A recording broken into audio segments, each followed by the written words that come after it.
I'm fearless. Exaggerated, that's what you assume. The story's over now, I must conclude.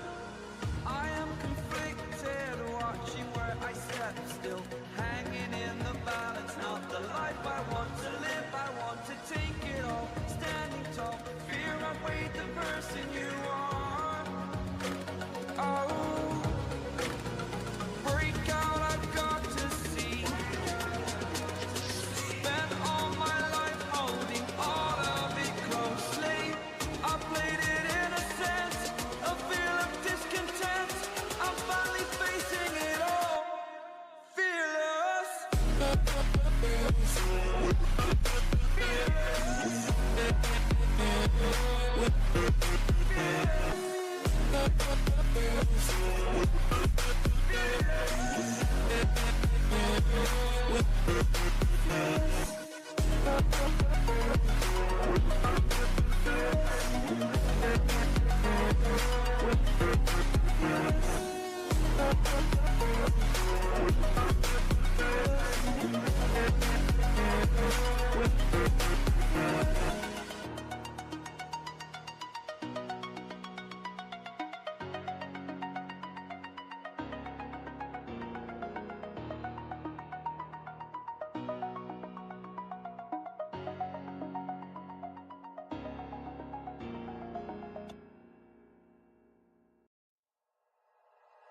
Like you, be strong to hold the powers of the sun.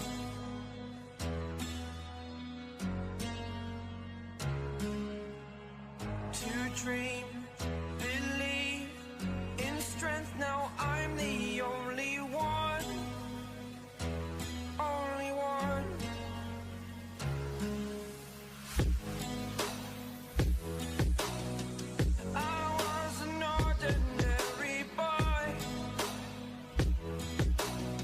Until I broke the rules, my life destroyed.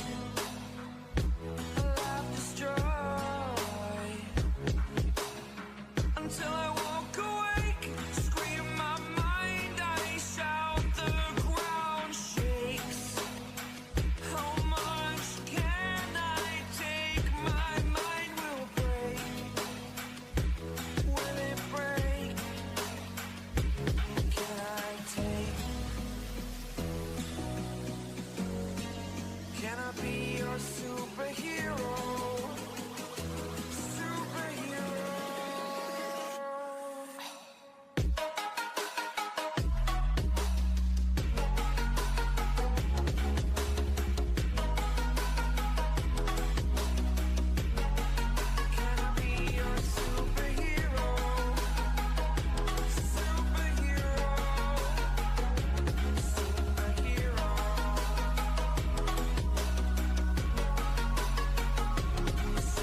Xài tiếp mở kèo cho anh em.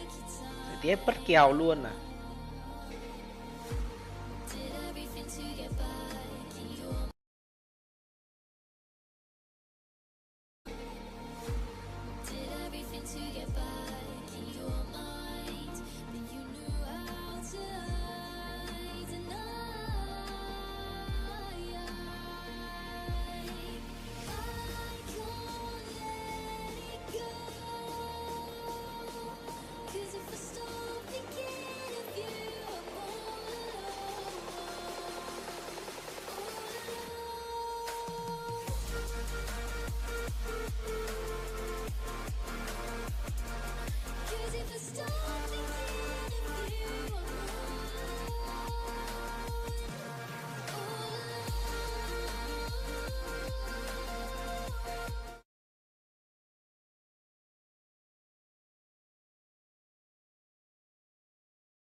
Over the edge, feel like I'm floating through the air. The pain I felt is paid for, all is said and done. Oh,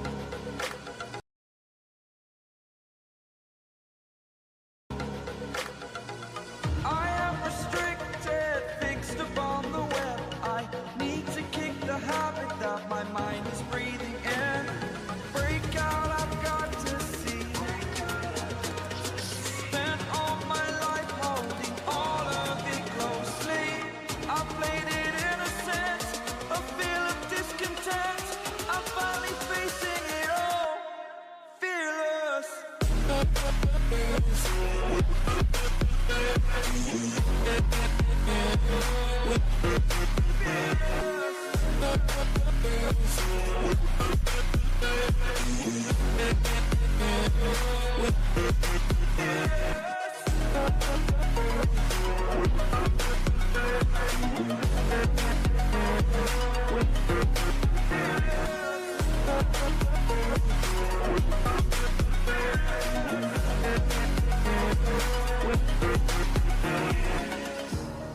Burning the bridge that keeps us.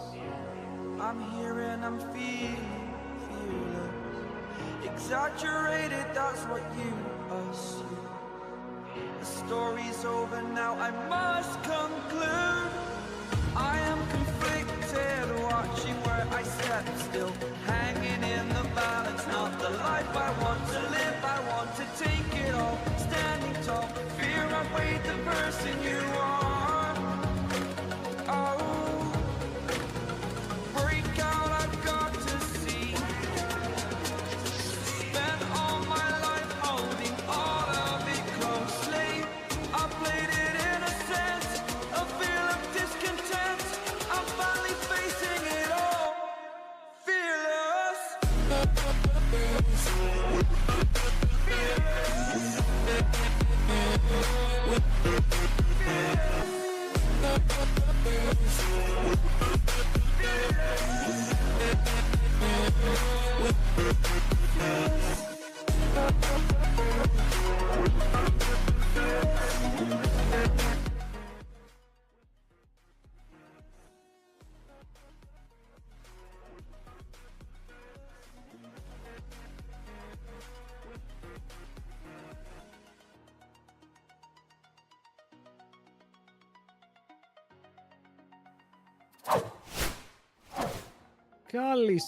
Καλησπέρα στην πανέρου παρέα του HLL. Εδώ για άλλο ένα cast, το τελευταίο cast του EMEA Masters και τα finals. Μαζί με Owner, πως είσαι, έχουμε ένα πολύ ωραίο best of 5 σήμερα μπροστά μας. Καλησπέρα. Έχουμε και κρυφό και τον Ντρόγκο, δεν έχει μιλήσει ακόμα. Έχουμε διπλό παραθυράκι προς το παρόν. Ορίστε. Θα είναι και ο Δρόγος μαζί μας. Σαμόνερα. Θα είμαι γιατί βαριέμαι να πατάω μόνο κουμπιά και έχουμε και να πούμε και διάφορα. Έχουμε, παιδιά, να πούμε πάρα πολλά γιατί τελικώς Japan Corp εναντίον Los Ratones, μία Los Ratones που είδαμε όλοι μαζί χθες, όλη η Ελλάδα είδε μαζί χθες να κερδίζει την Team Fantasma. Ναι, ήταν 3-0 το σκορ, θα θέλαμε σίγουρα ένα win. Αλλά ξέρεις κάτι, αν χάνουμε από κάποιον, να χάνουμε από την πιο δημοφιλή ομάδα του EMEA, Δρόγο. Η αλήθεια είναι ότι θέλαμε κάτι καλύτερο χθες. Όχι τόσο το defeat, το defeat δεν είναι το πρόβλημα εδώ πέρα. Αλλά είναι το κρίμα που δεν είδαμε να πιάνει η ομάδα την απόδοση που έπιασε στα προηγούμενα παιχνίδια που ήταν εξίσου δύσκολα. Δεν θα κάτσω να σχολιάσω τώρα αν ήταν πιο δύσκολα ή λιγότερο. Αλλά σίγουρα μπορούσαμε να δείξουμε ένα καλύτερο πρόσωπο. Ήταν όλο λίγο το concept έτσι πιο αγχωμένο, θα το πω. Όχι και οι παίχτες αλλά και τα picks που παίρνανε, δηλαδή το πώς κυνηγάγανε εκεί μετά τον Baus που τους έκανε τα περίεργα και δεν παίρναν πράγματα, ας πούμε, σε άλλο σημείο. Οπότε δυστυχώς δεν είδαμε την απόδοση που θα ήταν τηλεοπτικό τουλάχιστον. Είχαμε ετοιμαστεί για 5 παιχνίδια να βγάζουμε φαντάσματα, να γίνεται χαμός, ρε παιδί μου. Το είχαμε πιστέψει κι εμείς. Αλλά δεν έγινε, δυστυχώς. Δυστυχώς για το θέαμα πιο πολύ, to be honest. Γιατί δεν νομίζω ότι έχουμε παράπονα από εκεί που φτάσαμε. Το HLL, το πρώτο του split, φέρνει τη Fantasma. Η Fantasma κάνει τα δύνατα δυνατά, πάει top 4, δεν έχει ξαναγίνει αυτό και ελπίζουμε τώρα στα επόμενα ημέρα κιόλας, γιατί τα επόμενα ημέρα θα έχουν και παραπάνω ομάδες, να το κάνουν και 2 ομάδες. Όχι μόνο η μία που στείλαμε τώρα, αλλά άλλα λόγια αυτά. Προηγούμενο game, σήμερα έχουμε τελικό 2 πολύ δυνατές ομάδες. Για όσους δεν ήταν και το game ανάμεσα σε Japan Corp και KCB, τους πήγανε λίγο πολύ ευθεία. 3-1 το score και το ένα game που πήρε η KCB ήταν πάνω στα χέρια του jungler τους, όπου έπαιξε πάρα πολύ δυνατό game με Nidalee, αλλά overall σαν ομάδα φαίνονται παντοδύναμη και είναι κάπως το αντίθετο και καλά. Είναι τα φαβορί όντως τώρα οι Γάλλοι. Απ' την άλλη, οι Los Ratones έρχονται εκεί πέρα με τα περίεργα τα δικά τους και ελπίζω να δούμε και σήμερα τουλάχιστον derby. Για να μην δούμε πάλι κανένα 3-0 εκεί από τους Γάλλους. Λοιπόν, να πω εγώ εδώ ότι οι Γάλλοι αγωνίζονται με τον Ένατρον στη θέση του coach, τον συνονόματο. το είχα πολύ καιρό να δω που βρίσκεται, γιατί εδώ και πάρα πολλά χρόνια κάνει coaching στο εξωτερικό ένατρον και να που χωρίς να το ψάξω ιδιαίτερα ήρθα από μόνος του μπροστά μου με μια ομάδα η οποία έρχεται από τη δεύτερη θέση της Γαλλίας, αλλά στην πραγματικότητα μέσα στο EMEA Masters ίσως απέδειξε ότι είναι η νούμερο 1 ομάδα της Γαλλίας αυτή τη στιγμή με τις αλλαγές που αναγκαστικά υπέστη η ομάδα του Βολτή. Την είχαμε στον όμιλο, ήθελα να το πω και αυτό. Παιδιά, δηλαδή 2 defeats κάναμε στο EMEA Masters από τις 2 ομάδες που είναι στο τελικό. Δηλαδή πάντα τέτοια, δεν έχω κάτι άλλο να πω, πάντα τέτοια. Και μακάρι με αυτή την εμπειρία, ας πούμε, που που πήρε, ας πούμε, η Φάντασμα από το τουρνουά αυτό, να έρθει και στο επόμενο που θα είναι πιο μεγάλο με περισσότερες ομάδες και να κάνει ένα εξίσου σεβαστό run, και όχι μόνο αυτή αλλά και όποια τερματίσει δεύτερη. Θα είναι πολύ juicy πλέον και η δεύτερη θέση. Και δεν ξέρω αν βλέποντας οι ομάδες στην πορεία που έκανε η Φάντασμα έχουν αρχίσει και αυτοί να φαντασιώνονται μια αντίστοιχη πορεία στο EMEA Masters. Ονειρικό ακούγεται πραγματικά όλο αυτό και θα θέλαμε να ζήσουμε κάτι τέτοιο. Ενώ, Owner, εσύ για αρχή, τι πιστεύεις για όλο αυτό με το run που έχουμε δει ότι χάσαμε από τις 2 κορυφαίες ομάδες, και μετά θέλω να μου πεις και πιο πολύ για το draft που πιστεύεις ότι θα ακολουθήσει σήμερα η γαλλική ομάδα εναντίον της Los Ratones, γιατί είναι λίγο ενδιαφέρον αυτό το point από χθες. Και εγώ χθες ουσιαστικά είπα ότι η Φάντασμα όντως ήταν πολύ καλό το run, παρόλο που, εντάξει, θα πω την αλήθεια, παρόλο που ήταν όντως λίγο τυχερή, θα το πω. Δηλαδή λες και οι αντίπαλες ομάδες κάπως ήταν λίγο πιο... μας υποτίμησαν λίγο, όπως και να έχει, εν τέλει τα καταφέρανε και με καλές ομάδες, με budget τα οποία ήταν πολύ περισσότερα κιόλας από τους Team Φάντασμα, με μεγάλη διαφορά.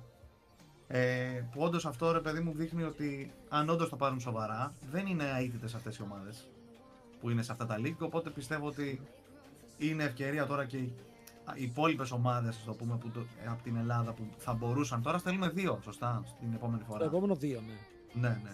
Άρα σου λέει τώρα, δίνει και ένα εξτρά κίνητρο σε κάποια άλλη ομάδα η οποία ήταν εκεί στο top 4 για μας τουλάχιστον, να πάει και αυτή πιο σοβαρά, τουλάχιστον να μπει στο EMEA Masters. Αυτό συμφέρει τις ομάδες για πολλούς λόγους, για όποιον δεν γνωρίζει. Δηλαδή, αν κάποιος παίχτης, επειδή υπάρχουν κάποια συμβόλαια, πάρθει από κάποια άλλη ομάδα, αυτό σημαίνει ότι η ομάδα θα βγάλει λεφτά, οπότε θα έχει μεγαλύτερο budget για τα επόμενα split, να νικάει και να παίρνει ακόμα καλύτερους παίχτες, ας το πούμε. Δεν ξέρω τώρα πώς θα το χρησιμοποιήσει κάθε ομάδα το budget αυτό. Αλλά ναι, τώρα για το match που λες με Los Ratones, η αλήθεια είναι, εντάξει, και εγώ νομίζω ότι η Γάλλη είναι το φαβορί, αλλά θα ήθελα όντως να κερδίσουν οι Los Ratones, έτσι, για το τζέρτζελο. Θα πω, νομίζω ότι μιας και είναι το content team, άμα τυχόν καταφέρει όντως και κερδίσει, είναι καλό, μη σου πω τώρα, να γίνονται και άλλα τέτοια, και άλλα content teams, και να γίνεται τέτοιο τζέρτζελο παντού που βοηθάει τους πάντες αυτό τώρα, και τους viewer και αυτούς που παίζουν, και παραπάνω λεφτά έρχονται κιόλας σε όλο το κουρμπέτι. Γενικά έχουν δημιουργηθεί και άλλα content teams. Στη Γερμανία υπήρχε ένα, στο region του Los Ratones υπήρχαν 3 μαζί με τους Los Ratones. Τώρα εμείς στα χέρια μας βλέπω έχουμε και ένα draft το οποίο πρέπει να περάσουμε γρήγορα για να απαντηθούν πολλές ερωτήσεις γύρω από το τι μπορεί να γίνει, και βλέπουμε τον Ναζίρ και τον Μάουκ είναι στα bans για να δούμε αν μανάρουνε τον Μπάους ή όχι. Μανάρουνε Άιβερν, οκ, ενδιαφέρον. Άρα δεν μπανάρουν τόσο πολύ τον boss. Μάλλον το πλήνερο ο Κορεάτης δεν πολύ φοβάται. Ναι, ο Howling νομίζω είναι από τα μεγαλύτερα θηρία αυτή τη στιγμή στο top lane. Γενικά οι Κορεάτες που έχουν οι Γάλλοι είναι και οι δύο παντοδύναμοι. Okay? Δεν ξέρω κατά πόσο φοβούνται τους αντιπάλους. Δηλαδή εδώ μπορεί να λες τον Howling Bows και να λέει ο Howling what? Just give me Jace man, I will carry the game. Γιατί όντως δεν μπανάρουνε ούτε Gragas, δεν μπανάρουνε ούτε Sion, αλλά για να δούμε ποιο είναι το δικό τους σχέδιο για να παίξουν αυτό το παιχνίδι εναντίον του, όπου από την άλλη Los Ratones πηγαίνουν με πολύ σταθερά drafts. Δηλαδή, εδώ αν πάρανε και ένα Rumble, ρε παιδί μου, που λέμε, ή έναν top lane, δεν μου φαίνονταν περίεργο. Το κάνουν από την αρχή του EMEA Masters. Ντρούκος, τι πιστεύεις για το ποιος, ας πούμε, τώρα εδώ είναι το φαβόρι, έτσι, από απορία? Λοιπόν, έφτιαχνα λίγο τον ήχο γιατί νόμιζα ότι σ' άκουγα λίγο χαμηλά. Να επιβεβαιώσω και το chat αν είναι καλύτερα τώρα owner. Κοίτα, θέλω να νικήσουν οι IJC για να αποδειχτεί ότι είναι η καλύτερη ομάδα που υπήρχε στο EMEA Masters, και αυτόματα το 2-1 που κάναμε μαζί τους να δείξει ότι όχι απλά δεν ήταν fluke η απόδοση των Φάντασμα με τα δύο STR teams, ας πούμε, που παίξανε με τα 3, αλλά ήταν consistent και απλά δυστυχώς για λόγους δεν απέδωσαν μόνο στους συμμετελικούς τους ή τέλος πάντων δεν τους βγήκε το παιχνίδι, έτσι. Με αυτή την έννοια. Πιστεύω όμως ότι η εμπειρία που έχουν μέσα οι παίκτες των Los Ratones, που ήταν και ο κύριος λόγος που κατά τη γνώμη μου χάσαμε, όχι ακριβώς τα δάχτυλα, αλλά η πολυετής εμπειρία που έχουν σε μεγάλες διοργανώσεις, σίγουρα μπορεί να τους κερδίσει παιχνίδι εδώ πέρα, και επειδή είναι ένας μεγάλος τελικός, δεν ξέρω τι θα γίνει αν πάμε να παίξουμε τώρα πρώτο game. Έχουν ετοιμάσει, δεν ξέρω, κάποιο πολύ ιδιαίτερο playstyle οι LR, κλέψουν ή κερδίσουν και στα ίσια το πρώτο game. Δεν ξέρω πώς θα αντιδράσουν μετά οι Γάλλοι, που βέβαια δεν έχουν δείξει να φοβούνται. Εγώ 3-1 το έδωσα στο chat υπέρ των Γάλλων, αλλά επειδή είναι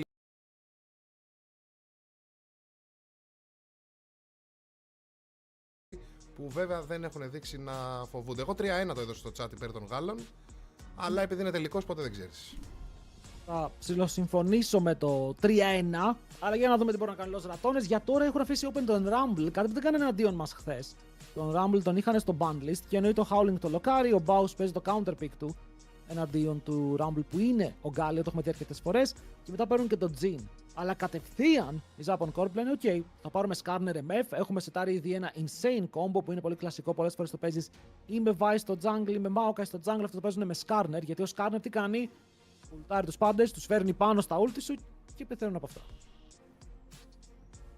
Ισχύει αυτό. Τώρα να δούμε τώρα. Viego πήραν εδώ πέρα. Είπαμε το θέλουν ψιλοπράει όλοι για κάποιο λόγο από την προηγούμενη φορά. Δεν του άρεσε το Μύρο. Θα δείξει τώρα. Είναι ένα pick το οποίο έχει να πάρει πράγματα προς το παρόν. Ανάλογα τώρα τι θα επιλέξουν κιόλας οι IJC στο mid και στο support. Α δούμε τώρα τι bans θα κάνουν τώρα οι ομάδες. Προς το παρόν η αλήθεια είναι το combo των Γάλλων είναι τρομακτικό, θα πω. Πατάνε κύρο και εξαφανίζουν κόσμο. Να ρωτήσω εγώ, πόσο βασικό είναι σε ένα τέτοιο παιχνίδι να πάρουμε ένα combo που δουλεύει πατώντας ένα κουμπί? Είναι το πιο βασικό.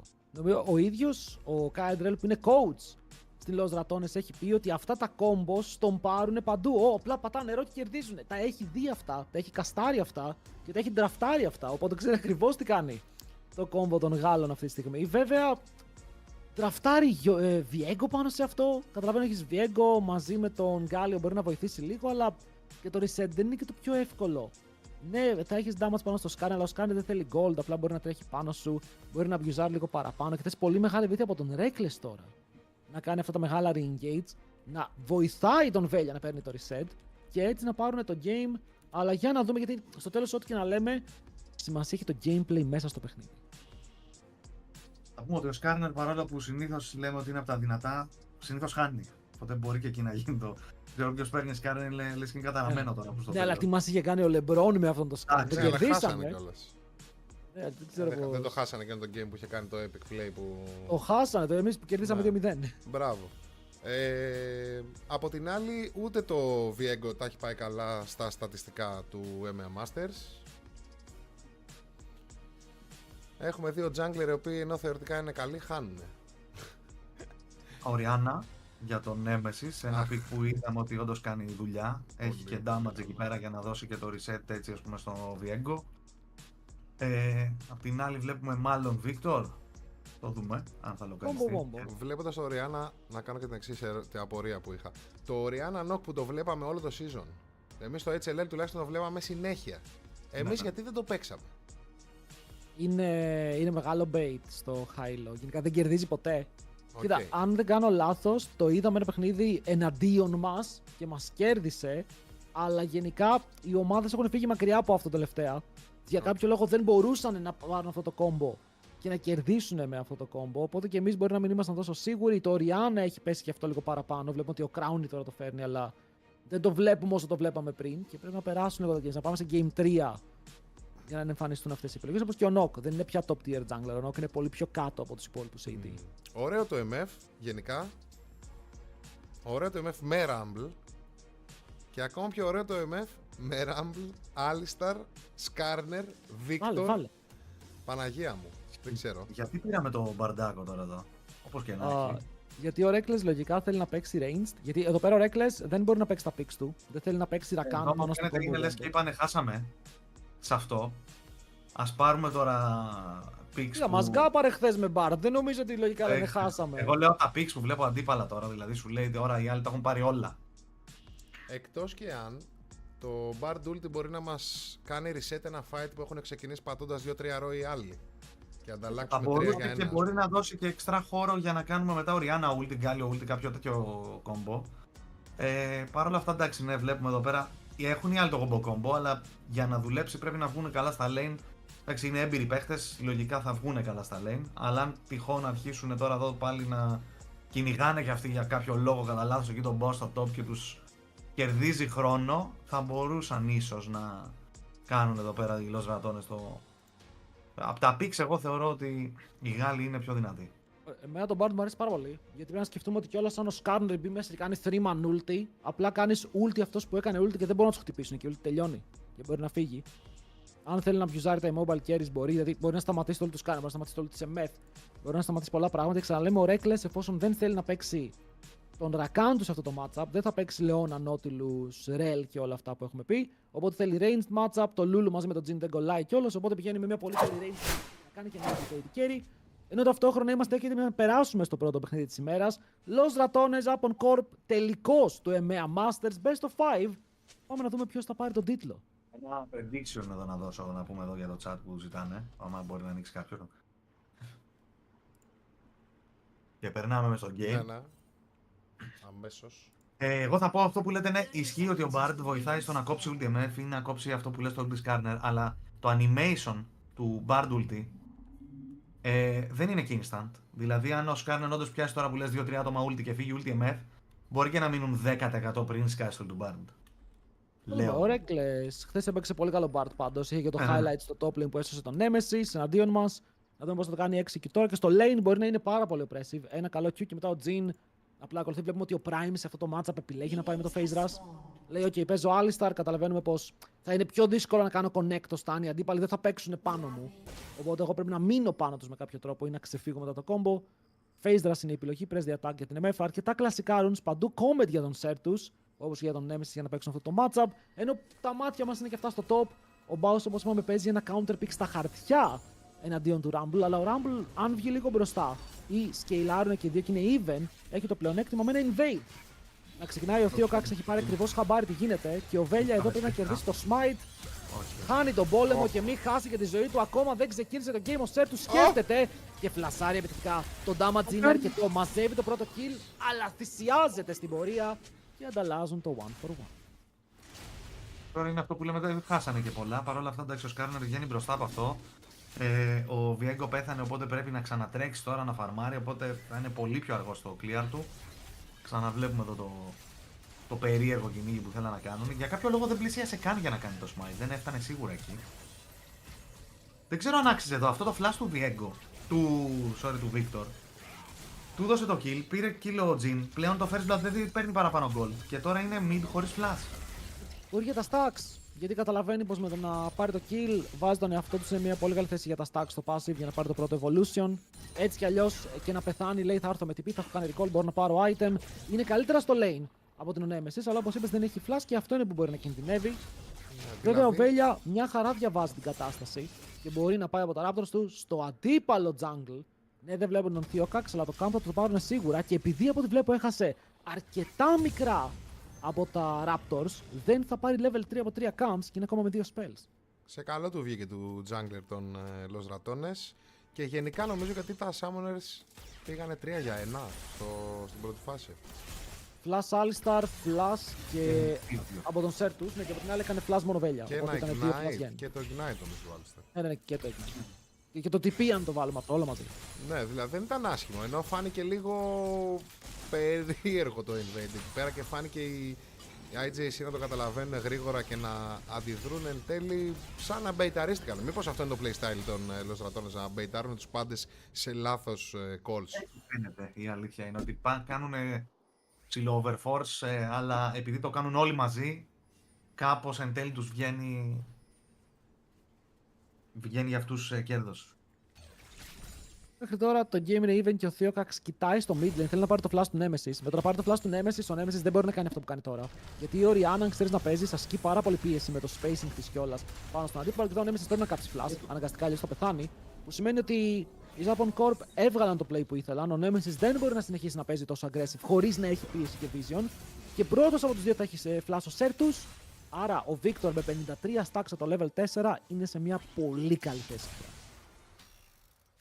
Ισχύει αυτό και μέχρι να ξαναμπορέσει ο Βιέντο όντως να γκαγκάρει στο mid μπορεί και να ξαναγεμίσει το flash. Προς το παρόν δεν έχει τιμωρηθεί. Ίσα ίσα τιμώρησαν την Orianna. Παρ' όλα αυτά το bot lane εδώ των Λοζατώνες πάει αρκετά καλά. Ναι, χτυπάει πάρα πολύ. Ο Crown παρότι πήρε first blood δεν έκανε ποτέ reset. Οπότε έμεινε στο lane και με το bar gym που είπαμε, το poke, το setup που μπορεί να κάνει ο ένας πάνω στον άλλον, έχουν πουσάρει πάρα πολύ. Ένα wave μπροστά πρακτικά μέσω των CS και μαζί με το kill αυτό συνδυάζεται σε 400 gold lead για έναν Τζίνο που θέλει το πρώτο του recall να είναι lethality από τη μία, BF sword από την άλλη. Έχουμε δει και τα δύο να λειτουργούν. Πάλι ο boss να πω ότι έτσι, ό,τι και να παίξει το πάει full damage. Δεν υπάρχει πιθανότητα να παίξει ας πούμε tank έτσι. Ο Baus λογικά Ναι. θα πάει Cosmic Drive σε full AP. Οκ. Αλλά για να δούμε. Σου λέει ναι, θα με κυνηγά, να βγάλω και κάποιο ένα one shot. Είναι το κόλπο. Ο Baus δεν ξέρει να παίζει tank. Ο Baus το μόνο pick που παίζει tank, αν δεν κάνω λάθος, είναι μερικές φορές στο Sign. Okay, τα υπόλοιπα picks του απλά λέει ό,τι και να είναι θα το πάω damage. Γι' αυτό δεν τον έχουμε δει να παίζει Ornn, δεν τον έχουμε δει να παίζει Cassante. Απλά παίζει ό,τι μπορεί να βγάλει περίεργο build. Πηγαίνει back Symbiotic Souls Classic αντικειμενικά για τον Baus, όπου εκμεταλλεύεται πάρα πολύ το tempo, τα resets, θέλει να έχει πιο γρήγορα recalls για να εμφανίζεται στο lane. Ενώ ο Rumble παίζει Conqueror και όπως είπαμε, ο Rumble αυτή τη στιγμή τι κάνει. Λέει παιδιά, αυτός πήγανε counter pick και εγώ απλά θα βγάλω Leander's Riftmaker και όταν βγάλω αυτά τα δύο items θα κάνω 1v9. Αυτός είναι ο σκοπός του και έτσι θέλουν να παίξουν μέχρι να πάνε σε κάποια μεγάλα team fights. Που θα δούμε πότε θα Πάλι το mid να κάνουν κάποιο κυνήγι πάνω στον Nemesis. Παρ' όλα αυτά έρχεται ο Reckless και ο Velge εκεί πέρα για να διώξει ουσιαστικά αυτό το. Ίσως και dive να θέλανε να κάνουν στην Orianna η οποία δεν είχε το flash της και δεν έχει ακόμα level 6. Και ξεκινάνε δράκο εδώ πέρα οι Λοζρατώνες. Απ' την άλλη ο Skarner παίρνει τα Voids. Κλασικό trade. Κάποιες ομάδες παίζουν πιο πολύ προς τα κάτω. Ανάλογα πώς θα βγει και το παιχνίδι δηλαδή. Νομίζω το Prio το έχει ο Δράκος. Έχουμε δει ότι πηγαίνει καλύτερα σαν objective μέχρι το τέλος του παιχνιδιού. Βέβαια εντάξει, άμα πάρεις τους δύο πρώτους Δράκους που συνήθως αυτοί που θα πάρουν τον πρώτο συνήθως παίρνουν το δεύτερο. Δεν πάρεις grabs, αρχίσεις χάνεις το παιχνίδι. Τα grabs θα βοηθήσουν πάρα πολύ στα push, ας πούμε, στα side lane για να γυρίσεις. Είναι ένα trade ας πούμε, που κάνουν οι ομάδες συνήθως, το ένα και το άλλο. Μ' αρέσει πάρα πολύ που βλέπω κάποιους από τους junglers στο εμένα να κάνουν αυτό που κάνει ο jungler των Los Ratones τώρα. Με κάθε ευκαιρία γνωρίζοντας που είναι ο αντίπαλος θα μπει, θα του πάρει το camp, δεν το σκέφτεται καθόλου. Ισχύει, είχε και το Ήταν ένα Prio μικρό και αυτό. mistake από τον Theocax, γιατί εφόσον πηγαίνεις Voids, δεν μπορείς μετά να πεις ότι θα πάω να υπερασπιστώ και το bot side jungle μου, γιατί έχεις δώσει info σε top, ο αντίπαλος μπορεί ελεύθερα να μπει μέσα στο jungle, οπότε το καλύτερο που μπορούσε να κάνει ήταν να πάει ευθεία, να πάρει λίγο παραπάνω vision μέσα στο αντίπαλο jungle, μπορεί ακόμα να πιέσει και το top lane, γιατί το bot του δεν ήταν σε θέση να φάει dive, από ό,τι βλέπουμε οι Lost Dragons πήγανε back, αλλά τουλάχιστον είναι εκεί που πρέπει να είναι για να πάρει τα δύο camps του και να πάρει level 6, γιατί βλέπουμε ότι η διαφορά ανάμεσα στους δύο jungles στο XP είναι πια μισό level. Βλέπουμε εδώ τον boss που έβγαλε μπότες οι οποίες είναι περίεργες θα πω. Του λέει τώρα θα αρχίσω τώρα εγώ να τρέχω εκεί γύρω-γύρω σε όλο το χάρτη, να τους τρελάνω. Είδε εκεί να παίρνει speed και πιο γρήγορο recall ουσιαστικά. Κάνει και ulti εδώ πέρα ο Rumble να κάνει clear το wave. Θέλει να κάνει reset ουσιαστικά. Δεν έχει και το TP του. Και το wave, το cannon θα πέσει. Λογικά θα έχει τη μάσκα μόλις πάει back. Θέλω να δω αν προσπαθήσει να παίξει κάποιο 1v1. Και εδώ βλέπουμε το value από τις μπότες του Baus, όπου παρότι έκανε ο Rumble πρώτο στο recall, ο Baus πηγαίνει κατευθείαν back, δηλαδή του πήρε πραγματικά μισό χρόνο. Αν ήθελε να περπατήσει, μπορούσε να περπατήσει. Αλλά για να κάνει teleport, τελικά κάποιο είναι το play εδώ πέρα. Και μπορεί να προσπαθήσουν να κάνουν contest ή κάποιο περίεργο move στο top. Γιατί βλέπουμε ότι ο Crown μόλις δει το combo δεν κάθισε να φάει καν damage. Φλάσαρε μακριά, θέλει το HP του να μείνει ψηλά, ώστε να μην φάει κάποιο dive αν έρθει ο Skarner. Νομίζω ότι θέλει να πάει πίσω από το tower τώρα. Τον έχει πιάσει τρέλα αυτή η κλασική του Baus από ό,τι φαίνεται, αλλά μάλλον είδε το Skarner εκεί πέρα. Και σου λέει άστο τώρα καλύτερα.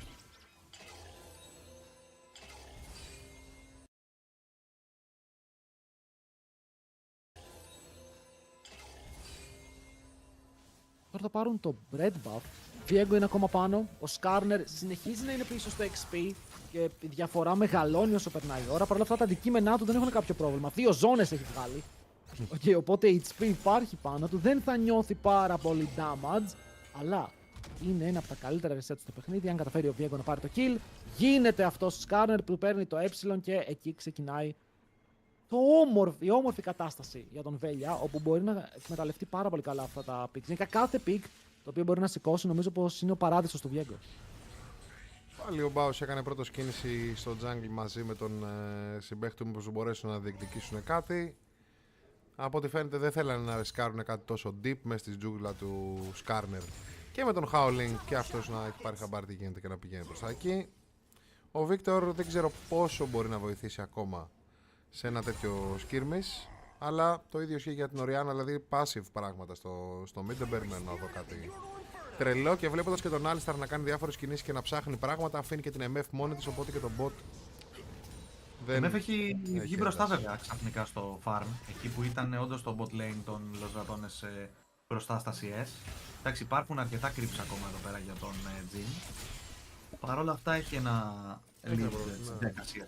Δεν ξέρω αν κάνω λάθος, αλλά νομίζω ότι έφυγε για αρκετή ώρα ο Alistar και δεν υπήρξε καθόλου πίεση από Reckless και Crowny. Ίσως εκεί να κατάφερε να κάνει το catch-up ο Hans. Είναι και μπροστά της στο XP. Τι γίνεται, έχει αλλάξει κάποιος τον Baus, παιδιά, μπορούμε να σιγουρέψουμε ότι παίζει αυτός. Έχει magic resist και HP μες στο build του. Θα πάει κανονικό build στον... Εντάξει, αυτός είναι. Ευχαριστώ πάρα πολύ τον cameraman που με πηγαίνει κατευθείαν στον Baus που κάνει proxy. Αλλά πού είναι τα AP items, λογικά σοβαρεύεται, είναι τελικός. Και καταλαβαίνει πως, ξέρεις κάτι, αν θέλω να κερδίσω, πρέπει να παίξω λίγο τα σωστά τα builds. Αλλά είναι και το μοναδικό tank της ομάδας, έτσι. Δηλαδή αυτή τη στιγμή ο Bard δεν τακάρει, ο Viego και αυτός πρέπει να μπει πιο μετά στο fight, να πάρει τα reset. Δεν μπορεί να πεις ότι μωρέ θα μπει πρώτος για να κάνει ulti ας πούμε ο Γκάλιο. Αυτό είναι σπάνιο τώρα σενάριο. Αν τυχόν πιαστεί ίσως από κάποιον Skarner ή Alistar. Οπότε ναι, τσίμπησε μαράκι να μπορεί να βγάλει το lane πιο εύκολα versus τον Rumble. Τον βοηθάει και για τον damage του Victor. Και νομίζω ότι ουσιαστικά δίνει και damage αυτό το item, έτσι. Δηλαδή βγάζεις αυτό το MR item το οποίο τα σε βαράνε τρώνε και damage. Οπότε μπορεί να το σκεφτεί κάπως να πάει αυτό και μετά full AP. Κοίτα, το κλασικό build είναι ότι βγάζεις το Matrix Resist Sunfire και μετά πηγαίνεις και εσύ για λίγο AP, ανάλογα βέβαια το build. Θέλεις το Rift Maker και σύμφωνα με τον gold που έχεις, το πόσο μπροστά είσαι, μπορείς να τσεκάρεις τα επόμενα αντικείμενα. Το Rift Maker κιόλας λειτουργεί ότι όσο παραπάνω base HP έχεις, το κάνεις AP. Οπότε μπορείς να πάρεις και λίγο AP από εκεί. Τα base damage του Γκάλιο είναι πολύ καλά. Βλέπουμε ότι χωρίς να έχει χτίσει κάποιο damage item αυτή τη στιγμή, κερδίζει τα trades με τον Howling, αλλά είπαμε ότι ο Howling δεν θέλει να παίξει trades ακόμα. Καταλαβαίνει τη θέση του και θέλει να σκελάρει για τα fights όπως και ο Victor. Άρα, από τη μία, ναι, το game είναι even, okay, dead even. 1-1 το score, ίδια gold και δύο ομάδες. Από την άλλη, δεν συμφέρει αυτό λίγο παραπάνω το combo των Japan Corpo που έχει τα picks που λειτουργούν καλύτερα σε αυτό το σενάριο. Σίγουρα, είπαμε στα fights είναι πιο δυνατοί. Έχουν πάρα πολλά tools για να κάνουν zone ουσιαστικά τους αντιπάλους τους και πολύ CC, όλα ο Alistar μπορεί να κάνει engage. Δηλαδή, αυτή τη στιγμή αυτό που λείπει από την ομάδα των Los Ratones δεν έχουν καθαρό pick που μπορεί να κάνει engage. Πρέπει να κάνουν κάτι περίεργο, να πάρουν κάποιο kill κατά λάθος, ας το πούμε έτσι. Να κάνουν λάθος ουσιαστικά πρώτα οι Γάλλοι για να πάρουν το kill. Εν τέλει τους διώχνουν όμως. Έτσι είναι τα στατιστικά που έλεγα πριν. Όποιος πάρει τον πρώτο, παίρνει το δεύτερο. Για τους υπόλοιπους δεν εγγυώμαι τίποτα. Έλα, πήρανε και τα ερχόταν και ο boss, οπότε ο boss από το top που έπαιξε το ξύλο και έτρεξε εν τέλει με αυτές τις μπότες για να βοηθήσει την ομάδα του. Οπότε σου λέει ας φύγουμε, γιατί ο Rumble δεν είχε το teleport. Ο Rumble πίεσε στο top, πάντως κάνει flash και ο Prime, δεν καταφέρει να σκοτώσει, έχει πάρει ένα μόλις void. Από τα δεύτερα ο Θείο Κάξ και πηγαίνει να πάρει τα υπόλοιπα δύο να έχουν την εξάδα, που σημαίνει τώρα όμως με την εξάδα που έχουν, αν μπορέσουν να πάρουν ένα kill σε οποιοδήποτε lane, και επειδή φτάνουμε στο 14, αυτό το tower θα χαθεί. Και είναι και το πρώτο tower, είναι λίγο extra goal για την ομάδα, που μόλις ρίξει το tower μπορεί να πάει back, να πιάσει τα spikes και να παίξει τον επόμενο δράκο. Άρα εδώ θα ήθελα να δω να αφήνει τον Rumble στην τύχη του και να πάει ο Skarner να απειλήσει λίγο στο bot. Παρ' όλα αυτά, ενώ το λέω Βέλια εμφανίζεται το top lane, οπότε αναγκαστικά ο Skarner απαντάει, θέλει να καλύψει. Αλλά δες, το pathing είναι τέλειο. 3 counts στο top από Skarner, recall και παίζεις bot lane για το υπόλοιπο του παιχνιδιού. Αυτό βέβαια από ό,τι βλέπουμε τα 3 camps αυτά έχει να κάνει και ο Viego. Λίγο πιο αργά βγαίνουν βέβαια. Οπότε και αυτός θα είναι προς το bot lane.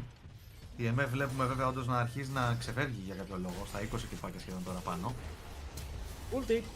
Λάσα από τον Σέρτους για απάντηση. Να και εδώ λίγο η δύναμη του Μπάρντο που κάθε φορά που βλέπεις το immobile carry να περπατάει λίγο πιο μπροστά από το wave, πατάς ένα φρένο και του λες ότι αν δεν φλασάρει είναι τέλειο. Πολύ μεγάλη κίνηση από το support. Έχουν γκρουπάρει IJC στο ποτάμι. Μένουν μόνο τους AD carry. Και η MF δεν νομίζω ότι έχει κάποιο πρόβλημα απέναντι στο Jhin όταν μιλάμε για ένα καθαρό 1v1. Prime. Ο Βέλια έχει θέμα. Αλλά δεν πετυχαίνει το Q ο Prime. Ο Βέλια μπορεί να ουλτάρει μακριά αν χρειαστεί. Έχει τη φάπα. Φλασάρει για τώρα. Κρατάει το ulti, θέλει να παίξει το trade. Αλλά δύσκολα το κερδίζει. Ο Baus πρέπει και αυτός να φλασάρει μακριά. Οπότε παίρνουν 2 flash στην τιμή του 1 για τώρα. Γιατί μόνο ο Howling θα χρησιμοποιήσει το δικό του. Αλλά εδώ αν ο Prime πετύχει αυτό το knock-up μπορεί να ήταν τελείως διαφορετική κατάσταση. Ούτε το stun από το hit πέτυχε σωστά ο Alistar. Έκανε W και μετά απλά έτρεχε ευθεία. Οπότε δεν ξέρω αν βρήκε τον Baus με το stun. Παρ' όλα αυτά ο Βέλια έτρεξε μακριά. Αυτό είναι το πιο σημαντικό. Έχω την αίσθηση ότι δεν έκανε κανένα stun ο Alistar. Και επίσης έχω την αίσθηση ότι αυτά τα παθαίνουν μόνο όταν παίζουν ενάντια στους λοζρατώνες οι ομάδες. Αυτή είναι η αίσθηση. Εγώ θα πω ότι πάτησε, νομίζω, δεν είμαι σίγουρος αν ξαναδείξει το replay, ότι ο Viego πάτησε W και έγινε ουσιαστικά, έφαγε αυτό το mini stun πάνω στο W του Alistar και δεν πρόλαβε ουσιαστικά να κάνει το Q του. Είναι Raids. Θα έχουμε κάποιο 4v4 μήπως εδώ πέρα το οποίο πάει να ανοίξει. Στίο Κάξ, ακόμα δεν έχει ulti, παρόλο που ο Βέλια δεν έχει flash. Περιμένει στο Prime. Το combo είναι καλό και μετά ο Βέλια θέλει να φύγει μακριά με το ulti του πια πάνω από τον τοίχο. Θα το καταφέρει για αρχή. Παρόλο αυτά ο Σκάρνερ δεν έχει πει τελευταία κουβέντα. Φλασάρει μέσα, πετάει πέτρες. Ο Βέλια είναι πάρα πολύ low σε HP, αλλά ο Handsome Day δεν βλέπει για να βαρέσει. Και η ulti του Reckless σταματάει 3 άτομα ακριβώς μακριά από το tower να μην μπορέσουν να σκοτώσουν τον Crowny. Τυχεροί στην ατυχία τους οι λοζρατώνες όπου μπορεί να χάνουν το fight, αλλά δεν χάνουν κανένα άτομο. Πασιφιστής ο βλέπουν εδώ μπλε. Δεν θα σας σκοτώσω και δεν θα με σκοτώσετε. Ευχαριστώ. Τους σαλεύουν λίγο θα πω εγώ τους αντιπάλους. Αυτό είναι το κόλπο, δουλεύει από ό,τι φαίνεται. Φεύγουν όλα με κάτι 1 HP, μία δεν βγαίνει το stun για λίγο. Κυνήγια, πέφτουν ούλτες μπάρτ μετά, reset. Χαμένα τα ρο από την ομάδα από τους Γάλλους. Και το trade είναι για το ρο του Reckless που νομίζω θα εντάξει, καλά θα δουλέψει. Δεν είναι τόσο κακό το... Καλό είναι το μπάρτ του. Έχει ενδιαφέρον. Και ο Sam διέκαψε και το flash. Η MF δεν έχει flash, πήγε να κάνει flash auto και να σκοτώσει τον Βέλια. Δεν τον έβλεπε μέσα στο start. Και τώρα να δούμε λίγο τον bot. Βλέπουμε ότι έχει πάει εκεί ο Βέλια, βάζει πίεση στον Victor που αγκαλιάζεται tier 2. Αλλά επειδή βλέπει τον Jhin να βρίσκεται στο mid, καταλαβαίνει πως θα πάνε να παίξουν εκεί. Δες τα steps που κάνει. Σημαίνει ότι έχει backup για να το κάνει αυτό. Πώς διώχνουν εδώ πέρα το Herald, γιατί το Herald μαζί με 6 void σημαίνει ίσως και 2 tower ευφία. Και θα τους βοηθούσε κιόλας στο να κάνουν κορδές στον τρίτο δράκο που θέλουν να παίξουν και οι δύο ομάδες. Σίγουρα δεν θέλουν να το αφήσουν αυτόν τον δράκο στους λοζρατώνες, μιας και είναι και mountain, είναι και soul μετά, point. Παρ' όλα αυτά, από ό,τι βλέπω, 30 δεύτερα και κάνουν με πιο αργά recall, οπότε θα πάνε λίγο αργοπορημένοι εκεί. Σε πόσο είπαμε είναι σε 20 δεύτερα. Ο Rumble TP έχει, ο Γκάλιο δεν έχει, οπότε ο Γκάλιο θέλει να πουσάρει το wave, να περπατήσει προς τα κάτω και να κάνει ulti μετά.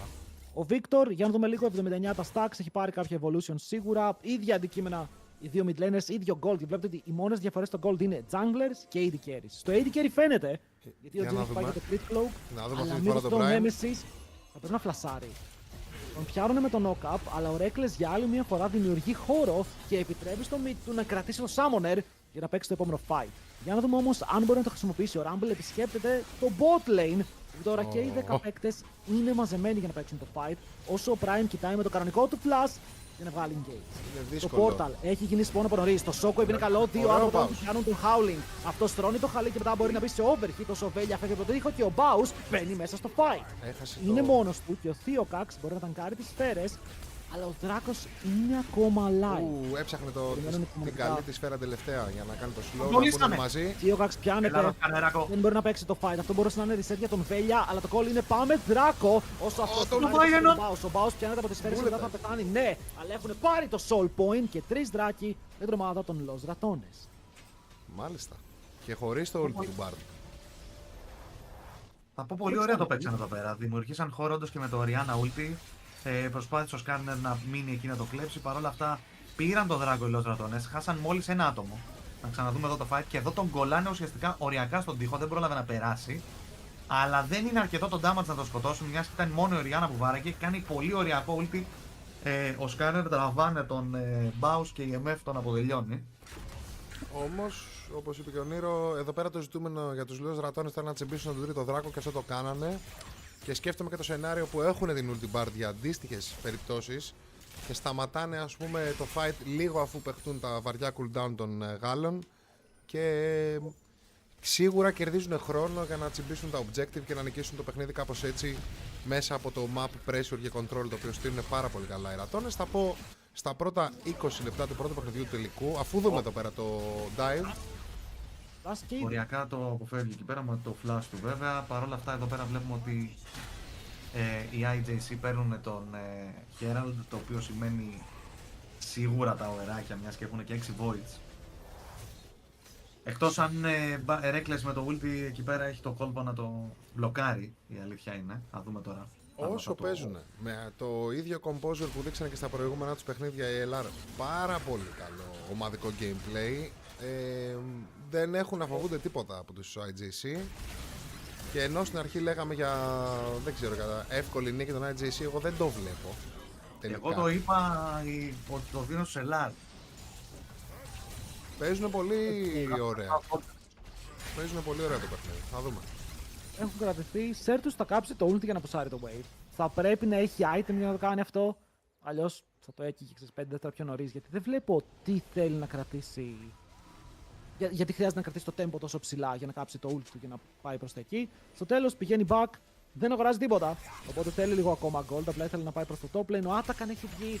Θα έχουμε soul σε 2,5 λεπτά. Και η μεγάλη ερώτηση είναι πόσοι παίκτες θα έχουν 2 items στα επόμενα 2,5 λεπτά. Και νομίζω πως τα AD carries θα έχουν, οι mid laners θα έχουν και τα μάτια μου πάνε στο τόπο που αυτό το δεύτερο item, το spike του Howling, μπορεί να τους δώσει και το fight που ψάχνουν.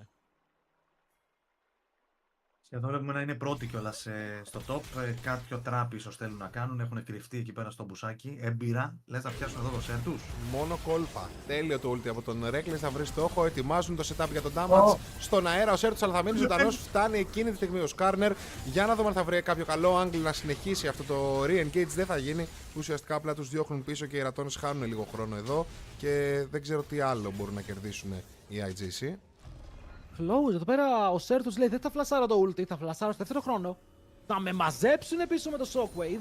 Αλλά πάλι επειδή είδαν τον Σκάρνερ να έρχεται και ο Nemesis δεν έχει flash, δεν μπορούσαν να πούνε ότι πάμε για αυτό το ένας για έναν. Γιατί δεν θα ήταν ένας για έναν. Αν ο Σκάρνερ είχε την MF πίσω ή οποιονδήποτε άλλον για να βγάλουν damage στο tower, θα ήταν πρόβλημα. Κερδίζουν και στο mid push. Γιατί η MF πήγε στο wave πάρα πολύ γρήγορη, πάρα πολύ damage. Βλέπουμε τα αντικείμενα είναι full AD και 6 voids. Οπότε αυτά τα towers πέφτουν. Θετικό το play για αυτούς, δεν παίρνουν κάτι τρελό, αλλά ο Σέρτους τώρα δεν έχει flash για το επόμενο fight που θα είναι και το πιο κρίσιμο. Όπως είπαμε, θα είναι ή Atakan ή Sol. Βλέπουμε ότι ο Βιέγκο θέλει να κάνει εδώ κάποιο κόλπο. Παρ' όλα αυτά είναι μόνος του. Ίσως περιμένει την υπόλοιπη ομάδα. Ξέρει ότι ο Βίκτορ δεν έχει το flash του. Βγαίνει από το μπουσάκι. Πετυχαίνει το stun, αλλά ξεκινάει το teleport και ο Βέλια εδώ πρέπει να τρέξει μακριά. Το Summoner παρόλα αυτά το bait και βλέπουμε ότι οι Lost Ρατώνες είναι ok με το να παίρνουν μικρά wins. Μικρά wins τα οποία στακάρουν. Γιατί τώρα ο Aus στο bot είναι μόνος του. Και δεν είναι μόνο ότι θα πάρει tower. Είναι ότι θα βάλει όλα αυτά τα waves μέσα στο tier 2 των Japan Court. Ενώ θέλουν να παίξουν για το Δράκο σε λιγότερο από 1 λεπτό. Άρα όλο το bot lane τους ανήκει. Αν θέλουν να wardάρουν εκεί, μπορούν να wardάρουν εκεί. Όλα αυτά παίζουν ακόμα λίγο παραπάνω στο top. Δεν θα ξεκινήσουν να περπατάνε στο bot ή απλά θέλουν να πάρουν το wave. Και πραγματικά θέλω να δω πώς θα αντιμετωπίσουν οι Γάλλοι μια περίπτωση που μου φαίνεται να τη χάνουν ό,τι και να γίνει. Βλέπουμε τώρα τον Βίκτορ Ανεμπότ έχει κλείσει προς το mid το Baus. Είναι περισσότερα άτομα αυτή τη στιγμή. Βέβαια ο Nemesis δεν έχει φτάσει ακόμα. Έχει το teleport του άμα θέλει να ακολουθήσει. Και τώρα ένα Sol το οποίο αναγκαστικά πρέπει εδώ να παίξουν. Γιατί δυσκολεύουν πολύ τα πράγματα αν τυχόν πάρουν αυτό το Sol εδώ πέρα οι Λοζρατώνες.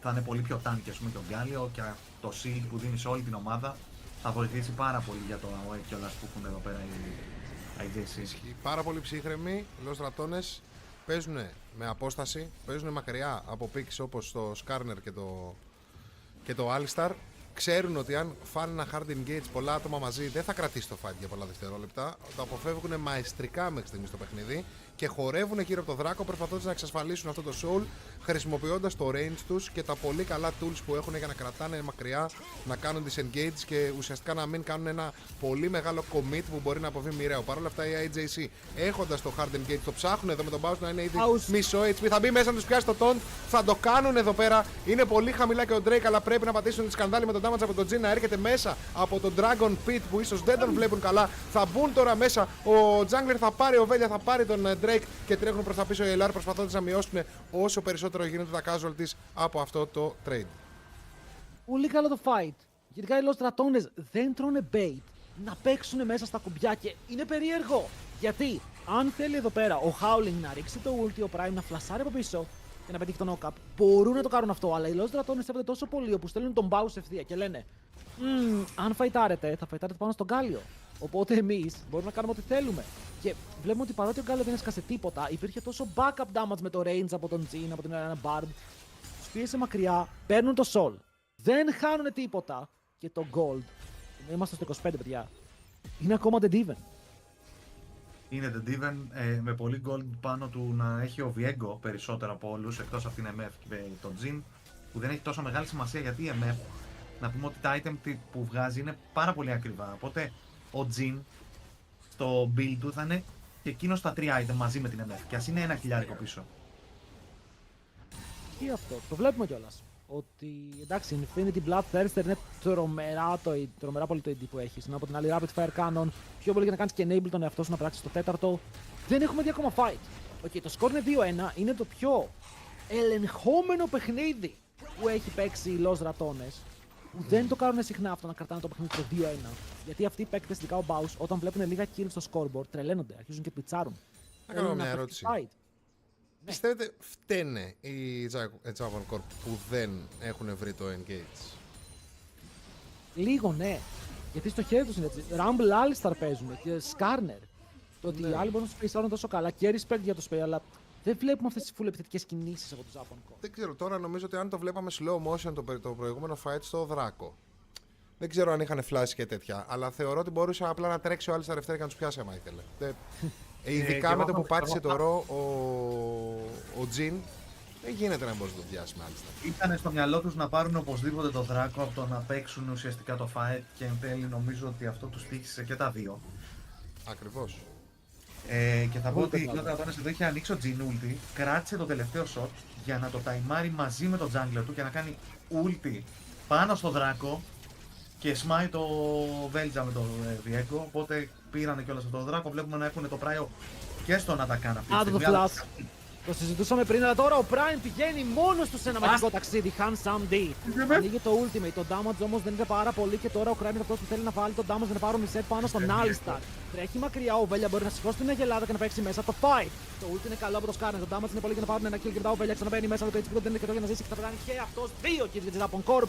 Όσο ο Baus σπεϊσάρει καλά, φλασάρει μακριά, αλλά δεν μπορεί να κρατήσει 3 kills για την ομάδα των Γάλλων μαζί με τον Άτακαν και όσο καλό και να ξεκίνησε το fight έπεσαν στην παγίδα για να παίξουν πάνω στα cooldowns τους Lost Ratones.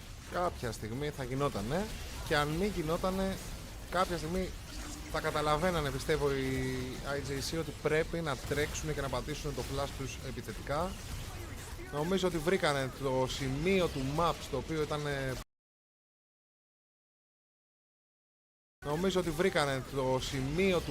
οποίο ήταν καλό να γίνει, σε ένα πολύ καλό σημείο του map, κλειστό σημείο του map. Τα πατήσαν όλα μαζί και είδαμε τι έγινε. Έκανε εκεί πέρα το δόλωμα, ο Alistar μπήκε μέσα, έγινε ulti MF, βλέπουμε εδώ το engage, μπαίνει μέσα μαζί με τον Bard και εδώ ουσιαστικά μπεϊτάρονται να γυρίσουν να τον φαν, αλλά το MF ulti δεν μπορούσαν να το ταγκάρουν, αναγκάζονται να φύγουν πίσω, κερδίζουν δηλαδή χρόνο εδώ πέρα. Και δυστυχώς παρόλο που φάγανε τον Alistar, ο Viego μέχρι να μπει μαζί με το ulti του Skarner που είναι σε σωστό timing, καταφέρνουν, παίρνουν τα kill, μεγαλώνει κιόλας το ulti εδώ πέρα του Victor και το damage είναι πάρα πολύ ώστε να το αντέξουν μετά και δυστυχώς είπαμε αυτό το AOE combo και όλα τα pick που έχουν, το damage που έχουν είναι πάρα πολύ. Πρέπει να γίνει ψηλοθαύμα σε fight. Φάγανε τον bait να κυνηγήσουν, νομίζω ότι έπρεπε να σταματήσουν στον Alistar, δεν έχουν το combo για να αρχίσουν να τρέχουν πάνω στους IJC. Ένα μικρό λάθος εδώ πέρα, μαζικό μικρό λάθος από την Los Dratones, με την έννοια ότι κάνανε 3-4 βήματα παραπάνω και στοιχίζει αμέσως όλο το tempo του παιχνιδιού που χτίζουν μαεστρικά τόση ώρα και τώρα βρίσκονται πραγματικά πάρα πολύ πιεσμένοι με ένα all-in combo απέναντί τους. Δύσκολα τα πράγματα για defense, δεν μπορείς απέναντι σε ένα all-in να κάτσεις στα εξωτερικά tower. Οριακά δεν ξέρω αν μπορείς να κάτσεις και σε αυτό μπροστά από το inhibitor. Με πάρουν και 6 voids, έτσι. Και πρέπει να πούμε ότι τώρα φαίνεται λίγο η διαφορά στο draft αυτή τη στιγμή. Ότι ας δούμε λίγο το fight, το Prime πηγαίνει ευθεία. Επειδή όχι μόνο έχει το ultimate, υπάρχει και ο Atakan. Οπότε να πεθάνει δεν θα πεθάνει. Οπότε εδώ ο Crown πιο πολύ θέλει να στείλει πίσω τον Prime για να πάρει τα 200 gold. Αλλά ναι, φαίνεται η διαφορά στο draft ότι είναι πολύ πιο δύσκολο οι Los Dratones να παίξουν τον draft που έχει δοθεί. Γιατί βλέπεις ότι ένα mistake, ένα έξτρα βήμα, μια κακή απόφαση οδηγεί σε όλα τα objectives να χαθούν. Ενώ από την άλλη, όσα λάθη και να κάνουν οι Japan Corp, αυτό που θα πληρώσουν είναι ότι δεν θα πάρουν kills, όχι ότι θα πεθάνουν. Γιατί πέφτει το Rumble Ulti, ο Skarner είναι παραπρετάνκι, ο Victor έχει άπειρα πράγματα που μπορεί να κάνει, η MF δεν έχει κινδυνεύσει ποτέ στο παιχνίδι. Άρα νομίζω ότι είναι λίγο αυτό ότι όποτε έχουν κουμπιά και παίζουν υπομονετικά οι Japan Corp, έχουν το πλεονέκτημα. Χάνεται λίγο εδώ η υπομονή, αλλά ποια υπομονή, ο Sam D ξέρει τι κάνει και θα πάρει ένα γρήγορο kill πάνω στον Squeezy Bows. Φλάσαρε μέσα στη μούρη του όπως πρέπει, θα πω εγώ. Το flash είναι για να παίζει ευθεία. Λάσο απαξάμπλα ήταν εδώ πέρα και βλέπουμε το Reckless να θέλει να καθυστερήσει, ίσως το Wave εδώ πέρα κάπως, παρόλα αυτά δεν το επιλέγει. Και είναι Elder, παιδιά. Είναι Elder. Βγαίνει τώρα και δεν έχουν τον Bows. Και φαίνεται ότι δεν πάνε καν, δηλαδή ο Diego είναι πάνω, το αφήσαν. Μήπως περιμένανε και οι Japan Corp πριν κάνουν αυτό το force all-in engage, ας πούμε. Περιμένανε το λάθος ή περιμένανε πολύ απλά και τον Victor να είναι σε θέση να περάσει πολύ damage όταν θα πέσουν όλα τα ulti και αυτός να δώσει ακόμα περισσότερη πρέσα με ένα-δύο κλειστά αντικείμενα. Η αλήθεια είναι ότι στο πάνω fight, άμα ο Diego δεν έπαιρνε τον Alistar, δεν θα έτρωγε το ulti του Skarner και θα ήταν άλλο fight, δηλαδή να περίμενε ελάχιστα γιατί είδε το ulti Skarner την ώρα που πάτησε κιόλας να πάρει ουσιαστικά το form του Alistar. Να το πάρει μετά, να φλασάρει, να κάνει ulti και να είναι full HP ώστε να συνεχίσει το fight και να πάρει δεύτερο reset, τρίτο reset. Αλλά ναι, δυστυχώς έκανε perfect timing εκεί ο Skarner το ulti του και με το που έγινε Alistar ο Viego τον ευούτυξε και τον αφήσανε 10% HP. Πολλά προβλήματα. Οι διαφορές έχουν μεγαλώσει 3.000 στο AD, 2.700 στο mid lane και κοίτα, η Japan Corp από την άλλη, τώρα όσο το σκέφτομαι, μπορεί απλά να είναι αυτό το playthrough που θα ακολουθήσουν σήμερα. Παιδιά λένε οι Los Dratones τι κάνουν κάθε game, παίζουν late game παιχνίδια και με μας χθες θυμάστε ότι ενώ μας τόμπαραν πρακτικά στο game 2 πήγε στο 37. Οπότε το πλέον θα σκεϊλάρουμε. Και πήρανε πολύ καλό scaling comp. Το πέρα οι Los Dratones παίρνουν σε πολλά ερωτήματα. Του τύπου τι πρέπει να ντραφτάρουμε, πόσο πρέπει να πιέσουμε και αν μπορούμε να παίξουμε το scaling game εναντίον τους. Γιατί για τώρα πιάνουν τον Theo Cax, αυτό στα ουλτάρια, αλλά πολύ ωραίο ο Βέλια κάνει cancel το ultimate του Skarner με το δικό του ulti. Το χαλί θα στρωθεί. Ο Σέρτος είναι πάνω από το δικό και βγάζει πάρα πολύ damage όσο ο Baus γκριντάρει παραπάνω και το burn θα είναι αρκετό από το Liandris του Howling για να πέσει κάτω από τον Elder. Και ενώ αυτό το fight ήταν πολύ καλό, είναι ένας για έναν. Αυτό ήταν από τον Elder δυστυχώς. Τον έφερε στο range για το execute και φέρνει και όλη την ομάδα του Japan Corp μέσα στη βάση των Ratones να ανοίξουν ακόμα ένα inhibitor και να φέρουν το παιχνίδι μια ανάσα πριν το 1-0. Pre-farm θα το πω εγώ αυτό. Όχι, εντάξει. Έχουν όντως παραπάνω farm, αλλά βλέπουμε ότι έχουν και τα 6 voids για να μπορέσουν να πιέσουν και δεν φεύγουν καν πίσω. Μένουν mid, το wave βέβαια αργεί να έρθει, οπότε νομίζω ότι προς το παρόν αυτή η πίεση θα τελειώσει, πάνε back να ψωνίσουν τα extra item που κέρδισαν μετά από αυτά τα fight. Εγώ βλέπω και το build του Baus, νομίζω ότι ο Baus έχει παραμαγειρέψει με αυτό το build. Και ξεκίνησε με το Tanky Magic Resist αντικείμενο, πήγε μετά στο Cosmic Drive, βγάζει το Blood, όχι το Blood Letter Scares, το Penetration Item πάντως που όσο κάνεις damage βάζει πένες στον αντίπαλο. Είναι λίγο περίεργο build και μετά θα πάει για Shadow Flame, για Rocket Belt που συνήθιζε να πηγαίνει παλιά. Δηλαδή σε σχέση με το build του Rumble είναι πολύ πίσω ο Γκάλιο, μπορεί το Golden λέει 1500, νομίζω το value που βγάζουν τα picks είναι πάνω από 5.000 αυτή τη στιγμή. Με το πόσο ο Rumble μπορεί να προσφέρει. Και ενώ το λέμε, βλέπουμε ότι ο Baus φλασάρει μακριά, δεν έχει και flash τώρα για το επόμενο fight και το επόμενο fight θα είναι στο Baron. σε 20 δευτερόλεπτα, αλλά δεν υπάρχει και equalizer. Δεν ξέρω αν θέλω να το περιμένουν το Japan Core.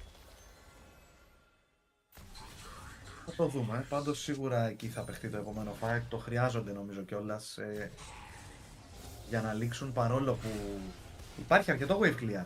Δεν είναι δηλαδή δύσκολο. Έχουμε Γκάλιο ο οποίος κόβει και αυτός πλέον. Αν δεν έχουν Baron, δύσκολα να πάνε στο mid tower και να το πάρουν σε ευθεία. Με μια Οριάννα κιόλας επίσης να κάνει clear το wave.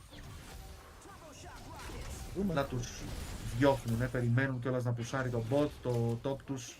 Σιγά σιγά έχουν το prio, μιας και έχουν δύο lanes ανοιχτά. Ξεκινάνε με τη μία. Ξεκινάνε επειδή το equalizer είναι up σε 2 δευτερόλεπτα. Που σημαίνει ότι όσο ξέρουν περίπου που είναι ο Βέλια, μπορούν να τον σταματήσουν να τον μπει μέσα στο team. Εμφανίζεται αυτό και εδώ πέρα ένα equalizer μπορεί να κλείσει τους δρόμους. Το βλέπουμε κιόλας, έχει πολύ καλό στρώσιμο να παιχτεί. Αλλά με το positioning που κρατάνε οι Japan Corp θέλουν να κάνουν turn. Ανοίγει ultimate το prime και δέχεται αρκετό damage, αλλά σε C παραπάνω και δεν μπορεί να κουνηθεί. Οπότε τώρα ο Alistar χάνει το unbreakable και ένα λιγότερο cooldown, ένας πιο squeezy support μπροστά σου μπορεί να είναι η λύση για τους δύο δρακόνες. Εδώ να πω τώρα εγώ γιατί δεν μ' άρεσε ο Barret, παρόλο που έχει σώσει πολύ την κατάσταση. Αν εδώ υπήρχε ένα πικ όπως είναι η Rel για παράδειγμα, ή ο Alistar ή ένα τέτοιο πικ μπορεί να μπει μέσα, θα δίνανε το εύκολο engage στο να μπορεί να μπει και να κάνει ulti ο boss, να πάρουν reset με τον Diego. Παρ' όλα αυτά δεν υπάρχει κανένας να μπει. Σε ποιον θα έμπαινε όμως, γιατί ο Alistar αυτά τα μπλοκάρει, δηλαδή είναι σπεσιαλιτέ του. Να πας να κάνεις W με Rel να σε διώχνει μακριά. Εδώ πιάνουν τον Prime, όπως είπαμε δεν έχει ulti και είναι το εύκολο reset για να ανταλλάξουν τον Baron.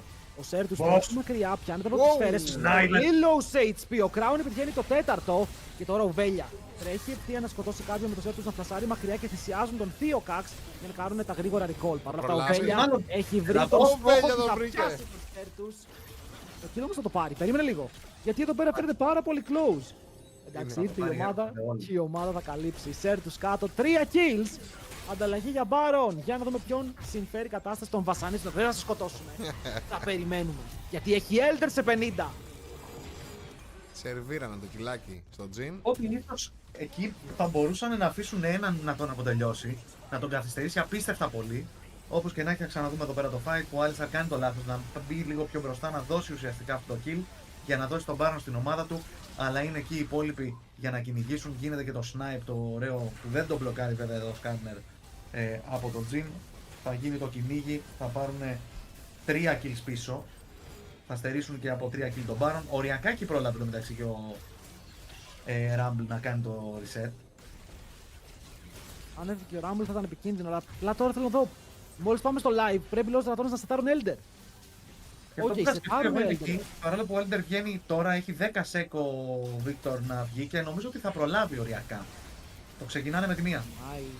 Το objective είναι ήδη στα 10k. Ο Victor δεν έχει κάνει ακόμα spawn και ο Theocax πρέπει να βγάλει λαγό από το καπέλο με ένα insane smite. Ο Crown κρατάει τέταρτο. Θα παίξουν κόμμα μαζί με το smite, μπαίνουν πάνω στον Βέλια για να πάρουν αυτό το kill. Ενώ ο Βέλια φεύγει από το ring και μετά το smite. Δεν έχουν smite μέσα, μπαίνει. Τον παίρνει μέσα στο Βέλια. Κερδίζει το smite με το δικό του flash και τώρα υπάρχει Elder στα χέρια των ρατώνες.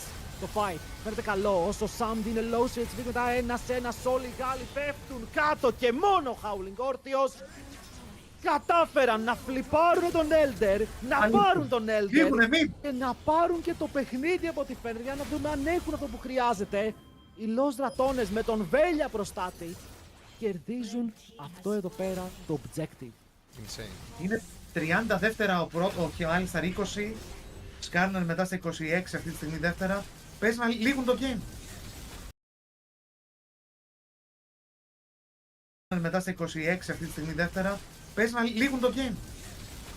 Jungle Deep. Εδώ ο Βέλια έκανε το play του αιώνα. Κατάφερε να ζήσει από το lock που τον κάνανε οι αντιπαλοί του και να ξαναμπεί για να κλέψει το δράκο.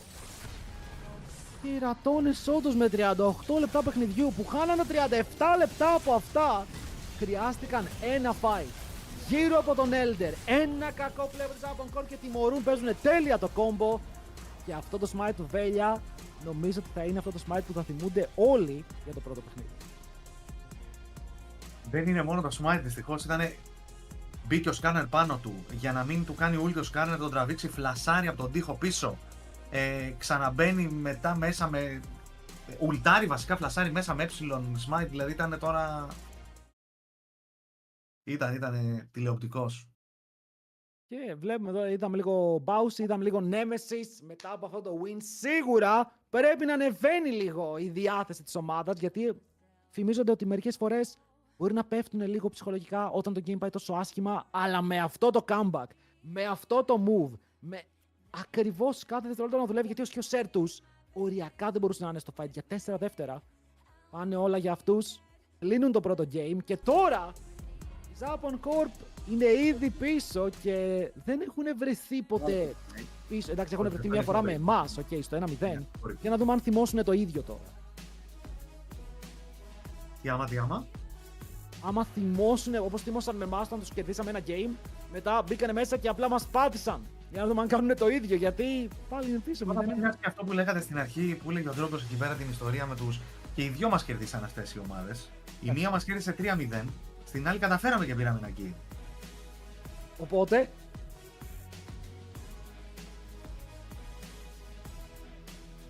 Δεν ακούγομαι. Το μόνο πράγμα που βλέπω εγώ εδώ πέρα να επαληθεύεται 100% είναι ότι είναι πανέμπειροι οι Los Ratones μέσα στο παιχνίδι, πολύ ψύχρεμοι και μόνο με την εμπειρία τους κερδίζουν τα παιχνίδια. Δηλαδή, άλλη ομάδα ανέλουζε το κόμπο και έμενε πίσω το συγκεκριμένο κόμπο που παίζανε. Δεν νομίζω, άλλη ομάδα από το EMEA Masters που είδαμε, δεν νομίζω να μπορούσε να κρατηθεί μέσα στο παιχνίδι και να το γυρίσει. Εδώ πέρα η ψυχραιμία ήταν τεράστια. Τεράστια ψυχραιμία οι Los Ratones και ξέρανε ότι το παιχνίδι κερδίζεται. Αυτό είναι το βασικό. Οι άλλοι τα είχαν πάρει τώρα όλα μαζί. Αυτό σημαίνει κιόλας τώρα ότι πάρα πολλά πίξ από αυτά τα οποία ήταν, βοηθάνε σε πολλά κόμπο, ότι έχουν αφαιρεθεί αυτή τη στιγμή. Και δεν νομίζω να ήταν και τα τέρμα main, δηλαδή πάμε τον Γκάλιο, δεν νομίζω να είναι το ατού, ας πούμε, του Baus. Το παίζει, είναι ένα που παίζει, αλλά είναι και ωραίο counter που φύγει ο Rumble. Τον κάνει να νιώθει πάρα πολύ άνετα συχαίνεται να παίζει versus Rumble. Αλλά τώρα, με αυτό το 1-0, σίγουρα πιστεύω θα έχουμε μεγάλο series, ok. Δηλαδή δεν θα πάει, δεν το βλέπω να κερδίζουν 3-0 σήμερα, να το κάνουν Los Ratones. Είναι ξεκάθαρα η καλύτερη ομάδα του EMEA. Παρ' όλα αυτά, πάμε εμείς να κάνουμε τον breakάκι μας, ξέρουμε εμείς πώς πάει όλο αυτό και επιστρέφουμε μπαμ για το Game 2.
你最好是全网最尊重詹姆斯的如实指多的不说，你最好。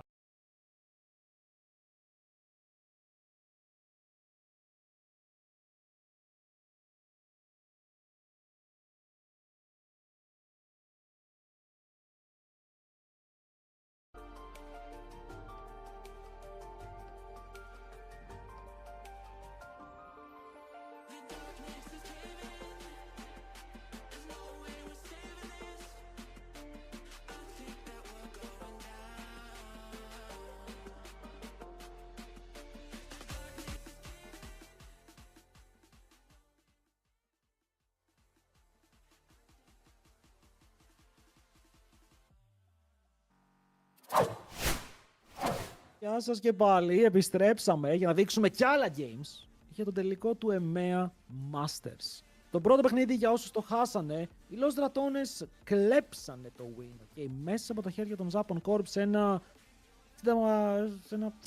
πώς λέγεται, όχι φαντασμαγορικό, ας πούμε φαντασμαγορικό εμείς παιχνίδι, όπου χάνανε full, πήρανε ένα fight, χάσαν τον Baron, κλέψαν τον Elder, κέρδισαν το fight με τον Elder, τελείωσαν το παιχνίδι.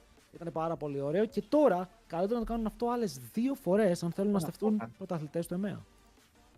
Για να νικήσανε με αυτό το pick, που για μένα ήταν πολύ κακό. Δηλαδή, ο Γκάλιο τι χρειάζεται, κάποιον να μπει, να κάνει ούλτι ο Γκάλιο, να του δώσει το tankiness, να βγάλει το CC μετά.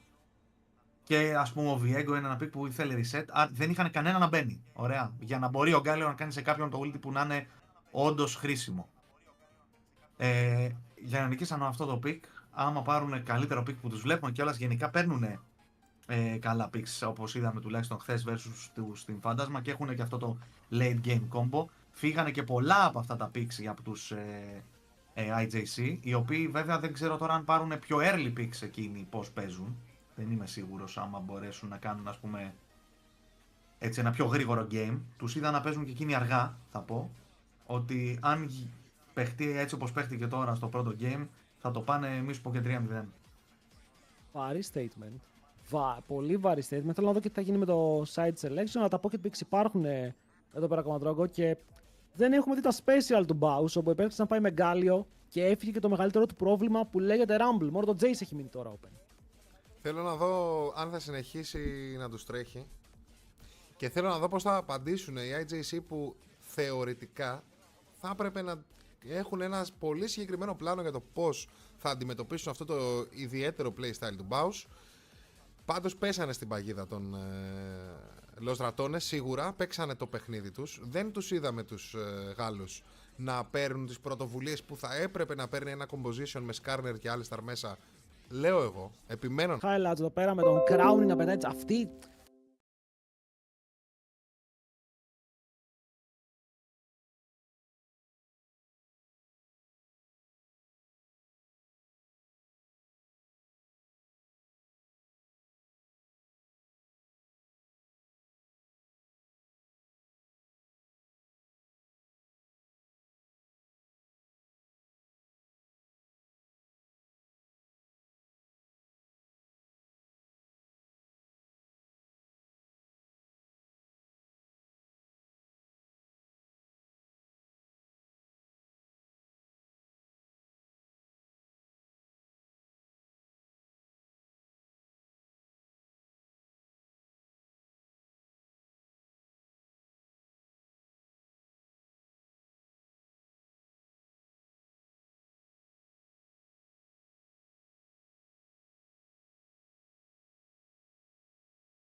exaggerated, that's what you assume.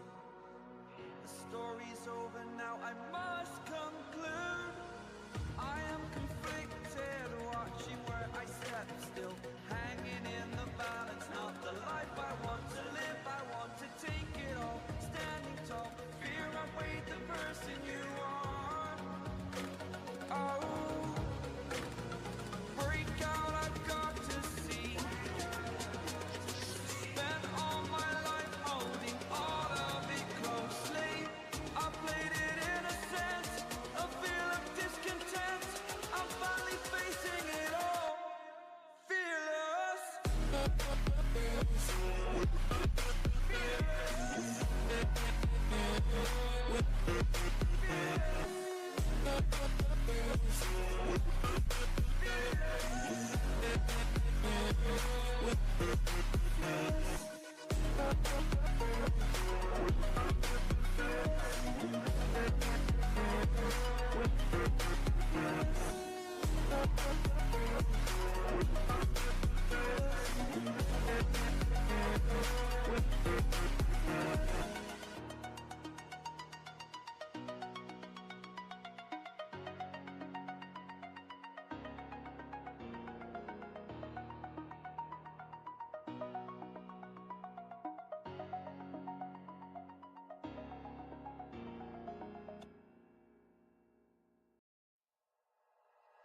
Like you, be strong to hold the powers of the sun.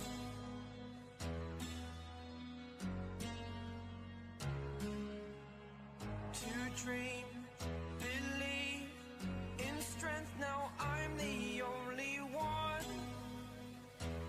Only one.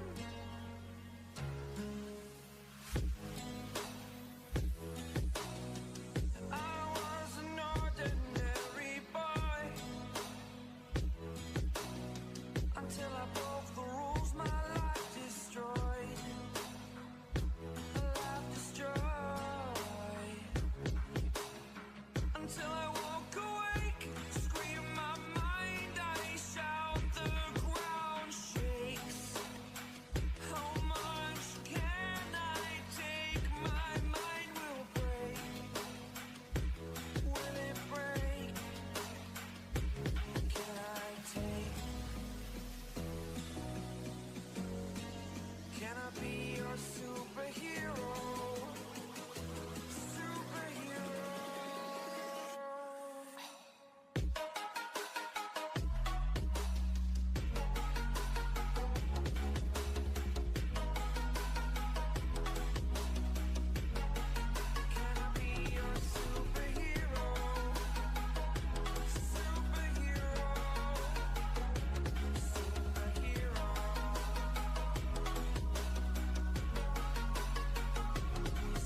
everything to the back of my mind, so you could have the light and you could take your time.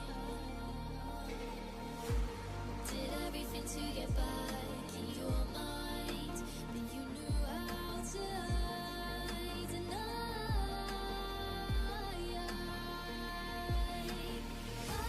can't let it go. 'Cause if I stop thinking of you, I'm all alone.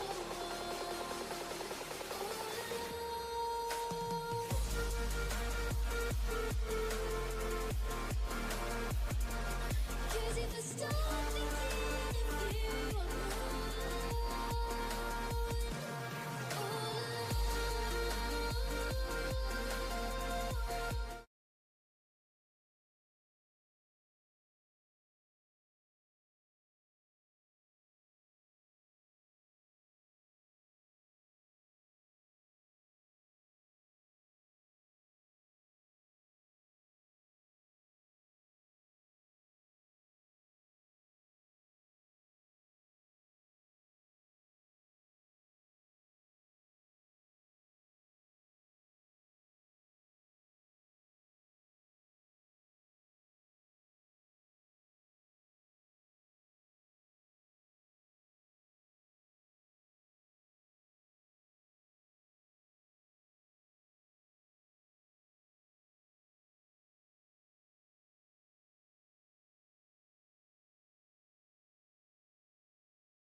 when you wrap me into you and let me take a piece of you, so I will always be with you.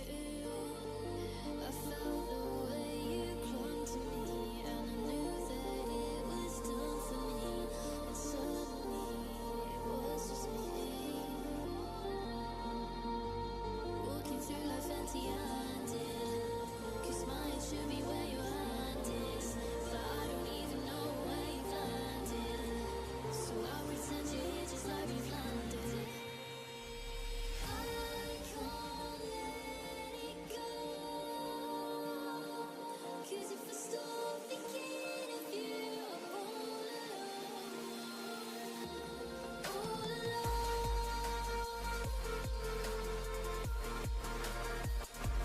'Cause if I stop thinking of you, I'm all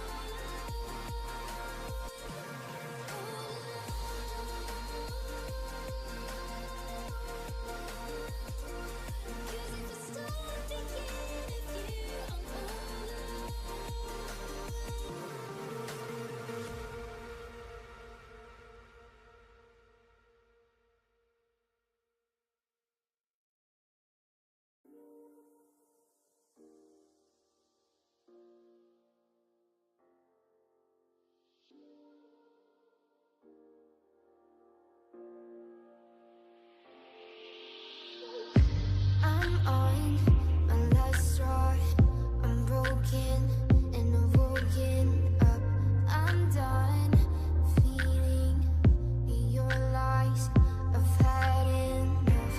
I can't run your place in this faulty game.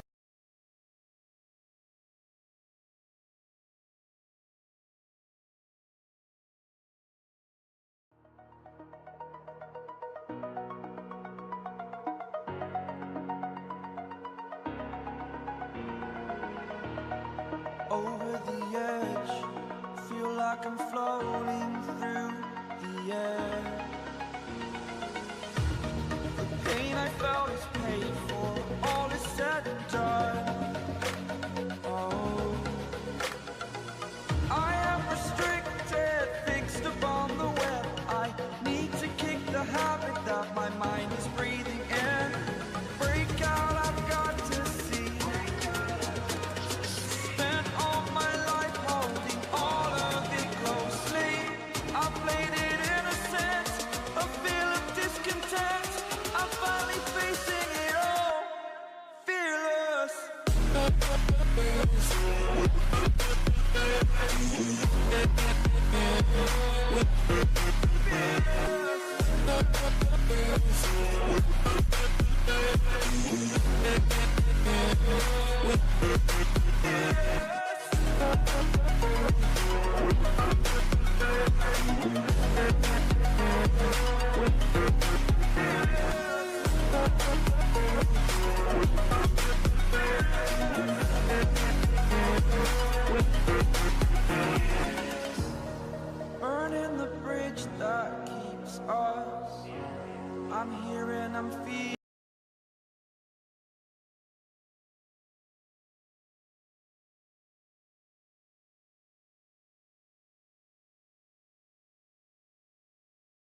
Đôi, thời kinh hân, một nữ minh.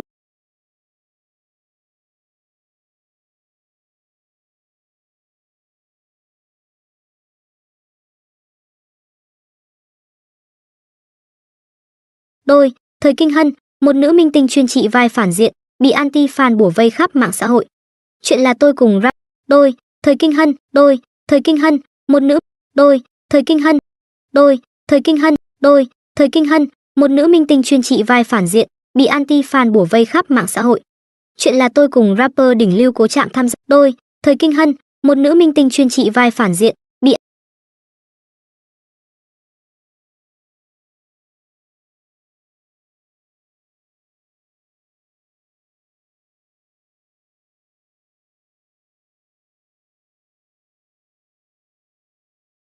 Anti-fan bủa vây khắp mạng xã hội.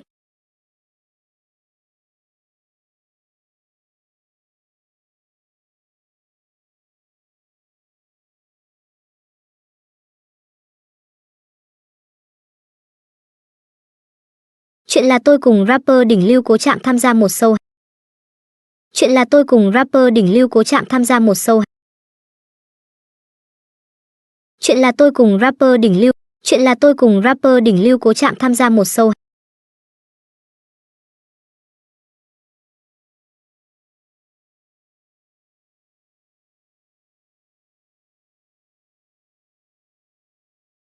Chuyện là tôi cùng rapper đỉnh lưu Cố Trạm tham gia một show.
Chuyện là tôi cùng rapper đỉnh lưu Cố Trạm tham gia một show. Chuyện là tôi cùng rapper đỉnh lưu Cố Trạm tham gia một show hẹn hò. Ban đầu tôi cứ tưởng anh ấy sẽ thích kiểu nữ idol Bạch Liên Hoa cơ, ai ngờ đâu khả năng soi trà xanh của anh ấy còn cao siêu hơn cả tôi nữa. Sau một loạt màn phối hợp vạch mặt trà xanh đỉnh cao, hai chúng tôi leo thẳng lên top hot search. Cư dân mạng bắt đầu tích cực chèo thuyền cho chúng tôi. Anh chàng nóng tính và cô nàng nóng tính, minh tinh xinh đẹp và rapper hoang dại, căng thẳng tột độ luôn.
It all comes down to this.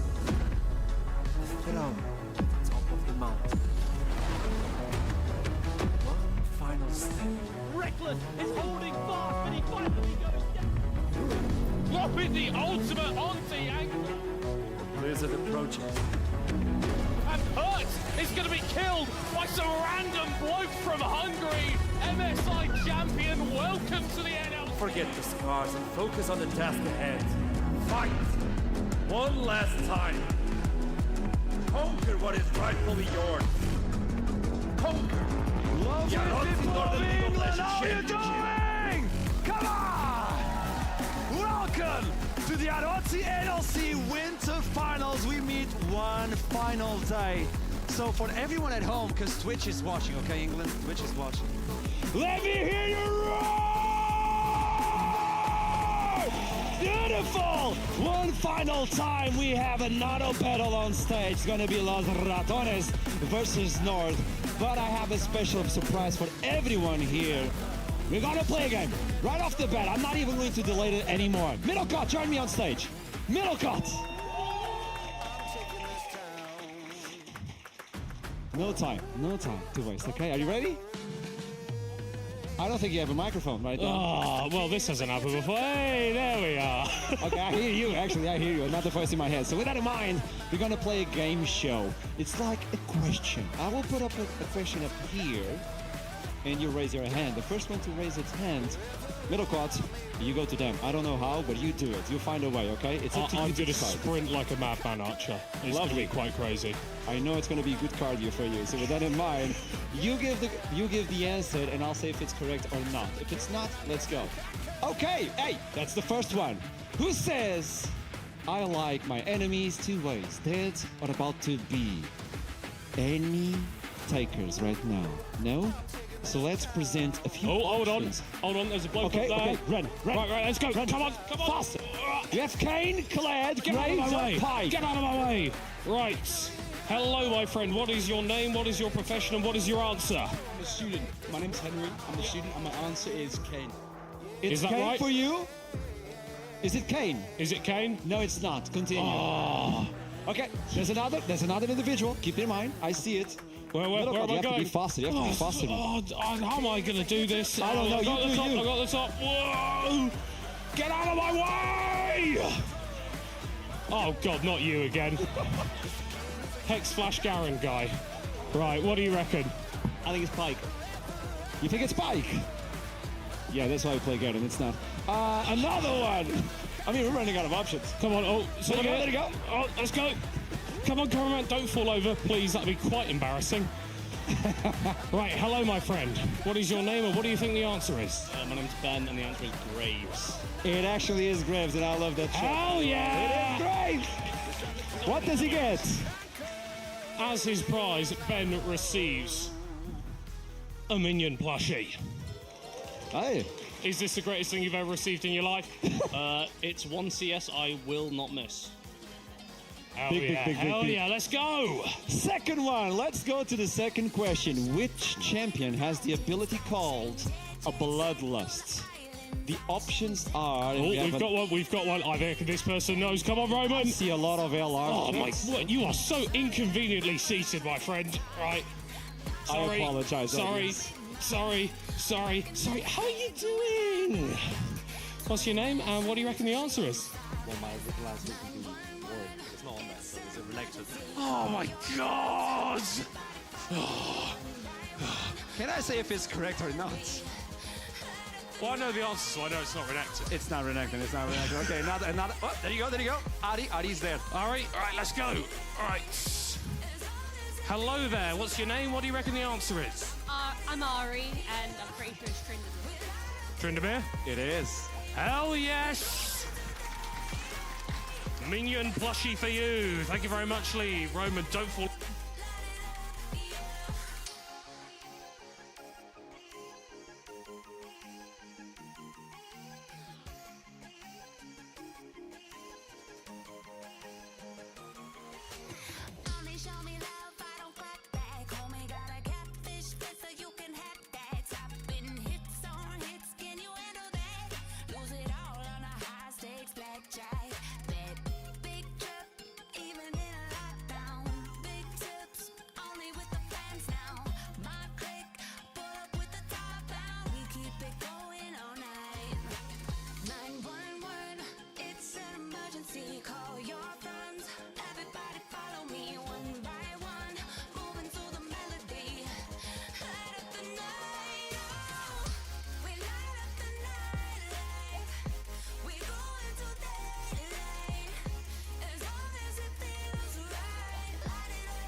beste Team der Prime League ist plötzlich Evi einfach E-Sports und der amtierende Champion Big verliert seine erste Series am gestrigen Tag. Damit herzlich willkommen zum 4. Spieltag hier im TK Prime League Spring Split 2025 mit Scarface und Basti. Schön, dass ihr mit am Start seid und auch wieder eingeschaltet habt. Es bleibt weiter spannend, wie ihr hört und seht, und damit auch herzlich willkommen an euch alle. Schön, dass ihr da seid. Mein Name ist Masterplay. Ich darf euch durch die Show führen und auch an meiner Seite wieder Scarface und Basti begrüßen. Sie sind zurück.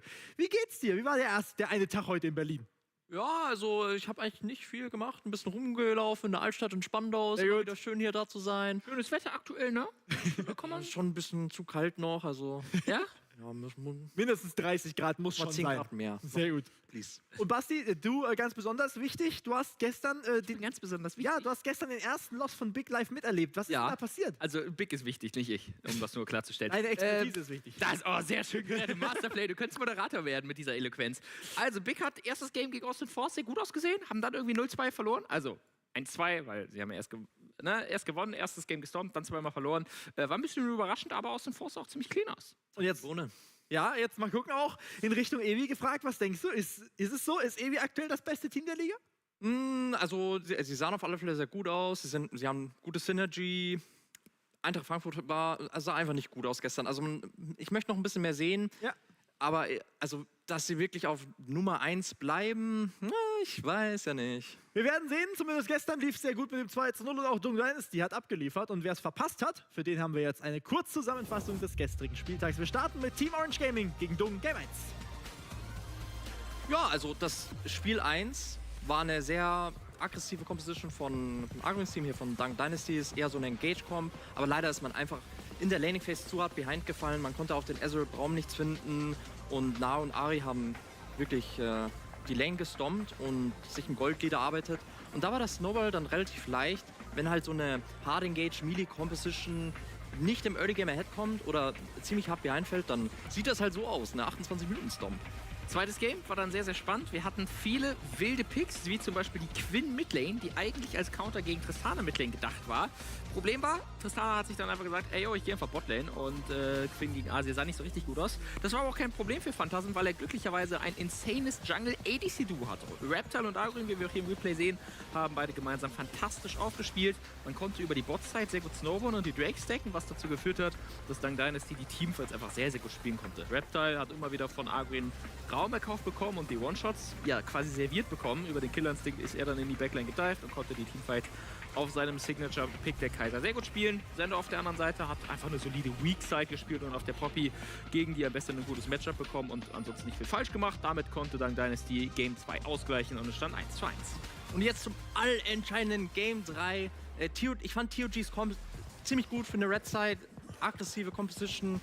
Ich meine, man sieht hier Aphelios, Jenna, sie haben alles versucht, diese Aphelios und Jenna Kombination zu punishen. Haben sie auch gut geschafft. Dadurch haben sie sich auch viele Dragons geholt. Gleichzeitig hat aber Arguin einfach sein Ding gemacht. Ne? Die Voidgrafts geholt, den Herald geholt, Topside Advantages geholt und sich so langsam, aber sicher auch mit so einem wirklich mit Skirmishes auch versucht, um Botlane irgendwie so ein Lead zu bekommen. Und irgendwann ging es dann um die Objectives. Ich meine, man sieht, Dung Dynasty ist immer noch behind, 1500 Gold, 3 Dragons und jetzt ist dieser Atakan-Fight da und jetzt kriegt einfach Phantasm diese wunderschöne Kombination und die Scaling Champions, die kommen dann einfach rein, Cassio, Aphelios, Jenna und also hat man das schon mal gesehen mit Hex, Tech, Soul, mit Atakan Buff, das Game droppen? Also das ist crazy. Das war wirklich crazy, dass gegen all das trotzdem noch Dung Dynasty gewonnen hat. Evi war im Duell gegen Eintracht Frankfurt in der zweiten Series des gestrigen Tages ebenfalls Favorit.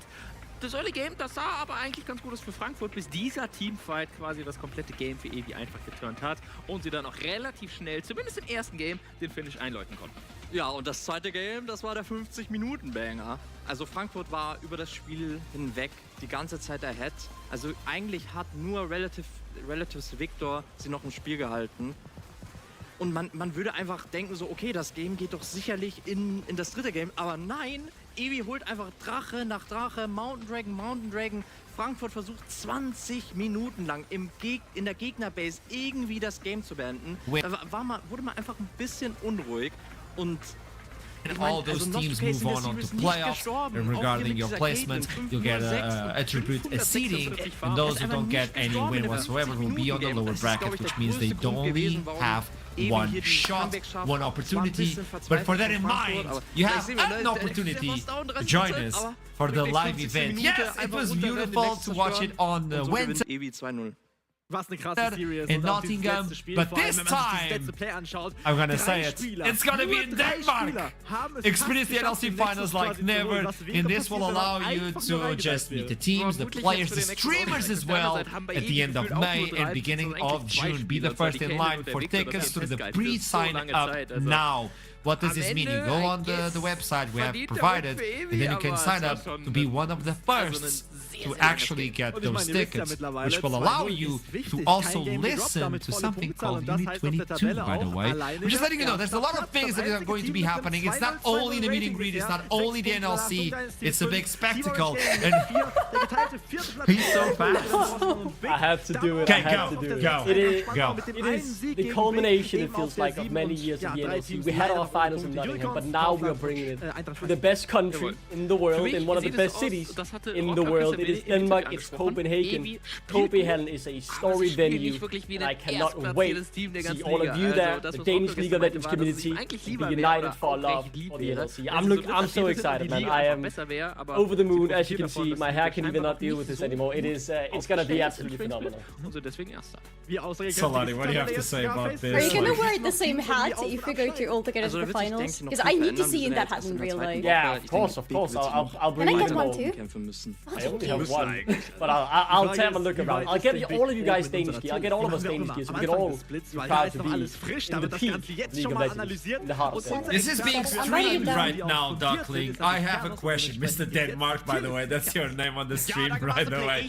I have a question. Can you open up finals wearing a full outfit of Denmark? Like as Danish as you can. Massive, like even socks. Can he be any more Danish than he is now?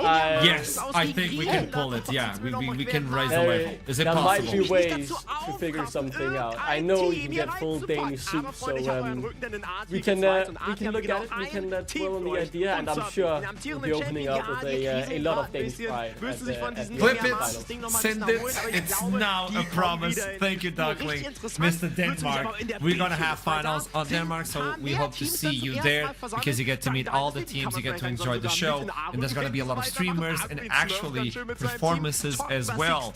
My dream is to open up the stage with the flamethrower. Yes, record it, send it to production, so I'm allowed.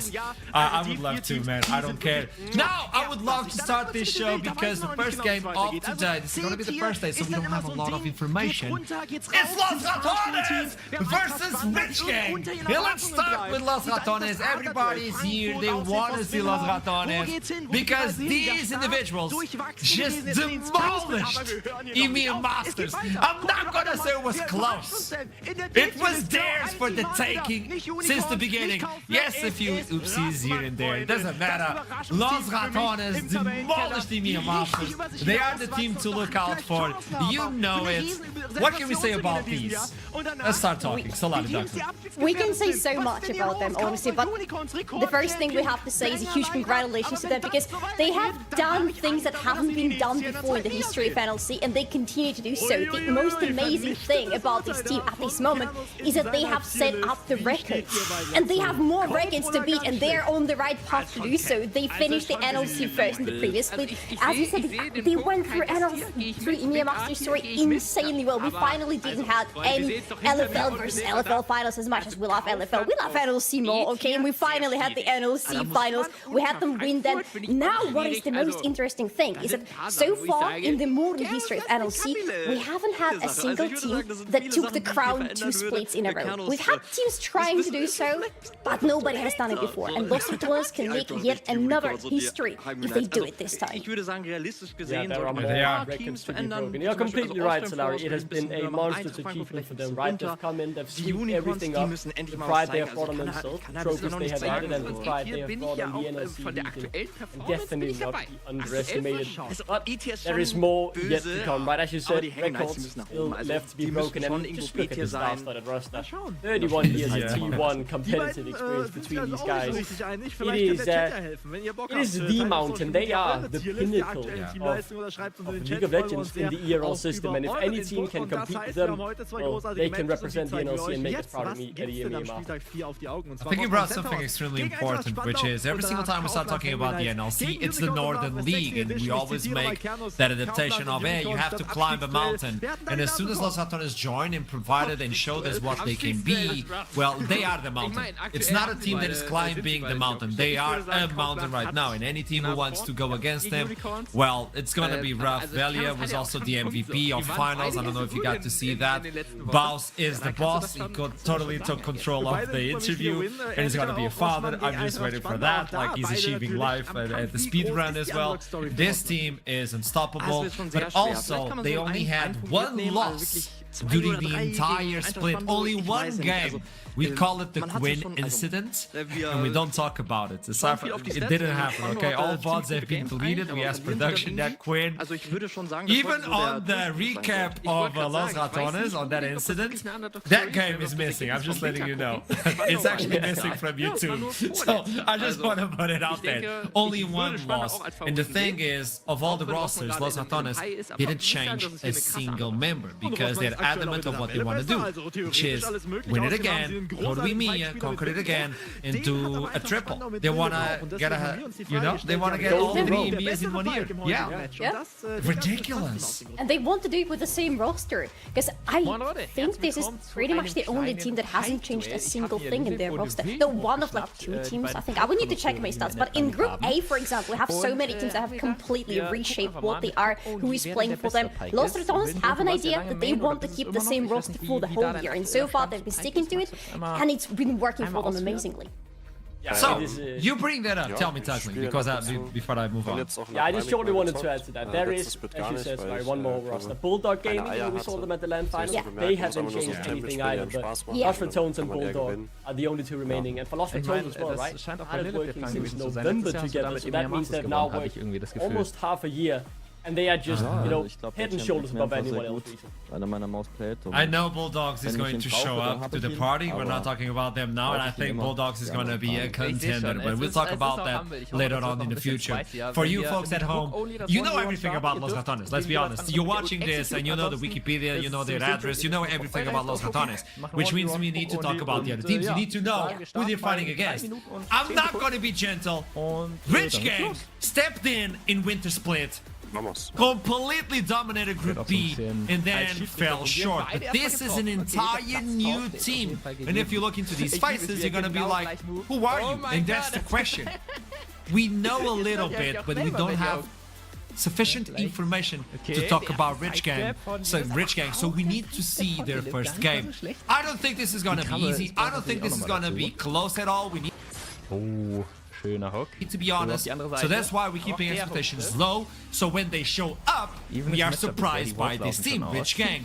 Now, it's really important to say they want to invest in this talent, in their young talent, but Solari, you brought something up when we were talking about this team, which is a top player, is really, really young, and sometimes that may be a concern, but Exopane is 17. And he completely destroys stages. So, just saying. Exopane is 17, but Conan, the top laner for Rich Gang, is only 16 years old. 16? And he got the Challenger last year, he was only 15, and his LP was absolutely insane. His rank was so high, and he's so young. And I feel like this is the pinnacle of what this team is going to be about, how we're going to be talking about them going into this split and hopefully into the next split as well. This is a developmental team. This is a team that has brought in very fresh talent, some like Colin having no professional experience, the others having a little bit, but mostly around Division 2. This is going to be the beginning of a road for them. This is a roster that wants to grow up together. And yes, they are unfortunately starting with a trial by fire by playing Los Ratones as their first ever game of the split and as this roster. But hey, if you want to start with the biggest challenge, and then hopefully everything else is going to be a bit easier for you. Yeah, it is.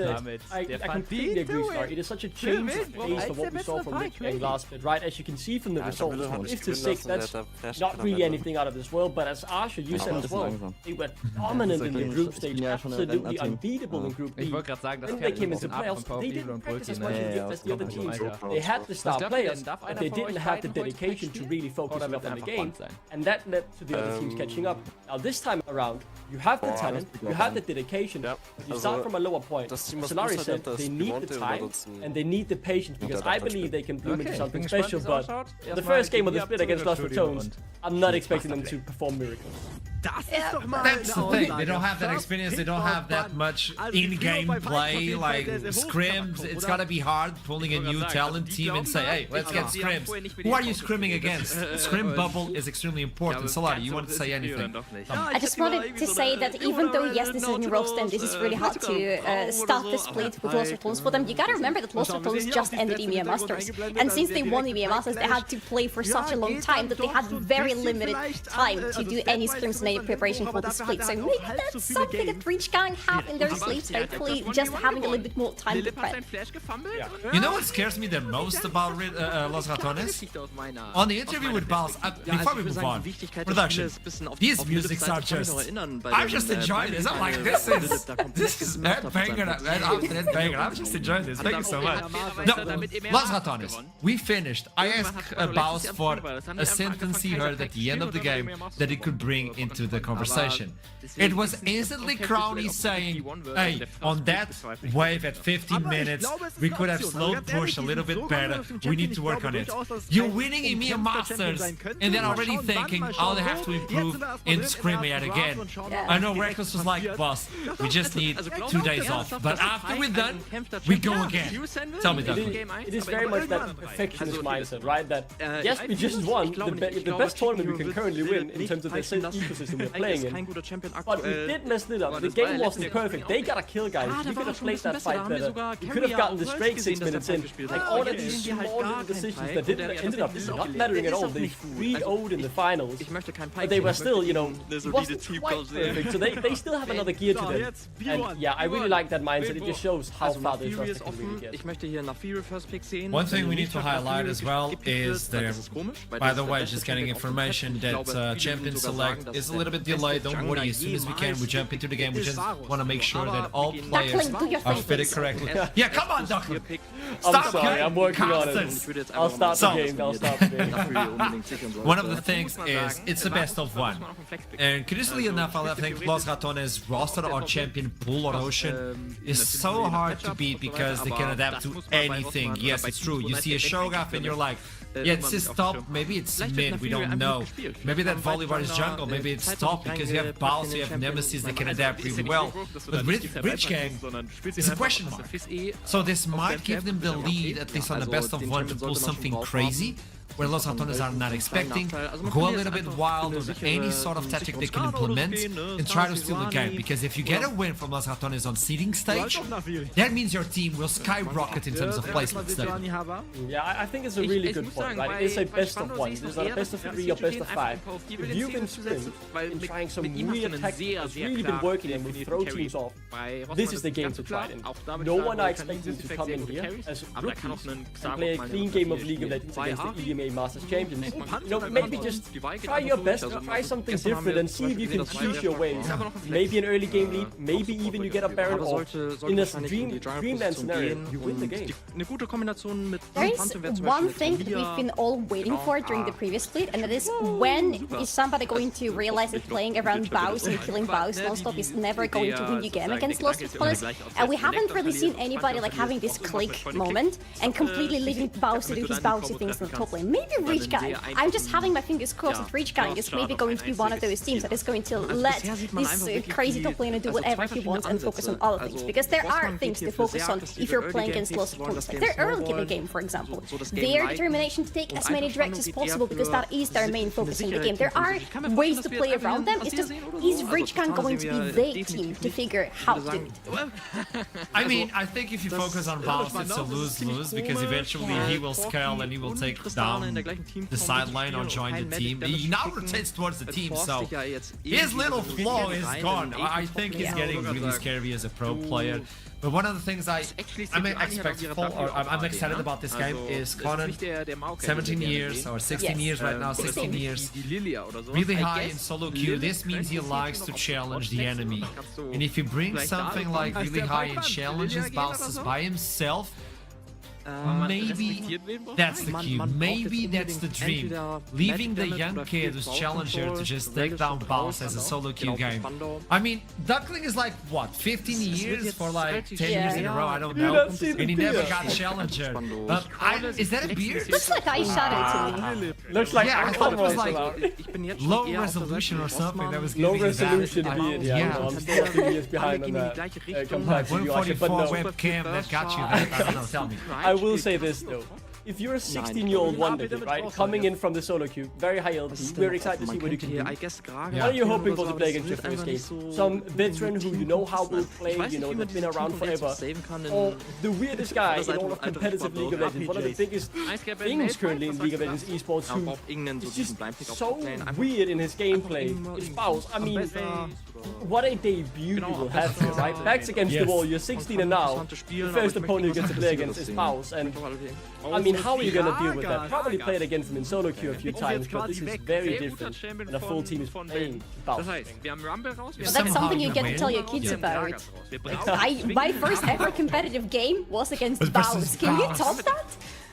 Yeah, and if he wins, he know, everybody's gonna be like at home like, hey, take notes. This is how you play versus Baus. This is that because nobody was able to get the reality or at least the secret ingredient to play versus Baus.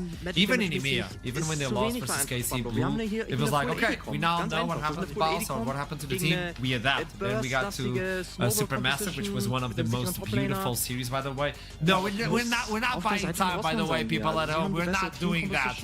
This is part of the pre-show, obviously. I'm just getting information that the game will start really soon, as soon as Duckling allows us. Yeah, don't worry, you know, my PC's lagging a bit. I forgot to update the client, so that's why we're a bit delayed here. I'm just getting in and there, getting ready to press the buttons, right? That's what us casters Duckling start game.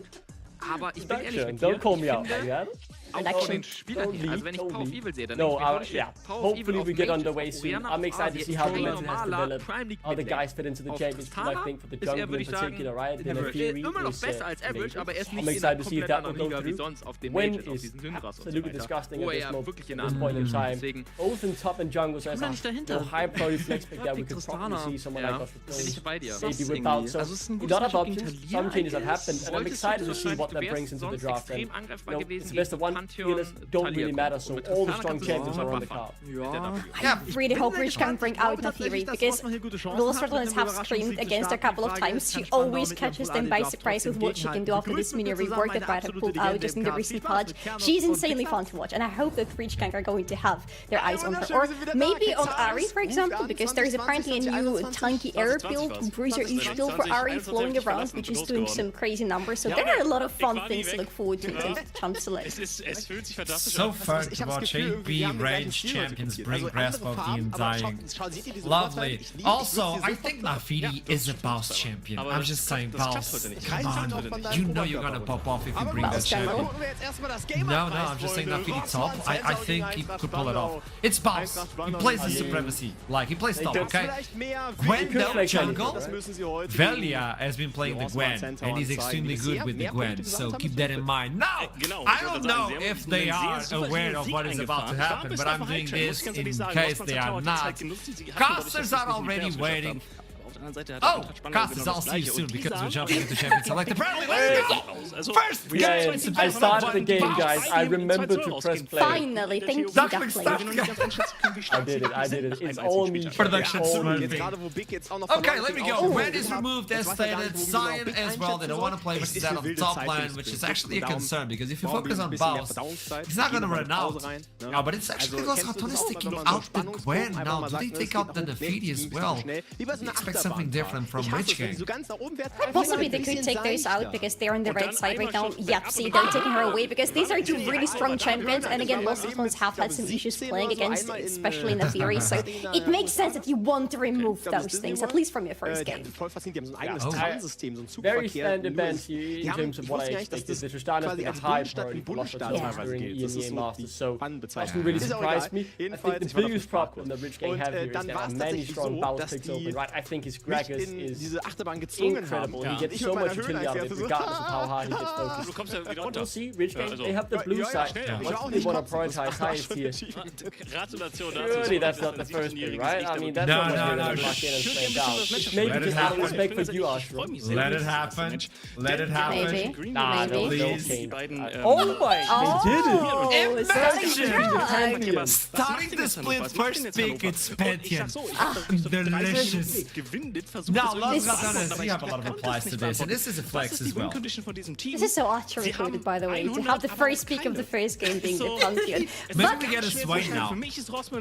I will lose it if Swain happens in the first game today. Well, it's a bird. It's a bird. It's something. We still don't know where exactly Pantheon is going to land. I would expect it to be renewal speak for the jungle, but again, not knowing exactly what Rich Gang's strategy is, it's a little bit hard to theorize what's going to happen here. But I love this Azure pick for Nemesis, starting up pretty safe but pretty strong at the same time, because Azure is just a champion you can rely on. Please tell me it's happening. Is it going to be Mundo jungle, or do you think it's Bows?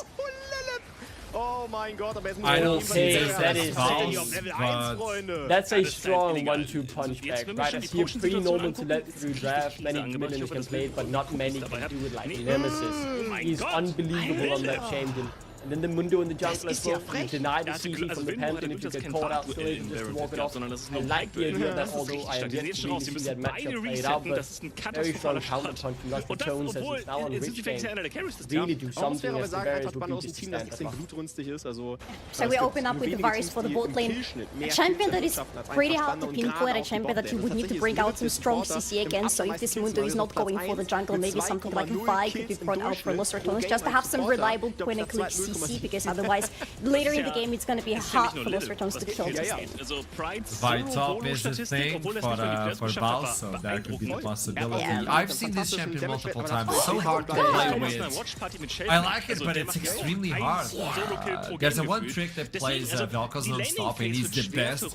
Like his math, like grade must have been ridiculous. And he keeps talking about it. That bringing this into competitive is hard because of how hard it is to pull it off, especially versus a Mundo. It doesn't care, it just moves and goes against you. He's gonna suffer a little bit because what Vel'Koz doesn't have at all is any sort of mobility. So if something is running quick at you or if something has a lot of CC against you, it's gonna be a very dead Vel'Koz very quickly. He doesn't just get out of the danger. His only way of survival is making sure that danger just doesn't get to him. It gets annihilated on the way. It's interesting, right? You have the range in the laning phase to try and poke out Nemesis.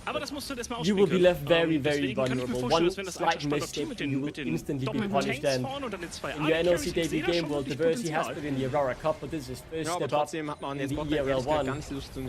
Really making it hard on yourself there, I'm going to be honest. But now seems to be the target both teams as the obvious engaged gems. In that, maybe you take away the end. Der Basisschaden von Cho'Gath Fähigkeit, das wurde ja schon genervt. Ja, Grüße gehen übrigens raus an Cerberus, der hat das Ganze reingebracht. Den haben wir mal it is an idea.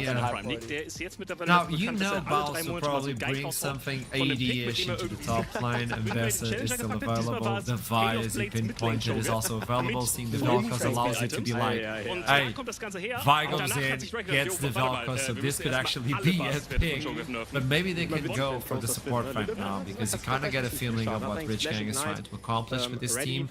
There's a lot of percentage HP on the side of Rich Gang, by the way. True damage on the Vel'Koz, Varus' percentage, even Pantheon has percentage damage on his W, so that would be interesting. Now, what do you do as Los Angeles? Do you lock in the top, or do you finally reveal, there you go, the top? I mean, it's so easy to take, right? You get the weak side, I said it in the draft earlier as well, House is just immaculate on this Gragas. He will always make it work for 10 out of 10 grade, so obvious lock.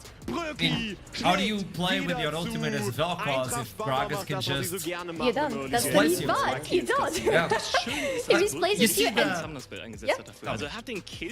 Velkos goes in and he's like, light form disintegration ray, and Gragas like, hey, here's a barrel. And you stop it. Here's the kid. Here's the kid. That's the chase. Long range team, but not really taking. It's a long-range team. They have a lot of poke on their side with the Jace, the Velkos, and the Varus together. But this poke only works if they're actually able to keep the enemy at a safe distance. Lost of Honest, having Mundo and Gragas as their frontlaner, they can easily just ignore all the poke and run right at Rage Guard, and that worries me. But also with the removal of Rakan, what is Reckless gonna go into? Because either Rakan or Rel would have worked so nasty for their comp just now to add up to the engage that they have already. Please don't work too. I think that's totally fine, right? You want a bit of flank to find the right engagement for the fight, because, you know, as we talked about, the long range, into their face, but they have a lot of frontline, a lot of engage. I think lots of tones have been and it's easy to execute draft here.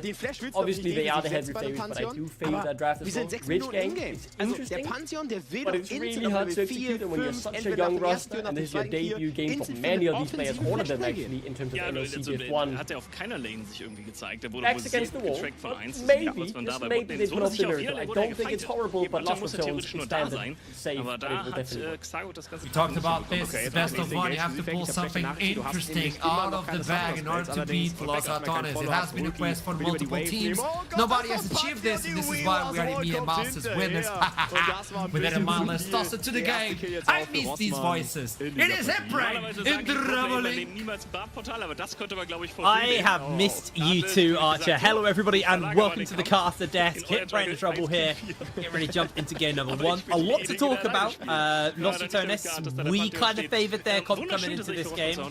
Trouble, I think you can highlight these issues a little bit more. You were quite vocal about some of what was going on in this championship. Das bedeutet, kann halt jetzt einfach dafür gehen und das Ganze wird noch ein bisschen delayed. Ja, aber ich glaube, die Grubs werden natürlich trotzdem. Trouble's muted once again. I am muted once again, okay. It wouldn't be NLC! It wouldn't be NLC without Trouble being muted immediately. Arsenal was muted too. Anyways, on blue side, when Varus has been picked, usually his best iterations is Hella Blades or Comet and you go full bulk Varus. However, when you pick it on blue side, usually the right side will tend to go super tanky to force the Varus to go on deep build, which doesn't leave him as dominant in lane, and you can usually just wing lane versus Varus to keep him down. However, right here, seeing how they're gonna go Velkos, Anders has here, great pick right there, and Jace for top lane, which it's a very safe range picking to Baus. I feel like this Varus, if he doesn't go poke, he's sort of gonna struggle to find his place in a full poke composition. However, 4 squishies into a full bomba Gragas in the top lane.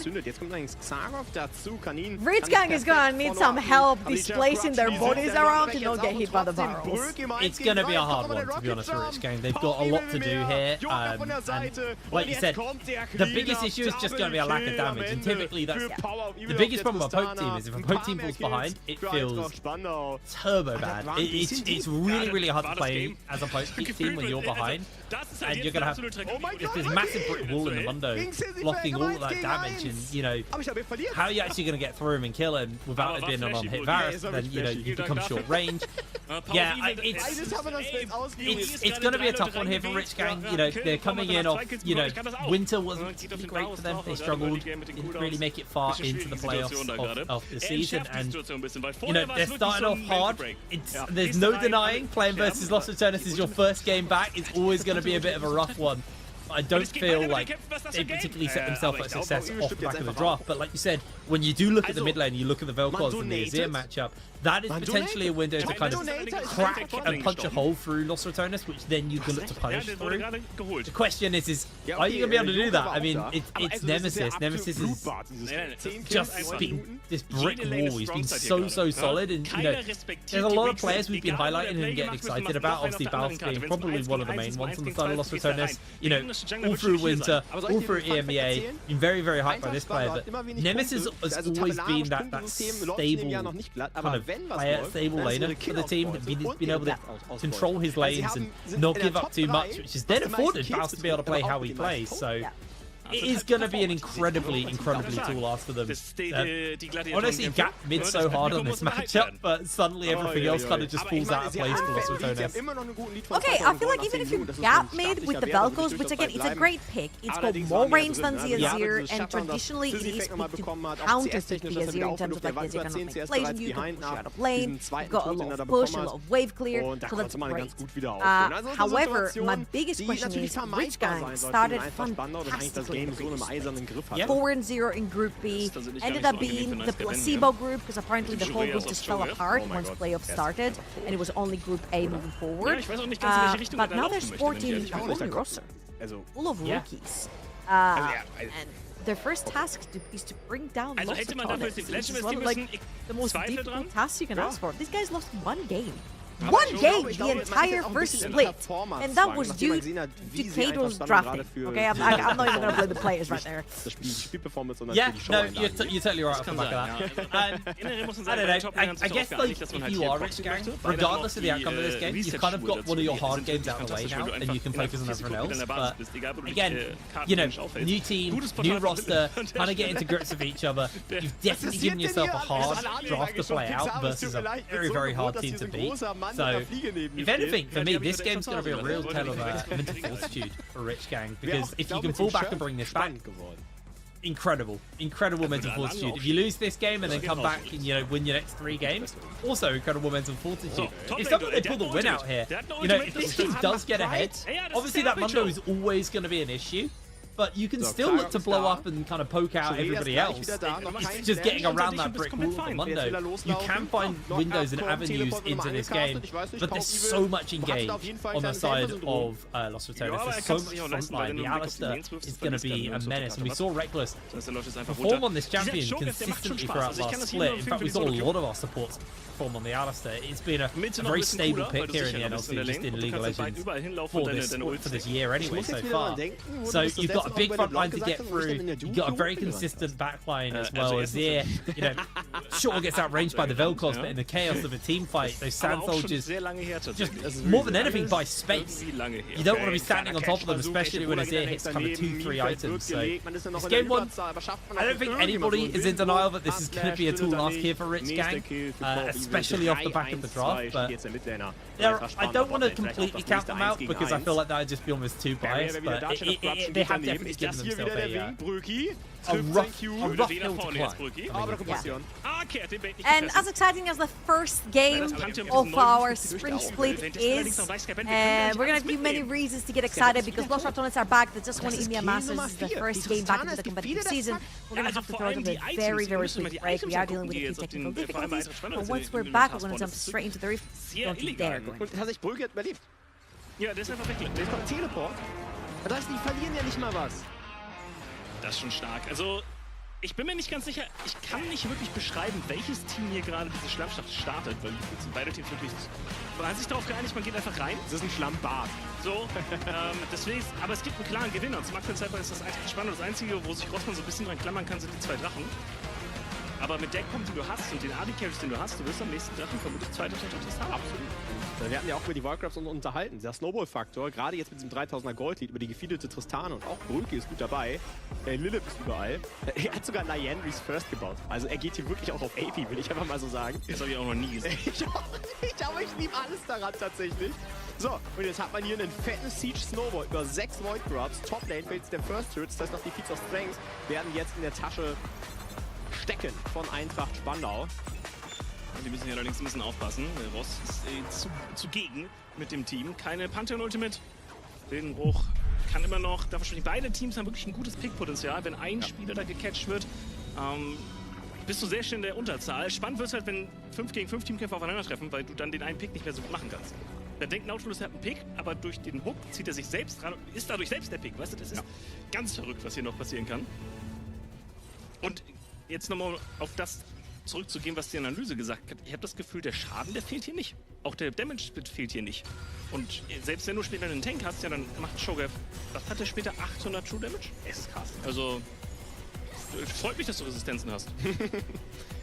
Also ich finde es wirklich spannend, aber ich glaube, das ist genau auch die Idee dahinter, weil du hast natürlich mit diesem AP-Joker, von dem du vorhin gesprochen hast, den gewissen AP-Damage ja so oder so schon, aber schwierig, wir haben jetzt gerade schon auf das Trading-Volumen auf der Toplane gesehen so und dadurch, dass jetzt auch schon das Leandrys-Wert ist bei Lilith, der ja die ganze Zeit auch schon reinpokt, immer wieder auch in den wichtigen Situationen mit dabei ist, wird das Damage-wise, glaube ich, vom Split überhaupt gar kein Thema sein. Selbst Joker mit Sejuani hat ja ein leichtes AP-Burst-Potential, wenn er die Ult hittet, davor vielleicht mit der die passive stackt und dann ist ja quasi ein kleiner Assassin. Ja, itemtechnisch, Shureas, Into, mehr Movements sind normalerweise in der Solo-Queue würdest du das Deadman's Plate bauen, dann läufst du mit so 516 Movements wieder über die Map. Ich glaube, wir müssen kurz mal Nice Guy den nächsten Tod angucken. Ja, mal gucken. Also der Dive ist ein bisschen mutiger, aber ich glaube, Joker ist tanky genug, von wegen mutig, der Kill ist easy. Und dank den Void-Grabs übrigens, weil sie hatten keine Minions, aber dadurch, dass jeder mal den Turret gehittet hat, waren da am Ende, ich glaube, 6 Void-Jense unterwegs. Wir nennen sie hier liebevoll Void-Jense. Okay. Wo kommt das her? Ich glaube, zum ersten Mal, als sie eingeführt wurden, haben überlegt, sollen die einen Spitznamen bekommen? Ja. Und dann, ja. Wow, also Rossmann investiert sogar nicht mehr auf die Top-Lane. Das bedeutet, dieser T2-Turm wird einfach noch in Power of Evil gehen. Krass, ne? Das ist der Spieler ist unfassbar reich. Wir können uns ja mal anschauen, wie reich. 8000 Gold, sind 1100 Gold näher. Das ist ein Schmackofatz in Minute 16, sage ich dir. Also 8000 Gold. Da kannst du einiges von kaufen. Witzig ist nur, dass Kanin halt auch nicht arm ist. Kanin ist der zweitreichste Spieler in der Partie. Ja. Er hat trotzdem 1100 Gold weniger als Power of Evil. Ja. Power of Evil muss jetzt auch überlegen, wie er das Gold investieren möchte. Das ist noch nicht geresettet. Und ich sehe für Rossmann Tower keinen Weg, wie sie das gleich spielen können. Und die Frontal ist einfach zu dick mit Joker, der ja die Early Game Kills bekommen hat. Das bedeutet, er hat jetzt schon 3000 Leben. Und Sejuani hat ja den großen Vorteil der eigenen Passive, wodurch sie auf den ersten Tag diese erhöhten Resistenzen hat. Das bedeutet, auch der Catch of Sejuani ist unfassbar schwer zu spielen. Du hast natürlich Scaling und ich möchte hier Rossmann auch nicht verteufeln. Talia, wir haben vorhin in der Review von Dunk Dynasty gesehen, was so eine Talia im Late Game machen kann. Die hat gestern bei Austin Force Wilhelm fantastisch funktioniert und gestern halt auch bei Phantasm, der damit die Late Game Teamkämpfe übernommen hat. Der Champion skaliert massiv. Aber weißt du, was so spannend ist? Das haben wir, glaube ich, bisher wenig gesehen in dem Game. Das hast du aber gerade, als wir in das Game reingegangen sind, schön gesagt. Eigentlich haben sie ja noch eine Pick-Off. Und zwar eine High-Range-Pick-Off über Sejuani und Bart. Und du hast nur immobile Carries über Talia. Wenn wir die Rüberswall mal ein bisschen ausklammern, weil im Fight ist die nicht relevant so. Einen Pantheon und einen Varus. Ohne einen Cleanse. Also auf Sejuani dazu. Das heißt, du hast absolut recht, aber dadurch, dass sie so immobil sind, sehe ich eine sehr große Chance, dass sie einfach weggefischt werden. Kann tatsächlich passieren. Auf der anderen Seite aber genauso, wenn so eine Nautilus Hook trifft, egal welches Ziel, die Mobilität bringt dir da auch nicht wirklich was, vor allem wenn der Knockup direkt hinterherkommt. Wenn diese C-Chain erstmal drauf ist, dann kommt das Fass, dann kommt der Pantheon, dann kommt die Talia. Also die Varus Ultimate alleine ist schon ein Engage-Tool für das, dass du ja nicht beim Gegner dran sein musst. Der Follow-up darauf ist halt gut. Aber du musst halt diesen ersten Kill hinbekommen und ich sehe das halt problematisch, wenn es Sejuani und ein Showgirl davor stehen, vor allem weil Pride es halt richtig liest, sich die Teamkampf von Rossmann Tower anguckt und sagt, ja, Magieresistenz ist wirklich nicht schlecht hier als Stat. Hello everybody, we are back. Apologies about the delays there. It wouldn't be NLC without some pauses, about some delays. Also, the absolute nightmare fuel that is going on behind Trouble. What is going on in that cabinet? You're talking about my Labubus? Nightmare fuel? Yeah? Nightmare fuel. That is some absolute nightmare fuel. In 7 Sekunden. Das Timing hier ist We're on camera, we can talk about this. Right Yeah, now, we can. we're not on camera. Luckily, we are in game for our first game of the spring split. And our defending champions and EMEA champions, Los Patrones, on that red side. They're actually already getting a little bit of scouting going out. Renewal just looking to see if he can deny something. Oh, hold on. Nemesis getting chunked out, though. He's going to back off. Did have to burn a flash. From the looks of things, no one on the side of Rich Karen did have to burn a flash either. So getting that flash down, we already talked about it. The one lane that we're very confident in right now is this Diverse versus Nemesis lane. The Vel'Koz being able to win that matchup. Now having that flash advantage, it's going to do some wonders for them. I tell you what, that level 3 Pantheon is looking at that mid lane. However, I will say that Vel'Koz is being picked into the Azir to perma push the wave and not allow Azir to get out top lane, you can pressure command the tower, you pull command the tower, you're actually like very oppressive as a champion into the Azir. So I don't know if Nemesis is going to give much area for Renewal to be able to gank mid lane underneath the tower. However, what I wanted to bring up is that Veli is playing a very interesting champion. Natinak right now, who is the new Ruddy jungler, is third overall in junglers and fourth overall in the US in the ladder, playing Mundo jungle, having about a 72% win rate in about 170 games, which is absolutely freaking nuts. The champion is pretty broken, the clear is fine, and you can also pretty much set up ganks by slowing and throwing your briefcase in this particular skin for the Mundo. Primarily, you're just creating yet another wall in front of your back. You do hit a point on the Mundo, or playing against the Mundo, where he genuinely feels unkillable unless you find him completely isolated and like 4 or 5 people jump on him. That kind of CC immunity from the passive, health regen he'll get from the ultimate. It can be a miserable experience playing versus him. And like we said, Risk-Gang have a lot of poke. It's not that consistent damage to kind of whittle and chip away at that Mundo. So it's going to make life harder. And looking at Riven's summoner spell choices here, not summoner spell, root choices here. Going for the Meteor, no surprises, but it's going to be going for that poke virus. So your best shot at kind of being able to whittle down a Mundo has been heavily shut down off the back of that. But that's the future. Let's talk about the now. Right now we're seeing that exactly what we expected. Diverse is getting that shove in onto Nemesis and just completely controlling the lane right now. Nemesis consistently taking these Qs actually from Diverse. He's like, but damage does try and catch him, but Nemesis able to bait out and dash away at the perfect time, although Renewal has found Boss here. Baus trying to make the escape. Conan forces the flash. They jump in with the flashes as well. That was a pretty disorientated play. Baus able to draw 2 flashes out and make the escape. But Crowley finds first blood with the flash under the tower. Wow, okay. So usually when you see Comet Powers, it's a very oppressive champion in lane. However, Jin has some pretty good raw numbers in his kit in general. So his AD early on, pretty good. He gets the shot, he has his Q, he has his W. Let's watch this one more time. Crowley right here will actually get engaged by Nodu, but then Rhythm gets instantly jumped on by Reckless, falls too low. I think that was a very late flash coming through from Leader as a... Hell yeah! Also has to flash, I have just lost the frame for quite a while. No, I'm here. I was just letting you talk. Don't worry. He's there. All right, thank you very much. And that was a very early teleport that was also forced by Nemesis. We're gonna allow Diverse push that wave and get back on foot. Diverse definitely has control right now. He's still got his own teleport to play with. He is missing a lot down to Nemesis. Nemesis suddenly just decided to start dodging, able to evade a lot of what Diverse was putting out. But again, that teleport advantage means this trade isn't the end of the world for him. As Baus getting shoved underneath his tower, but it's a Gragas, even if he is low, has a fair amount of sustain built into his kit. Yeah, Diverse not being able to quite hit those shots onto Nemesis. We did also see Velia burn that flash earlier on that invade. We did kind of interrupt our replay for it. But now, it's just kind of that slow cook away. Have got the grub spawning up soon, though, so we'll probably see some action break out there. Question is are we going to see Nodu or Reckless roam up to try and contest these first round of grubs? Alright, these rats really like dragons and playing around dragons, so I do not expect lots of times to actually swap for the top set of the map. Oh, hello. Good reset. Nice little engage onto Riven there. Catching him out. Riven, like you said, no flash. Crowley, no flash either, though, so Nodu's able to keep him at arm's length. Just going to get a little bit of return damage onto Nodu. Honestly, beautiful play from Nodu, making sure that his ADC survives that.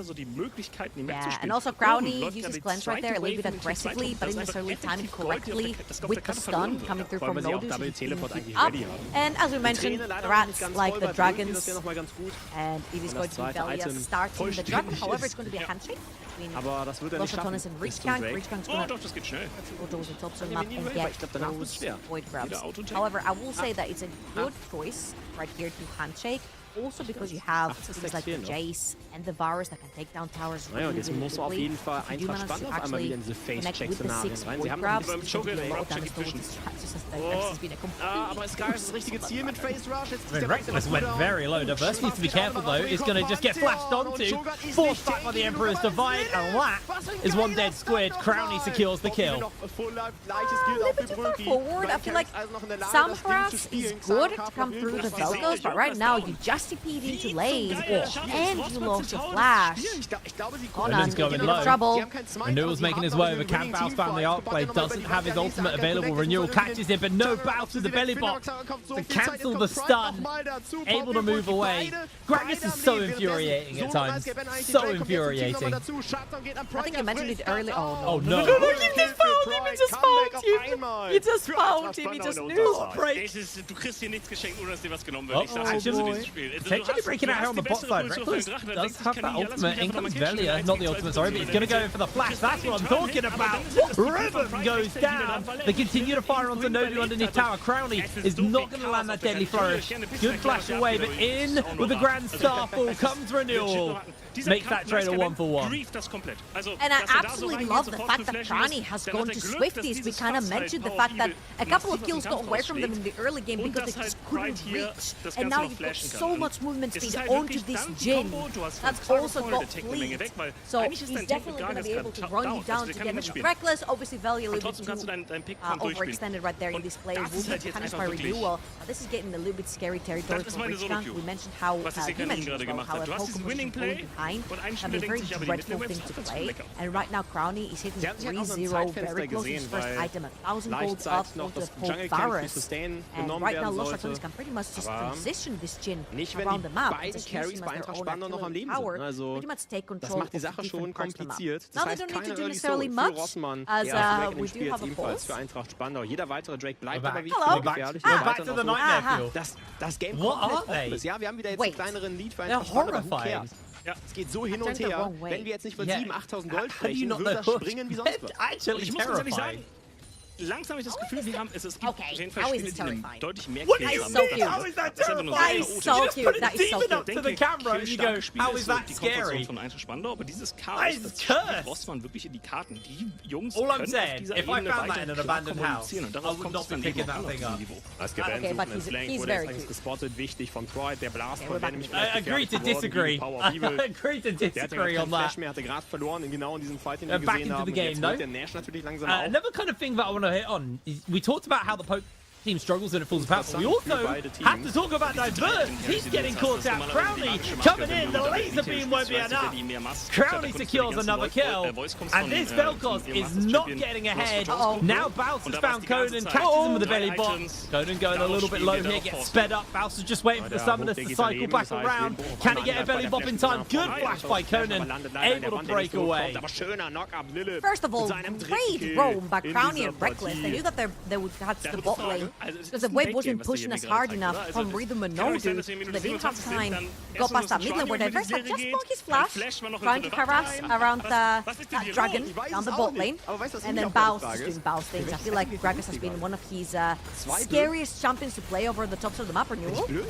He's in danger. He's going to catch the slow off, but they're going to flash onto him. Renewal tries to close that gap. That's going to be the spear to secure the kill, but in comes Velia. Full HP. Ultimate ready to fire. They got the flash as well. Conan going low. There's the flash wall from Velia. They're able to secure the kill. Ultimate ticking away. And that one, though, is going to be so hard to kill. Looks like they're just going to back off a 1-for-1 on the top side. Und ich glaube, da wird es dann spannend, weil mit diesem Rapture und der Bart-Ultimate Renewal has been picking up all the kills pretty much from the set of Breach Gang. However, I'm getting a little bit worried right here because the Pantheon is like that one component on the set of Breach Gang that is going to pull off when later we go into the game. Looking over to the other side, Velia has played some nutty Pantheon before. Has gotten a lot of sort of very sticky situations, particularly at EMEA Masters with the Pantheon. So let's see if Renewal is actually going to be able to do the same. We have said over and over before, even though Velia did get EMEA Masters MVP and he did get Winter Split MVP here in the NLC, we have said that because he's the new guy among all the veterans, if you will, on the side of Rossatones, that he might be most under pressure when it comes to like new opponents. And right here, Renewal seems to be having the upper hand, of course, in this particular iteration where you're playing a more aggro tanking champion AD versus a tank, more likely to get ahead, and it's only 100 gold. However, Renewal has the chance right here with his first item complete as well to try and influence the side lanes. The biggest problem I have with this champion is he's doing a fantastic job now, but eventually this champion just nosedives in power, and that's the point where Velia is going to be a complete menace on this Mundo, so they have to gain something off these kills that they're getting, and so far that is a plate topside, a plate mid lane. They haven't really been able to get too much off the back of it, and you're already worried about falling behind with a jungler who kind of just stops being a champion almost later down the line. It's going to be a major problem. And Diverse was our window into this game. We talked about how this matchup could be the matchup which you would look to punch through the Los Ratones defense, but unfortunately, he is 0-2. He is struggling right now. Grand Starfall coming in onto Baus. Baus just trying to go for the old escape, and they just give it up. He might even get a proxy off, although Rhythm's in the area. If I was Rhythm, I'd be very scary. You can't walk into him. There's no way. There's no way you walk into him. Don't check the Gragas, man. Don't check the Gragas. Like, Baus just buys so much time. Like, they're going to lose a tower. They're going to lose a dragon. Renewal is able to get 6 grubs. Good. 4 oder 2 gegen 5 spielen. Das hätte ich vorher beim 3 gegen 5 such a waste of time, but Baus leaves. Baus leaves, and I feel like for Rhythm, he's allowed to waste the time right there because he cannot walk bot. He can't walk mid because his mid lane is there. He can't walk bot because he knows he's under a lot of pressure to get dived right now, and he can't walk top. His top lane was just resetting. However, Baus... There's a bit on the Baus, he gets the interrupt, in comes Nemesis, so he might be able to turn this one around. Flash comes out from Diverse. No Flash. No Flash comes out, and he's able to break away. But ultimately, this is what we talked about a lot last split with Baus. He's so hard to deal with, as Crowley instantly cleanses the chains. The amount of time that Baus just bought so many plates, so much pressure over the Los Ratones, and the gold lead, almost 2k now for the bot side. Rhythm maybe finding himself getting dove under. Teleports are coming in, and Los Ratones is just going to walk away. Velia, no flash, but ultimate available. I don't think that Rich Gang are going to be able to kill him here. They are bringing Renewal in. Velia doesn't have that passive. He's going to have to pop the ultimate here, but now he comes to fight. Knockup comes in from Reckless, and that's going to be a shutdown given over to Crowley. He is 5-0. Rhythm will be taking shot after shot coming in. And that was absolutely flawless from Los Ratones. Don't lose a member. Reckless finds the next one, and Rhythm goes down. A double kill for Nemesis. A 4-0 fight to Los Ratones. Aber sie fischen viel, sie forcen Rich Gang are dispatched off with clinical precision, and Baus is trying to do his own Baus thing, just going on the top side. No flash for either. No, he does have ultimate, but he's going to use it. No way. Conan can't close the gap. That Gragas is no way. Insane. Baus is out. Los Ratones on a 4,000 gold lead at this point in the game. That Jin is invincible. Nash also completed onto Nemesis as they're he's gonna take that bot lane tower as well. That kinda hurts. And they can die there as well. Baus is still around. Just did the whole circle, I guess. One camp is gonna be taken away. However, Los Ratones being so far ahead in the game, they can call the shot. They're jumping onto Crowny.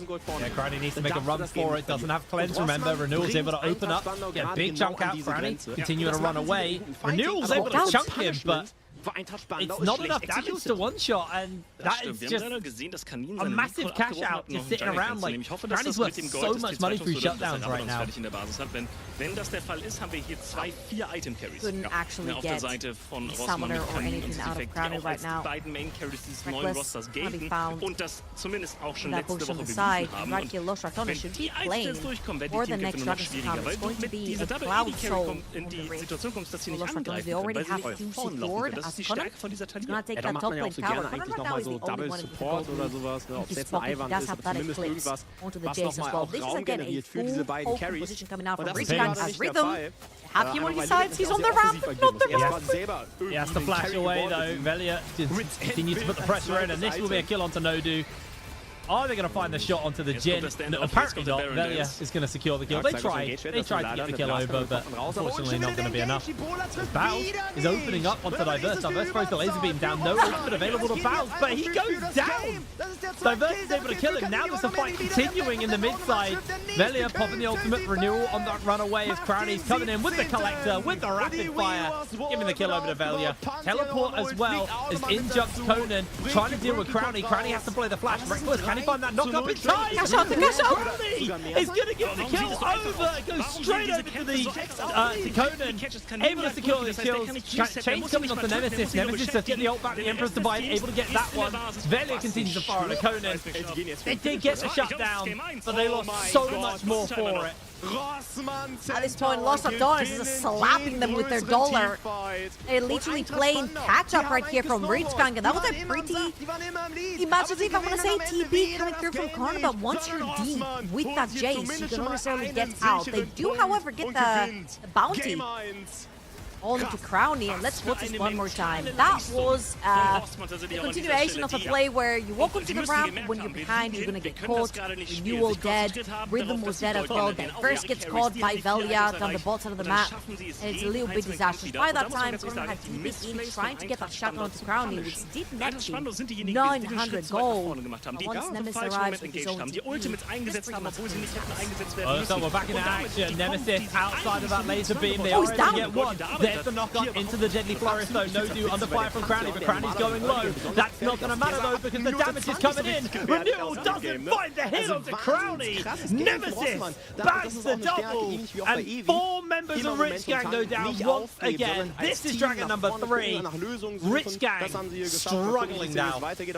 Yeah, and I feel like this is not necessarily how a poker position is supposed to be played. With a poker position, you want to take control of lanes, push out your waves, take control of the neutral objective, and then when your opponents are trying to funnel through choke points to check out these reverse slots, you're literally there just poking them down to death. And right here, Ritzgang just went head deep into the jungle of Velia right there. They do manage to kill him, right? They had Renewal and Nojo around, and everyone piled on top, throwing every ult in there. But once Lost Adonis came about, Avengers assembled, and unfortunately, würde man denken, dass die Spandau-Composition besseres Front-to-Back spielen kann. They're just too far ahead at this point. It's feeling very, very hard. 7,000 gold over to the side of Lost Adonis. Feet of strength in their pocket. They're one off Soul as well. Crowd Soul, you know, not always the most impactful, but Mundo with Crowd Soul, genuinely terrifying. Really, really scary to deal with. Byron honestly looks like a very doable thing for them, although Bounce is finding himself in a bit of danger. It's going to send Conan packing, able to dodge away on a whole heap of the CC. Somehow making a break for it. Bounce should be able to get underneath the tower. Renewal even ults in. Oh, it's not Baron, it's Herald. We're 18 minutes into the game. But Herald over the side of Lost Adonis. You're going to wait about 4 more minutes for Baron to make his appearance in the game, but this is going to be Reef Herald, and I feel like Lost Adonis, if you look on the minimap, the second Baus spotted a second member down that bot lane. Lost Adonis were already moving up to go for that Reef Herald. They're going to take that outer tier 2 top lane tower, and they will catch themselves a squid in the process as well. They came down, that makes it instantly a 4 versus 5, and Baus has spotted that 2 more members are down there for Rich Gang. This could be yet another buff on the tower. Velia gets to take that one mid. Really smart actually there from Velia. Is he going to be able to drive it somewhere else? He might be going bot lane. He's going bot lane. Can they get the damage off? Ja, also wir He's trying to make the escape. Ne, bei Spandau. Und man begibt sich einfach so weit aggressiv in Richtung Ross und respektiert It doesn't matter. Passes what the wave in, and they could just collapse their whole team down if they want. Yeah, if you use it as a taxi instead, now the Hobo Quadrant is taken away by Lost Adonis, and this is going to be just as critical as ever. They do have the items that can complete as well for Nemesis, double items onto Jin, onto Crowley's Jin as well. Baus can take the back right here. 1 Rift Herald, 1 gank down bot lane for Baus. Posted 1 Rift Herald to reach gank, and their entire outer tower defense. That is brutal. That is absolutely brutal. Lost Adonis as efficient as ever with their gameplay. And I feel like these bases may be the final bases of the game here. Everyone's going to spend up that money, get back onto the map, and honestly, with Atakan, you could force Atakan, you could wait for Baron in a couple of moments. You could even potentially siege, because again, you're against the Poke teams.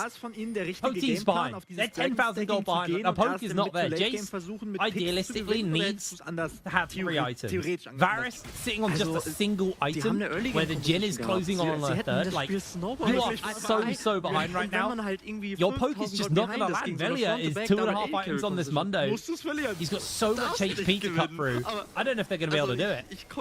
I feel though it's just a little bit difficult because there's a lot of wave clear due to the nature of like the Varus and the Vel'Koz. They've got like inherently a lot of good spells to clear out waves. So I feel like Lost Runners are here specifically because it's for Ashes Atakan. I think it's for Ashes Atakan at least. That's what I saw on the map. It might have been a flowers map.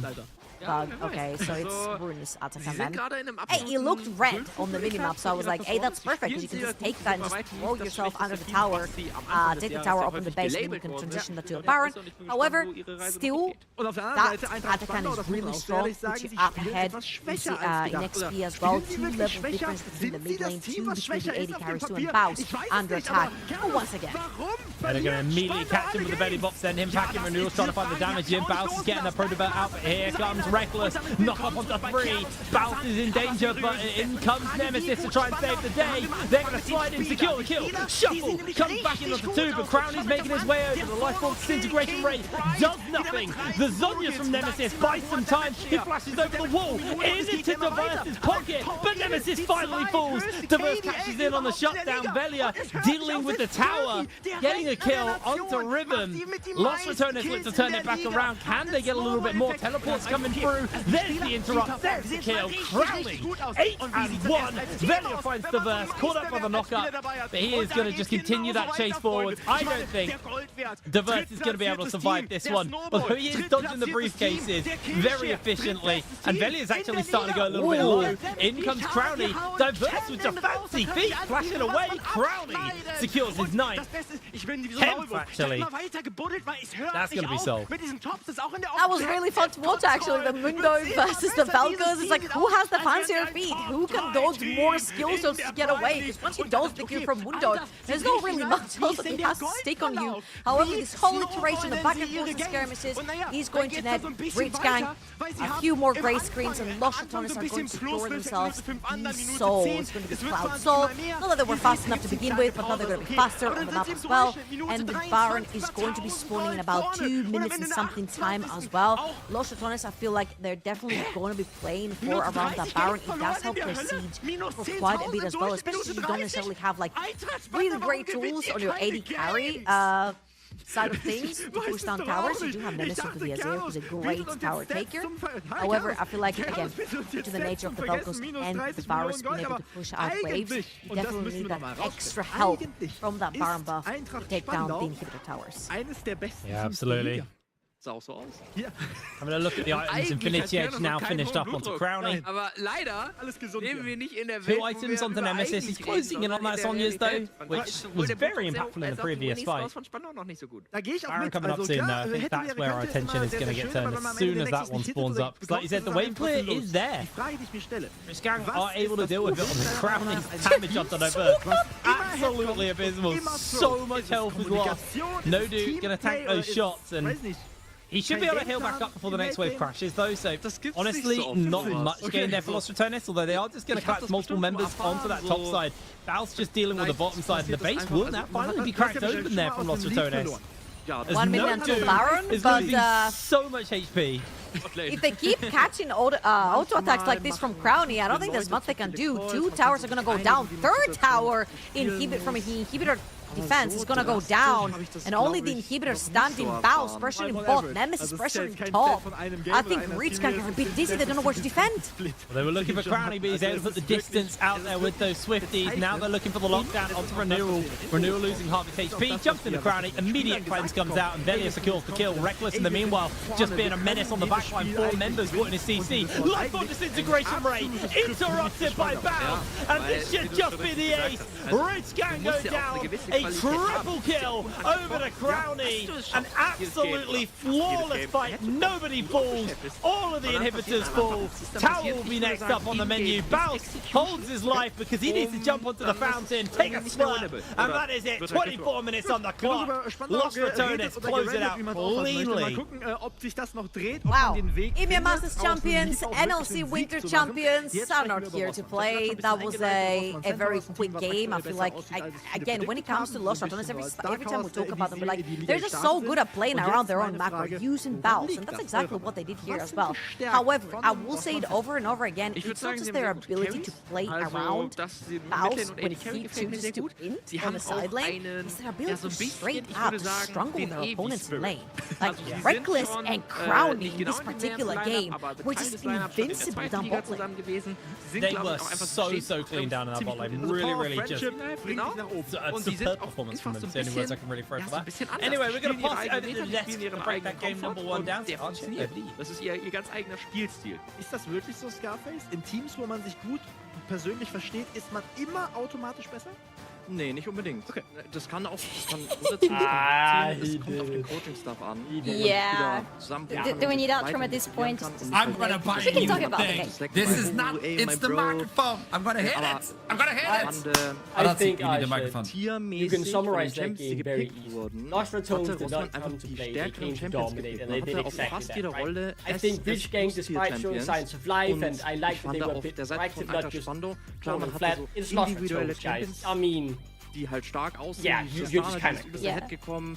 I was, before the game started, I said that so many of us wanted to see teams that will start not playing around Baus. Unfortunately for us, it was exactly the opposite from Reach Gang in this game. So much attention towards Baus throughout the whole game, especially more towards late part of the games when it felt like a little bit of desperation moves, just trying to get at least something happening on the map, but just leave Baus alone, please. For any other team that is going to play Lost Ratonis next, just let him do his things, ignore him, please. Maybe something will work out. It's the Baus's law. It's the Baus's law. He's gonna take it regardless. And even on the late game, when we're trying to do all those things like to take him down, it was okay. Let's start with the first replay. Oh, guess what? This epitomizes what not to do when you're behind against Lost Ratonis. Because the move always from any team we've seen is go for Baus. No. While these guys are dancing around Baus, you managed to survive here. I want to take your attention to the minimap. They're taking a Rift Herald, and after that, he's able to survive, and they take a tower with the Rift Herald. I mean, please just stop going after Baus, guys. It will not work, please. But before we continue, I have to say, Rich Gang were looking good at the beginning of the game. They had countless moments where they almost got the first blood. But that's the Vin Diesel quote of if it's a 1 meter or a 100 meter, doesn't matter. As long as you win, you win. And they got the first blood regardless. But there's some signs of life, at least in my opinion, for Rich Gang, which I think is going to be different versus a different team. I think this, for a different team, they would surely get the first blood. They would surely get some leads. They got the grabs as well. There's some sign of life. I want to celebrate that. For the other side though, they're still clean. I think Crowny and Reckless' performance on the bot lane was just disgustingly beautiful. Yeah, I won't actually disagree with you a little bit. It's not just that they're still clean, they have improved a lot. In previously already, we have celebrated a lot the synergy between Crowny and Reckless on the bot lane, both during the laning phase and later on in the team fight.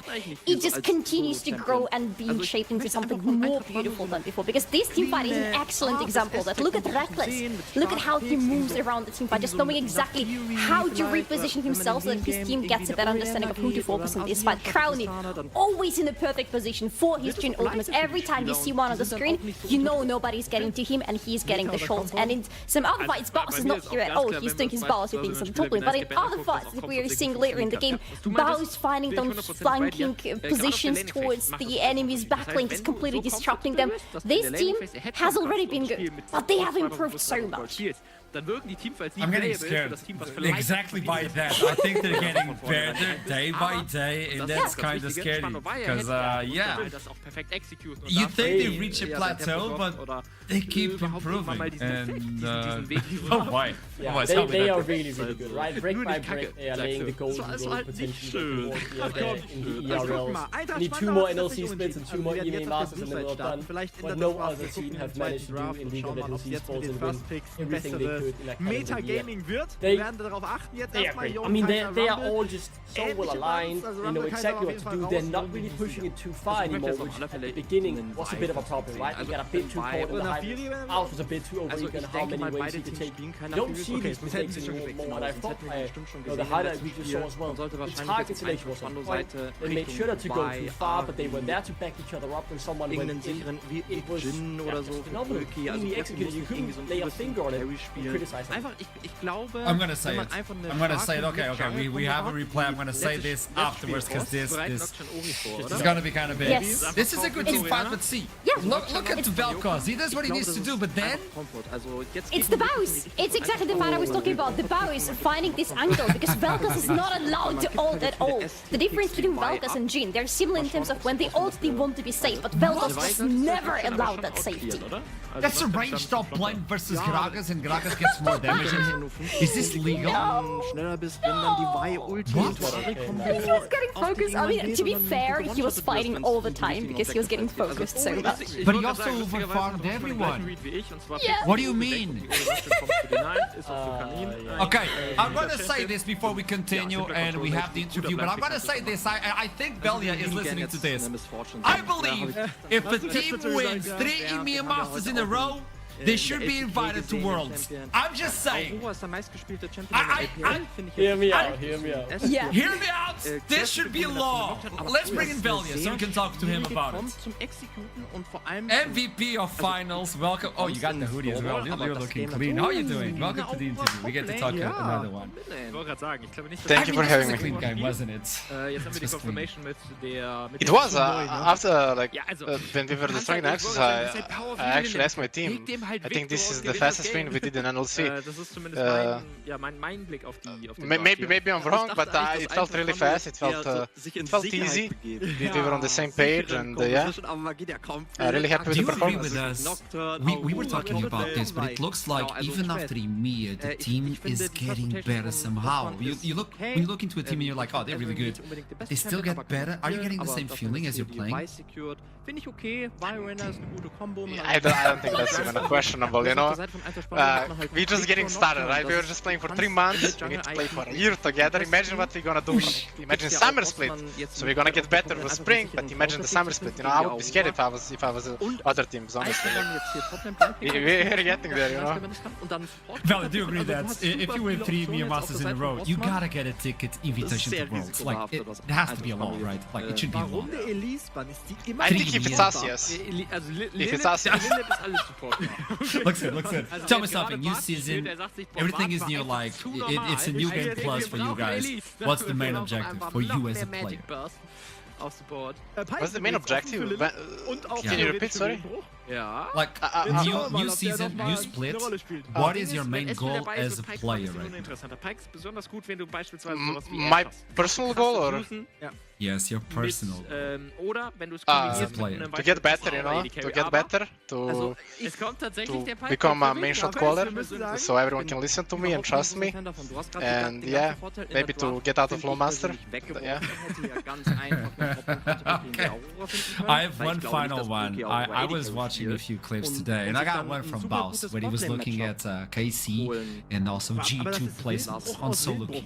Everybody's in top 20. And he was like, you know what, those Hatones have to do this as well. But then he watches Zone Elo, it was like, this might take a while.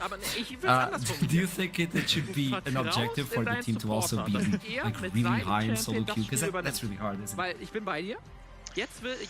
Well, I think it would be really nice, because, well, I was personally just high-elo for the past 4 years, and I was like, either teamless or in not the best teams. And now when I'm just 500 LP on 3 accounts, I think I'm just performing the best, and I'm just peaking when it comes to like game knowledge and my skills. So I just don't know what it is. It feels like if you try hard too much in solo queue, you just can't keep up with the good performances in competitive. But I think it's really nice to give your all in scrims, in competitive and in solo queue, to play the highest League of Legends you can play. It's not the same when you play Challenger top 10 solo queue with other LEC players and like low master solo queue, you know, but yeah, I believe at some point we're gonna do it. I think we can reach like top 50, all 5 of us, easily. We just need to want it bad enough, you know. I have one final question. This is a personal one for you, okay? As soon as I did the interview with Baus and he told me like, I want to be a father, I want to have 2 kids, I was like, man, that's wholesome. Valia, what's your main, like your final goal, your biggest dream in life? That's a good question. To reach LEC at this point is for sure to reach LEC, hopefully with lesser tones, and to win it, participate in Worlds, and yeah, do good there, maybe win the Worlds, you know, you never know. I like it. That was a big smile when you said that. Let's hope it actually comes true. Valia, thank you so much. Good to see you again, and best of luck for this season. Thanks to you guys. Bye-bye. Kann Rossmann eventuell dagegenhalten? That was up. Nochmal ein 2-0 holen, nochmal... Man, I don't know, these songs, man! Rossmann Centaurs 2-0 einfach Okay, with this in mind, I'm just getting the information just like this. Any final words for this match? We had the worst scenario and the best scenario prepared for Reach Gang, and even though they lost this game by a lot, I think it's safe to say that they have reached the best case scenario. I'll say simple domination. What is this? I mean, you're caught up in the tunes, man. Do your job. Listening to us? We got a drop like... He's ignoring the analyst and listening to the music instead. No, I'm enjoying this. We're gonna have another game after this one. It's best of 1 with choo-choo non-stop. It's gonna be Chaos versus Venomcrest. They have new roster, they have new names, we also have new tunes. You can check them out by watching our VODs and replays. I don't know where else you can check them out. We're gonna do a quick pause so the sponsors can talk with you as well. And we get back for better 2000.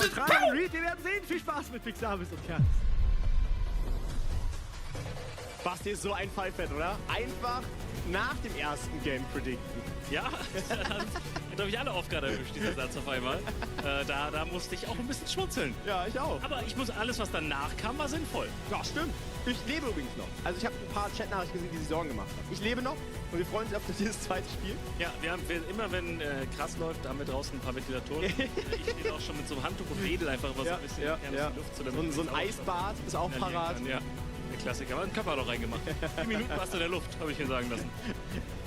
Gut, also zweites Game 1-0 für Rossmann. Eintracht Spandau hat eigentlich die erste Partie dominiert, aber irgendwie zweimal ziemlich heftig an die Wand geworfen. Und Rossmann war dann skrupellos in den Teamfights. Mal gucken, ob es jetzt in dem Game ähnlich wird. Sie haben, finde ich, mit Pike einen Champion, der sollte es ein ähnliches Game werden, sehr gut in diesen chaotischen, blutrünstigen Games ist. Das stimmt. Ja, und also ich gehe jetzt bei den beiden Teams noch nicht davon aus, dass es jetzt anders wird als im Spiel 1, was das Chaos-Level angeht. Aber der Komfort ist einfach super wichtig, den sich hier gerade Rossmann Centaurs zusammen gedraftet hat. Also das Team an sich sollte damit gut klarkommen. Jetzt ist die große Frage, ob sie es schaffen, Eintracht Spandau in den Abgrund zu reißen. Weil ich finde, dass zumindest Power of Evil es schaffen sollte, die Ruhe zu bewahren und das Team bei der Stange zu halten. Was ich halt spannend finde, ist erstmal die Ausgangslage, die sie natürlich haben. Mit Victor, mit Aurora, der Nocturne gefällt mir eigentlich auch relativ gut. Wovor ich manchmal ein bisschen Respekt habe, ist aber gleichzeitig hat man nicht so viel Scaling. Weil du willst den Nocturne ja aktivieren. Jetzt hast du, glaube ich, wenn ich nicht recht nur eine CV noch Botlane. Wer fusioniert jetzt mit dem Nocturne, damit der eine erste gute Ult hat, damit er gut ins Game findet? Da habe ich ein bisschen Bauchschmerzen. Camille. Ist Camille Support? Wir haben das alle damals viel gespielt. Lilith wird so... Alle, genauso wie Lee Sin Support, die haben das so oft damals. Ja, der wird so 6 bis 14 Mal sterben. Da gehe ich ganz stark aus auf der Camille. Und am später sagen, war ein geiles Game. Viel Impact gehabt. Bis heute, ich finde schön, also ich muss glaube ich nochmal über Lee Sin Support sprechen. Es lässt mich nicht los, bis heute, ne? Als wir bei den Worlds, was war das, Worlds 2022? We are back for yet another game. It's gonna be game 2. See, I'm not muted. I'm just saying this microphone kinda should go into the trash. With that in mind, It's Chaos versus Venom Crest, second game of the day. Keep in mind this is day 1, so of seeding stage. Can we show the schedule for everyone at home? I don't know, maybe this is too short notice for production. If we can eventually, we can show that schedule for you folks at home. There you go, production is killing it! So this is going to be the second game, Chaos versus Venom Crest, and it's a rolling schedule. If you get like smaller games, we move on with it. Rich Gang is going to play right after this one, so you don't have a lot of time to breathe. You lose, pick the bag, and go for the next one. We never stop. Now, talking about both teams, you have Chaos and Venom Crest. What can we talk about Chaos? Because Chaos is a new team, new roster. They just redid everything. Es gibt ja bestimmt ein paar Leute, die Prime League gucken und das erst Chaos, in den letzten 2-3 Jahren gemacht haben. Das heißt, die kennen ja gar nicht die Geschichte hinter They are still trying to find their footing here in the league. They had some slight ups, most of the time it was a bit down in Winter. So they've rebuilt from the ground up, they've changed their approach, and while they're trying to find their footing, they're allowing for the rebirth of many former competitive players who will back the first time in years on the roster. I am very excited as 4 out of 5 players are Danes, I have to mention that, my lord. I am very excited to see these guys back. The levels are interesting to see because they need to get back, right? There might be some rust. Some of these guys, in particular Vayu, hasn't played competitively since 2020. That is quite a few years ago, if you remember. So I'm excited to see what kind of shape they're in, but I'm sure they'll heat up here. Listen, we can talk a lot about Chaos and their new roster because it's definitely really interesting. We have people who have been playing for like a decade, like Ray and Zoiran, for example. They started their careers in 2015, but what I find super, I think that's not... That is just the roster for today. There has been some substitution for just now. Vayu, the former support player, is playing mid lane. He's supposed to be in the top lane, but not for this matchup. Zoiran is out substituted, so Vayu will play mid lane. And Turtle, we all know, famously solo kill perks in Winter Split, is playing in the top lane again. Oh my god. Dass wir, obwohl zu dieser Zeit standen, you know what? Ich glaube, es war für den Summer. Yeah, I'm just thinking, because we have Chaos Esports, right, and they're playing versus Venom Crest, and if you look at the two rosters together, it starts to look like a crime scene, honestly, because if you look at those names, they're all interconnected. If you look at the regular rosters without Turtle, if you look at the regular rosters, 7 out of 10 people who are going to be playing in this match, they have played with each other before in some shape or form. We have Gooby, for example, who has played with Niter, he has played with Vendel, he has played with Vayu, he has played with Doxy. We have Rhea, who's played with Vayu, Gooby, Vendel. They are all interconnected, brother. They have all played together for so long in so many different places, including the NLC, by the way. Yeah, are you okay, Solari? It is one big web, right, between these players who have all played together in and around each other in the NLC. Most recently, actually, someone like Niter and Gooby played on Chaos in a one-off tournament with 3 of their current members as well, right? These are players who know each other in and out. I'm sitting there in the chat as well, in the lobby, and they're asking each other, are you going to play this game today? Because they don't need to study for each other. They know each other in and out. They are all very good friends, really, and it kind of paints the picture that it's a bit of friendly fire in this matchup, and I'm excited to see who comes out on top and gets This could actually be complicated because you know the other individual so well, because you already played with him, against him. You have so much information, personal information of the enemy, that leads you to play a different sort of gameplay that you should do on a normal game versus someone you don't know. Apparently, it was like a big web, Solari. I can see there's a visualization of the... Wait, what? I spent way more time on that than I'm ready to admit, okay? But I really wanted to connect all the dots, and that's why I'm saying it looks like a crime scene graphic. Look at that! 7 out of 10 people have played with each other, and that goes on and on. Yeah, it's Detective Solari on the job, right? All of these things have interacted with each other at different times. Some of them have played together on versions, some have played together on different teams, on different things, and one of the things that really interests me with this Venom Crest roster is not the fact that it's 5 games, it's the fact that ADC, Gooby, rolls up to the jungle, very different role that I'm excited to see what he does. Of all graphics we had today, this was the best, by the way. I'm just letting you know. Tell me something. Gooby is such an interesting case here because we already have a little bit of changes in Chaos, but most of them are coming from the substitutes for today. Gooby has role swapped for good. He has been playing AD carry for so long, and his champion pool for AD carry is a very, very big one. But now he's going to be playing a completely different role, and that's why my attention personally, I think yours should be on Gooby as well, because how well is he going to feel into this role? The champion roster, the champion pool is not going to be a problem for him, most likely. He plays a lot of different things. How is he going to feel with his rotations? How is he going to feel on the map? That's going to be a big question mark for Venom Crest and Gooby personally. And then Nafiri keeps getting kicked out. As well, okay, GP. So these are being targeted right now. Gwen is really strong. We talked about it previously. That's gonna hit the ban as well. The final one before we start seeing those picks from Chaos. Talking about that, we were talking about this team.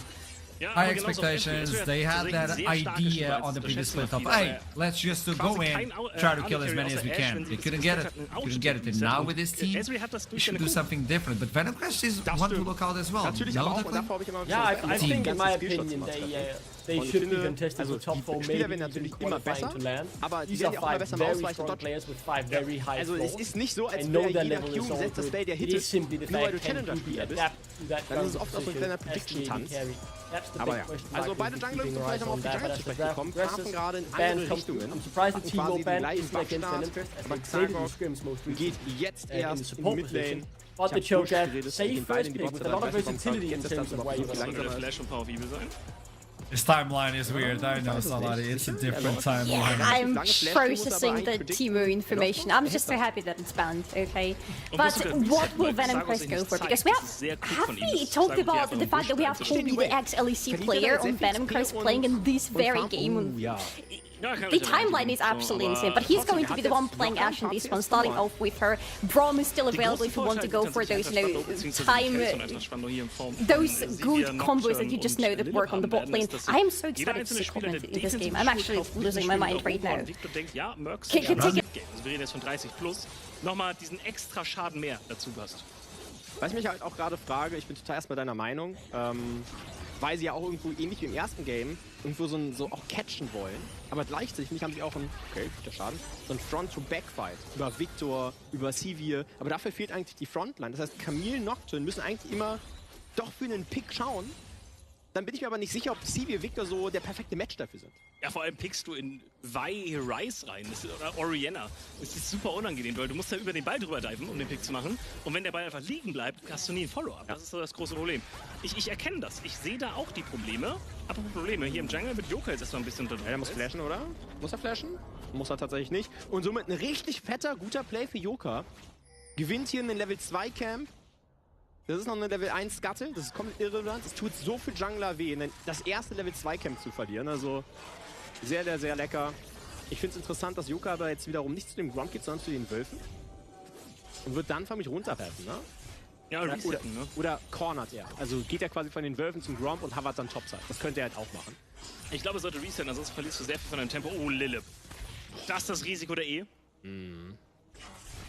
Da muss man vielleicht investieren. War da kurz im Türmchen drin? Willenbruch. Slow ist schon mal drauf. Ich glaube, der hat gleich auch vorhin wieder den Hawkshot ready. Lilip sucht gleich wieder den Engage. Flash jetzt auch von Willenbruch drauf. Ignite ebenfalls auf den Kopf. Das reicht zwar nicht. Sissy weg. Okay. Einfach mal mit dem offensiven E in 2 Leute. Aber du musst, wenn du Ezreal spielst, musst du auch ein bisschen dominant spielen. Das ist alles ein Statements, die du da gerade ablieferst. Ja. Sehr, sehr wichtig. Ey, die Botlane ist genau das, was wir sehen wollen. Toplane gibt sich zwar auch ein bisschen ins Gesicht, da haben wir ja vorhin die beiden Flashes investiert, aber Botlane permanent 2v2 geht's rein. Und es wird tatsächlich nicht angenehmer für Sissy und Wildenbruch, denn ab dem ersten Reset ist dann Ezreal nicht mehr so stark wie andere AD-Carries. Ja, stimmt. Aber wir reden immer noch über den Sivir. Ja, das stimmt auch wieder. Das stimmt tatsächlich auch wieder. Also ich denke, eine Menge Verantwortung liegt so ein bisschen wirklich bei Joker und Lilip.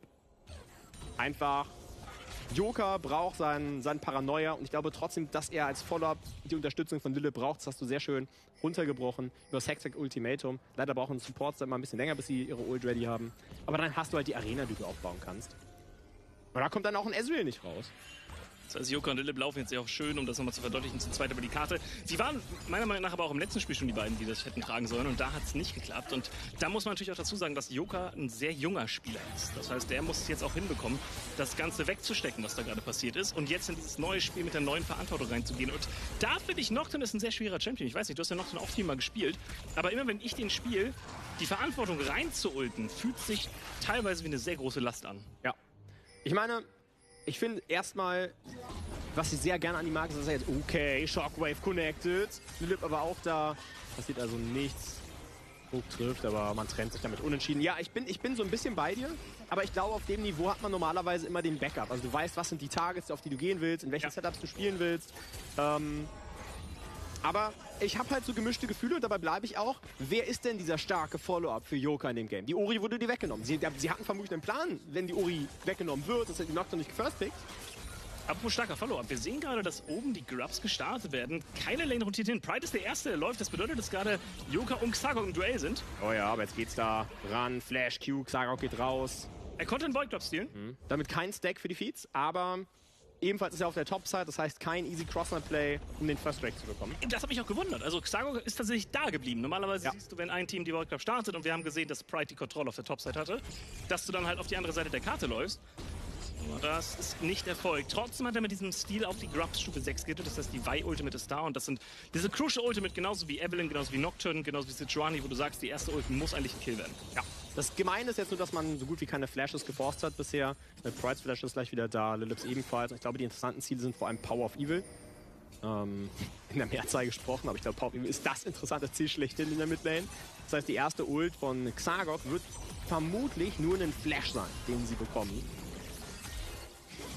Aber ja, ich bin trotzdem deiner Meinung, Xagok kann ihn jetzt gerade in der Combo Vi-Ulten zu Shockwave sehr viel gefährlicher geworden. Vielleicht sehen wir das jetzt auch am Drake. Also vielleicht wird man jetzt versuchen, mit diesen Level 6 Spikes, die sie haben, den Drake zu contesten. Weil ich bin mir nicht sicher, wer da wirklich gerade stärker ist. Ich erwarte wenig von der CV im Early Game. Lilip hat noch keine Ult. Power of Evil braucht eigentlich auch Items. Also vielleicht ist wirklich diese Vi-Ori-Combo zusammen mit dem Ersury erstmal stärker. Jetzt kommt das Paranoia, suchen jetzt selber den Catch auf der Seite. Von Eintracht, Spandau, Ignite ist drauf, aber Wildenbruch flasht halt einfach raus. Und jetzt ist eine Ult, eine essentielle Ult raus mit der von Nocturne. Er ist nicht mal geflasht, er ist einfach rausgelaufen. Eben. Also ich glaube, selbst die E war nicht mal ab. Er ist tatsächlich einfach rausgelaufen. Man hat nicht damit gerechnet, dass Xagok in dem Moment, wo Nocturne drauf liegt, direkt neben ihm stand. Und dann ist das Risiko doch ein bisschen zu groß gewesen. Vor allem, weil, wie du schon wunderbar vorgehoben hast, die Camille noch keine Ultimate besessen hat. Das heißt, dieser starke Lockdown ist nicht zur Stelle gewesen. Und die Nocturne Ultimate Cooldown auf Stufe 1, wenn du noch keine X-Plate hast, die ist so unangenehm hoch. Ja. Die ist wirklich so unangenehm. Ich meine, die Ult ist sau stark, aber trotzdem. Das bedeutet, dass jetzt hier tatsächlich alles gemacht werden kann auf der Karte gerade. Total. Die ersten beiden Ults von den Nocturne sind crucial. Das ist ja genau das, was ich vorhin meinte. Wer ist denn jetzt hier der den Schaden delivern soll? Aber Power of Evil ist erstmal vielleicht das Opfer. Shockwave muss geflasht werden. Und jetzt haben sie den Flash und Xagok hat noch Ult. Das stimmt. Ja, das heißt, Power of Evil könnte gleich abgeholt werden. Erstmal Xagok allerdings am Drachen dran. Aber wir haben davon gesprochen. Joker gerade irrelevant. Power of Evil kann das Ganze nicht spielen. Camille Support muss man immer ein bisschen im Auge behalten. Die kann auch gerne mal einen Jungler soloen. Aber dafür brauchst du Ultimate. Das stimmt. Und die hat aktuell Lilip noch nicht zur Verfügung. Trotzdem kann ihn jetzt hier gecatcht werden. Reicht aber haarscharf nicht aus. Kann man den Drake noch contesten? Xagok muss raus. Der Drake noch auf 2000 Leben. Joker wird jetzt vielleicht versuchen, den zu übernehmen. Hat allerdings keinen Smite. Es ist schon wieder ein Stampf nach Kernos. Ja, aber es ist diesmal ohne Kills. Also es ist spannend. Wir sehen Fights, aber es ist noch keiner umgefallen. Man gönnt sich gar nichts. Es ist wie bei meinem Krass. Ich fall auch nicht um. Noch nicht. Aber jedes Mal habe ich ein bisschen Angst. Ja. Also es ist wirklich, man gönnt sich nichts. Du willst keinen Drachen for free geben, du willst keine Grubs abgeben. Alles wird contested. Überall gehst du hin und sagst, ja, eigentlich kann ich das doch fighten, oder nicht? Ja. Und ich schwöre dir, sobald die beiden Supporter Stufe 6 sind, jetzt ist einer auf Stufe 6, Lilip hoffentlich gleich auch, dann wird es noch viel schöner. Aber das ist ein Drake, den kannst du eigentlich nicht contesten. Du hast keine Nocturne-Ult, du hast keine Victor-Ult, kein Level 6 bei Lilip. Also der First Drake in diesem Game, auch wenn er spät fällt, geht wieder an Rossmann. Und ich kann es nicht glauben, dass in diesem Spiel noch niemand gestorben ist. Ich auch nicht. Also es fühlt sich so an, als würde es schon wieder für 5 stehen eigentlich. Oh Gott, Lilip! Der E ist auf Cooldown, jetzt wird er hier vielleicht engaged werden. Wildenbruch kommt auch noch mit dazu. Der hat seine Ult parat. Der Speer, der sitzt. Paranoia wird nochmal gekartet. Jetzt will man noch mal irgendwie helfen. Aber der Flash kommt! Kein Goldshare! Trotzdem das First Blood für Xagok, der jetzt allerdings auf verlorenen Post steht. Pride, Move dazu, kriegt den Kill, verliert aber Topside ein paar Minions. Schöner Late Flash von Lilip. Aber wenn da der Execute durchgeht, muss halt Xagok nicht so weit diven, kann die Ultimate noch halten. Der Kampf, da sieht ganz anders aus. Also das war stark gemacht. Allerdings, und dann, das ist jetzt der Kritikerpunkt, wir haben so, Basti hat's gesagt, ich glaube, viele Leute haben es nicht geglaubt. Rice wird gebannt gegen Hannover. Er wird gebannt. Es ist der einzige Rice-Ban auf der ganzen Welt im Jahr 2025. Und das ist Nice Gaben, der jetzt Roll of Ages im Inventar hat. Guckt euch da unten in der Kamera an. Der chillt komplett sein Leben, hat 3 Platings schon auf seinem Nacken. Auch der CS-Lead ist massiv. Also der Rice, der wird jetzt zu einem richtig großen Problem werden. Und das finde ich so interessant, weil ich finde, natürlich scaled Eintracht Spandau übel gut. Aber Rossmann muss sich nicht verstecken. Dieser Rice kann zum absoluten Endgegner werden. Auch die Volkers werden schon wieder contested. Der nächste Engage ist in der Mitte. Power of Evil mega low. Ist down. Hexer Ultimatum geht jetzt raus. Aber Ezreal ult durch 2. Rossmann dominiert jetzt. Da haben wir gerade die Pike-Orienna-Ult-Kombination gesehen. Ja, da konnte man das Ganze aggressiv auf den flashlosen Power of Evil spielen. Man wird hier permanent davon tracken, welcher dieser immobilen Carries gerade kein Flash hat und welcher Flash hat. Okay. Rice Rotation. Wird allerdings nicht genommen. Pride wird verjagt. Also mir gefällt das richtig gut. Es ist aber fairerweise für mich immer noch das erwartbare Bild gewesen. Es gibt für mich keine Antwort, wer im Early Game mit Joker auf Nocturne zusammen ist schon wieder. Das ist die Void Cops, die gehen nicht einfach weg. Ja. Das ist schon wieder 3 Spieler von Eintracht Spannend, die da hingehen wollen. Ja, also wird es zumindest kein Stack werden. Ne? Sie contesten viel. Dennoch 1000 Gold liegt mehr für Rossmann. Nach dem Smite müssen sie eigentlich ins... Joker hat kein Smite! Der kann keinen nehmen! Aber jetzt müssen sie auf Nice Guy Ben zu All-In. Allerdings ist Lilith alleine gegen Nice Guy Ben. Ignite kommt nochmal niemand, der ihm helfen kann. Der nächste fällt um von Eintracht Spandau. Das ist kein Teamplay hier gerade. Was sind das für Windows? Warum contestet das ohne Smite? Der Play muss doch sein. Reinsteppen, raussmiten und wieder raus. Absolut verrückt, was hier gerade passiert. Wildenbruch ist jetzt auch wieder zur Stelle, nachdem er vorher noch gerecallt ist, man das Zeitfenster eigentlich nutzen wollte. Oh mein Gott. Ich bin sprachlos. Ich bin tatsächlich sprachlos. Das war gerade das Rückgrat, das gebrochen ist von Eintracht Spandau in diesem Best of 3.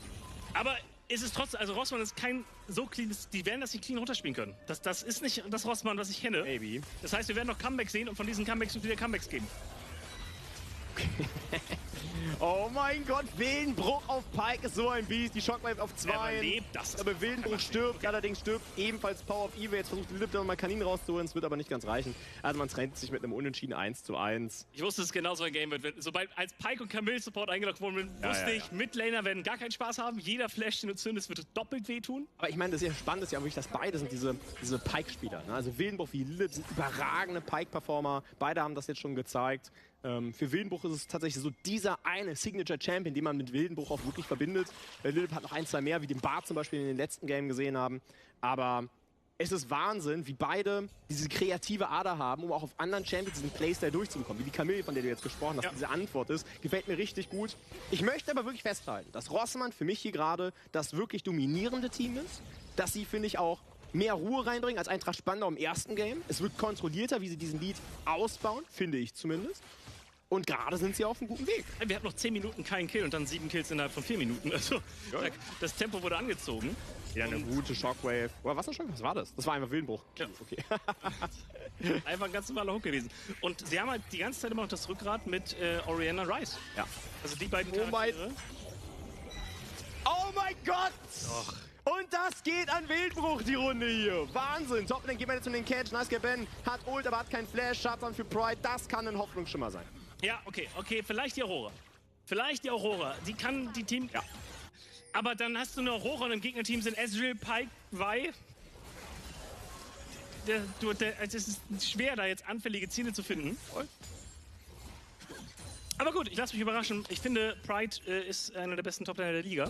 Ja. Und auf so einem Champion wie Aurora kann er bestimmt Wunder wirken. Ey, seine Stats sind wirklich brutal. Wir haben es ja kurz, ich habe kurz bei Krass angeschnitten.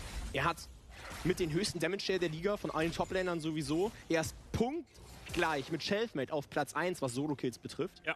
Also, er hat eine sehr wichtige Rolle, hat auch Damage-Share-wise wirklich einen fantastischen. Und jetzt muss Brücke schauen, dass er rauskommt. Schönes Space-Shield, Ezreal Ult, die wird gesidesteppt. Man merkt schon, viel kann er auf der Civil noch nicht machen. Das wird sich vielleicht irgendwann ändern. Aber das ist vielleicht ein Transfer, über das wir mal sprechen können, Xavis. Ja, sehr gerne. Wie sieht es denn im Late Game aus? Also wir haben darüber gesprochen, okay, Nocturne hat wenig Support im Early Game. Das sehen wir bisher auch in diesen ersten 15,5 Minuten. Aber wird das Game irgendwann besser für Joker? Also beide Teams geben sich gar nichts im Late Game, finde ich. Okay. Ich finde, mit Ezreal, Orianna, Rice und Vi hast du eine solide Lockdown-Kombination, die wahnsinnig gutes Scaling dabei hat und auch Tankiness mitbringt, allein durch den Orianna-Ball. Auf der anderen Seite hast du Victor Sivir. Ja. In Kombination mit einem Nocturne. Also wenn man jetzt rein auf die Stats guckt, glaube ich, dass Victor Sivir die Charaktere sind, die am härtesten in diesem Spiel skalieren sollten. Aber ich finde nicht, dass sie das Team haben, was das besonders fördert. Das heißt, wenn wir hier in die 40., 50. Minute gehen sollten, gewinnt das Team, was besser spielt. Voll. Guter Trade jetzt hier von Pride. Auf einem Item sieht das Ganze schon angenehmer für ihn auf der Aurora aus. Ja, und was spielt man jetzt? Also die 2 ersten Drakes, die gegen Rossmann. Rossmann damit auch übrigens die Feeds in diesem Spiel bekommen. Und jetzt müssen wir mal ein Auge drauf haben, was mit diesem Herald passiert. Der dritte Drake, der ist noch 4 Minuten weg. Wäre natürlich auch wieder was, für was Rossmann hier spielen will. Davon können wir nicht ausgehen. Und das Ganze möchtest du weiterhin stacken. In dem Fall ist es eine Ocean Soul, die hier auf der Karte ist. Bedeutet etwas mehr Regeneration, gerade für Siege-Situationen sehr wichtig, wenn du da reingehen möchtest. Allerdings spielt 1 eine All-In-Kombo, das heißt, die Seele ist nicht so effektiv. Boah, Paranoia wird aktiviert, sie wollen jetzt den Catch haben. Sie gehen jetzt auch rauf, geht der 4 durch. Nein, Flash kommt, Wildenbruch läuft davon. Und ich frage mich manchmal, ob nicht jede Ult auf Wildenbruch fast eine Verschwendung ist. Also es klingt jetzt hart, aber die Utility von einem Pyke und auch den Flash zu forcen von einem Pyke ist nicht so viel wert wie von einer Ori, von einer Vi, von einem Ryze, selbst von einem Ezreal. Die Frage ist, wie man das anders verwenden möchte. Ja, bin ich bei dir, aber der Cooldown ist immer noch hoch. Ne, und jetzt ist man nicht ready. Toplane kommt das Cross-Play. First Rift wird es auch fallen in der Toplane. Sehr stark von Pyke da, von Pride da reacted, muss man ganz ehrlich sagen. Yoka Stufe 9. Ja, also es wird komplett... Also er hat auch 20 CS weniger als Vi, obwohl er einen Power-Farming-Jungler spielt. Es ist überhaupt nicht sein Game auf diesem Nocturne. Okay, er ist jetzt gerade Stufe 10 geworden, das war ganz... Es ändert für mich aber wenig. Also klar, 2 Level oder 1 Level XP ist schon entscheidend auf dem Niveau, aber er ist immer noch ein Level behind. Er ist 20 CS down, er hat weniger Gold. Die ganzen Ults, die wir von ihm gesehen haben, sind fast verpufft. Das ist ein Desaster für einen Nocturne. Das stimmt. Und hier wurde gerade Pride abgeholt, wenn er die Ultimate nicht zur Verfügung hat, wie er die einfache Umpositionierung zur Folge hat. Allerdings Bröki und Yoka jetzt hier auf der Jagd. Stark hat die Kuh gerade eingesetzt. Bröki flasht sogar nach vorne, er will unbedingt helfen und das schafft er auch! Bröki, der Held für Yoka in der Situation. Er kriegt sogar den Double Kill. Das ist so wichtig. Eintracht Spandau hat auf einmal hier vielleicht eine kleine Win-Condition. Ja, auf einmal spawnt da Bröki auf der Toplane, flasht in dein Gesicht rein. Und das, nachdem halt alle Ressourcen hier für diesen Kill aufgewandelt worden sind. Und man spielt den Pick und auch die Ryze Ultimate wurde hier verwendet. Und dann overchase man, geht man einfach ein bisschen rein. Yoka geht hier für den 4, verstehe ich. Den Fehler, den Xao gemacht hat, ist jetzt hier die Q zu casten. Ja, wenn er da mit der Q einfach über die Wand rausgeht, ist das ganze Ding durch. Aber ich glaube, man hat überhaupt nicht auf dem Schirm, dass Brücke von der Seite darauf kommt. Dann die Ultimate, die von NiceGaben eben gerade offensiv eingesetzt worden ist. Ansonsten hätte er hier easy rausulten können. Da macht sie ja auch nichts gegen. Und ein Double Kill für Brücke. Okay, Paranoia, jetzt sehen wir nicht mal die Kombination von Camille Support und Nocturne Jungle. Das ist genau das, wie sie spielen wollen. Picks generieren über diesen High-Range Instant Engage von Lilip und Yoka. Absolutes Kino, einfach Game 1 wieder. Ja. Jetzt gibt es den Schlagabtausch. Jetzt ist auch wieder offen. Ne? Also jetzt ist man goldig wieder rangekommen. Man steht jetzt auch langsam bei dem zweiten Item, wo sich dann, glaube ich, auch der Victor, die Sivir wohler fühlen, die Aurora. Und dann sehen wir vielleicht auch ein Spiel auf Augenhöhe. Aber ich will noch eine Sache vielleicht mal highlighten aus dem Play, gerade von Bröki. Was für monströse Eier hat diese alte Herr eigentlich, mit Sivir Ult Flash auf 2 Targets rauszuballern. Ja, das stimmt. Und vor allem sind das auch nicht wenig starke Targets gewesen. Eben. Hat dann noch 1, 2 Ryze Qs, glaube ich, im direkten Duell gesidesteppt und damit dann auch das Duell für sich entscheiden können, weil NiceGaben war halt zu dem Zeitpunkt auch schon 2 Stufen über ihm. Ja. Also sehr wichtiger Play von ihm und ich glaube, dass das auch ein schöner Boost jetzt ist. Die Rolle, die er in diesem Team einnimmt, kann ich mir vorstellen, ist tatsächlich gar nicht so eindeutig, dadurch, dass du Power of Evil ja als Veteran und Leader da mit drin hast. Richtig. Und das wird eine interessante Falle. Ja, man geht jetzt noch auf Lilip, schöne Q-Charge, er kriegt immer das Schild raus, bleibt am Leben, hat eine Menge Ressourcen gefressen, verbrennt anscheinend auch nicht ganz. Jetzt kommt die Unterstützung, Teleport ging raus, Pride steht die Arena auf, der Damage, der ist gut, allerdings Wildenbruch mittlerweile auch der Remob, trifft jetzt auch 2 und an, Paranoia wird gezogen, aber diven, das steht noch ein Turret, das ist zu viel, Yoka wieder down, der Schaden reicht noch nicht aus, sie wollen zu viel. Ist so ein riesiges Investment, 4 gegen 3 sieht das Bit of the opener, Kobe free firing away in the middle of it, and they have been able to isolate it to one. The bailout gets Scooby's life back to full, and now they're going to continue to chase on this Nyla. Nyla's going to go down, another reset onto Nyla, and he secures a double kill for himself. Scooby will get the last 2 grubs, 5 stacks over the side of Venom Crest, a absolutely tremendous turnaround. This went too far. Look at the bottom of the map. Rhea had already decided he's not partaking in the shenanigans over the void grabs. All Chaos had to do was to walk in, allow Shackle to smite one away, and then go back into whatever you were doing, back into your lanes, pushing your waves, in your jungle. They went a little bit too far. They even went as far as engaging into a fight where they knew they had the disadvantage in terms of numbers and bodies around the play, and Venom Crest is instantly punished. Das ist es einfach nicht. I'll have a little look at that play again. Scooby did mess up his flash here, and the ult was on nothing because it's a Scion, but still, really nicely played from Venom Crest. Yeah, that was an excellent play from Turtle right there to press R onto the ultimate from Scooby, but the bailout is going to be the bane of Shackle's existence, especially when you're playing reset champions. Having that one ability that will deny you the reset, which means you're done, which means that play doesn't follow up. Like, he looked initially good from Chaos, and he just got outnumbered. Yeah, stacked up too much too quick for them. Did gain a bunch of plates out of Raya though on the bottom bottom side on that Corki. The problem is now you're playing into 5 grubs on the side of Venomcrest. Like, if this Tristana is left alone, a tower will evaporate to them. Jackal was able to avoid getting caught out by the Hawk shot. Knight now the on-tiles, Wild Arrows in his inventory. Trying to get quite strong. Is there going to be a contest here from the side of Chaos? Knight going to honey through up, make sure they have some health to work with. Got the knock-up from Gooby. It goes wide, and they are able to secure themselves the dragon. Gooby puts up a really good steadfast presence. Taxi's out using the crab, and Venomcrest get that uncontested. Really, really nice from them. They even rotate Doxy into mid lane to make sure there's nothing to be gained over there. He will lose maybe a plate on the top side, but Ezreal may struggle to be able to translate this into 2 plays. And this is what I call spectator mode. It's when you're expecting to maybe play around the objective, but you're really hovering, but you don't really have the setup, but you want to play it from your way. Skares already had the first one, but then they don't end up pressing any lanes. It was only Turtle up on the top side. He was waiting until his teleport available. However, because there was no play to be found right there, he didn't end up initiating onto the teleport play, and I feel like Venomcrest kind of got away with murder right there, walking in, taking that second dragon first one for themselves, and then getting out now 1,000 gold in the lead for the Venomous Snake, 3-0 for Niter, and I feel like actually you can use that Tristana on the side lane to start really contesting for the side lane the tier 1 towers. Right now though, right, able to open up onto the tower, the reset's a little bit awkwardly timed. Shackle's making his way over, Kobe not going to be able to catch him. They do actually get a bit of damage onto Riot just to force him away with that Valkyrie. And this is the power of this Cho'Gath. So fast on the map with those boots. Moves over, clears bot side, roams into mid lane to make sure play is as safe as possible for his bot side. And then Venomcrest kind of, they're starting to scratch their heads a little bit. Niter can't keep up with the wave clear coming in. I guess there are only real players to, again, try and throw one of those Ash Arrows out and see if they can catch on to Vayu. Here it comes, here it comes! Getting chased down to. Good flash comes out. The play is thwarted. They didn't manage to get him on the first try, the second try. What did he fool me once? Shame on you, fool me twice. Shame on me. Vayu flashes the second one right there, doesn't get called by Venomcrest. And good catch right there as well. I feel like Kobe has been very active with his ultimates as well. He's been actually pressuring with the ultimates on cooldown on that Ashe. And I feel like this is the essence of this champion. Every single time the ultimate comes up, it's not necessarily a very long cooldown. If you look over to the right on the portrait, you see that pretty much half of it is already backed up. So pressuring whenever specifically there isn't a big usual objective to take, that's pretty good because you can get a pick and actually get to pressure more towers, grab a little more division into enemy territory, etc. However, right now, 25 seconds around for that refill to spawn on the top side of the map, and we have some really big item breakpoints, particularly everyone on Venomcrest, but plus the Solari being completed by Wendell right here, will dissuade a lot of the damage coming through from his team. Yeah, it's a really nice little pick up there for Wendell. 2 players of the Wild Arrows as well on them. Kobe and Niter on the stack up that. I mean, Niter's had it for a while, so he got that double kill. The biggest point for him is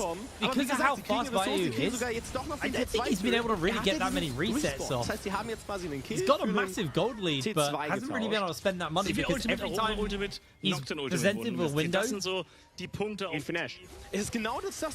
can't really find the reset because Vayu's going to get back onto the map so fast. Yeah, this is where it becomes like super annoying. Alright here, Gooby. Found Vayu again. Ash Arrow doesn't quite make the connection. They do get the slow this time, and that should be enough for Niter to secure the kill.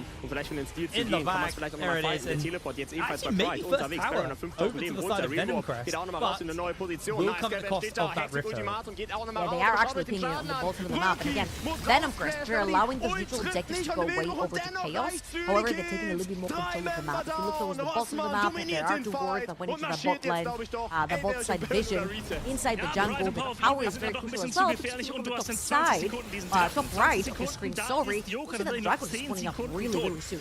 That tower down the bot lane is very precious, because it creates fog of war in favor of Venom Crest. You already have 2 wards inside Chaos's jungle as well, so now Venom Crest can play from ahead, being able to have that vision, walk into the river first, pressure the waves, so that Wendell?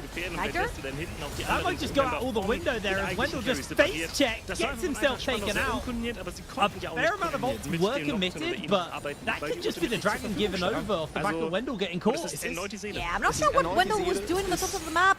We talked about the retro, we talked about the Dragon spawning in 20 seconds, and now Chaos might just take both. Yeah, they're going to look to absolutely chunk out that tower. It does go down the tower. Well, the tower stands, the Herald goes down. Doxy's still got teleport. Naito was able to put a fair amount of damage into Shackle, and Doxy will answer out of the tower here. If Venom Crest can get this, actually, whoever takes this Dragon gets Feet of Strength.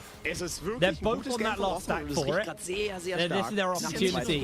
Naito almost has that Infinity Edge finished up as well. It was a huge base for him. It looks like the resets come into Chaos.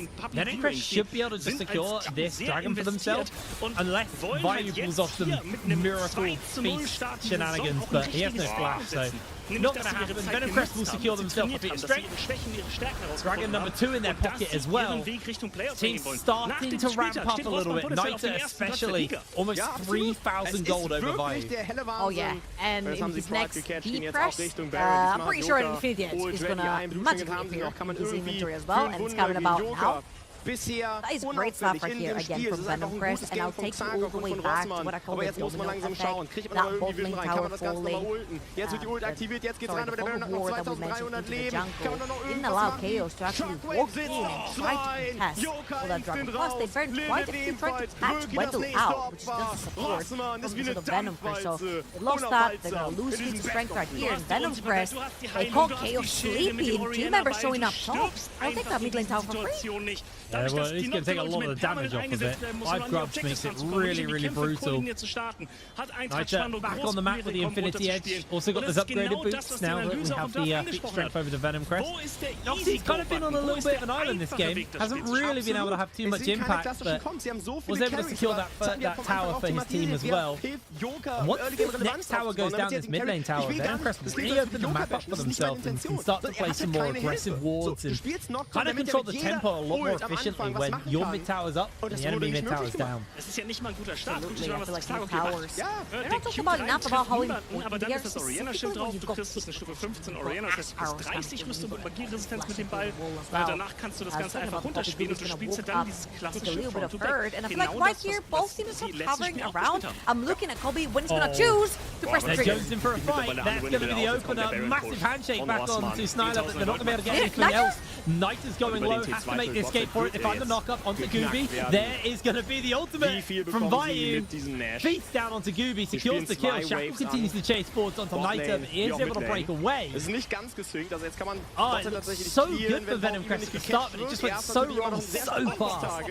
I'm not sure when we actually became NA, where it's like, hey, there's no obvious play on the map, let's just all pile up in the mid lane and play A run. This did not pan out to be good, however, Dox is here now. That's a bit of an awkward equalizer. Isn't really going to achieve much, but Naito does teleport back in. Can he find the damage he needs to? Right, making a break for it. Naito now has those Winter Spikes onto him. Has to break away. It's interrupted. The flash forward comes in. The stun goes down. And that will be the end of Naito.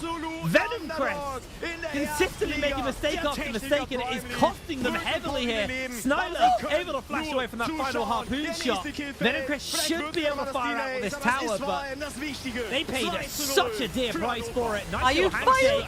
Vayu cooked alive. Gooby interrupts the buck from Turtle. He should be able to interrupt him on the blast cone as well. They get the slows. He is going to find a knock up onto one, but Turtle will go down. Venom Crest able to find something in the return, but a lot of mistakes were made in that series of plays as Kobe does hit it. Good plays. Wow, it's an absolute piss fight of a game over in the mid lane. I got a little bit about the NA ramp?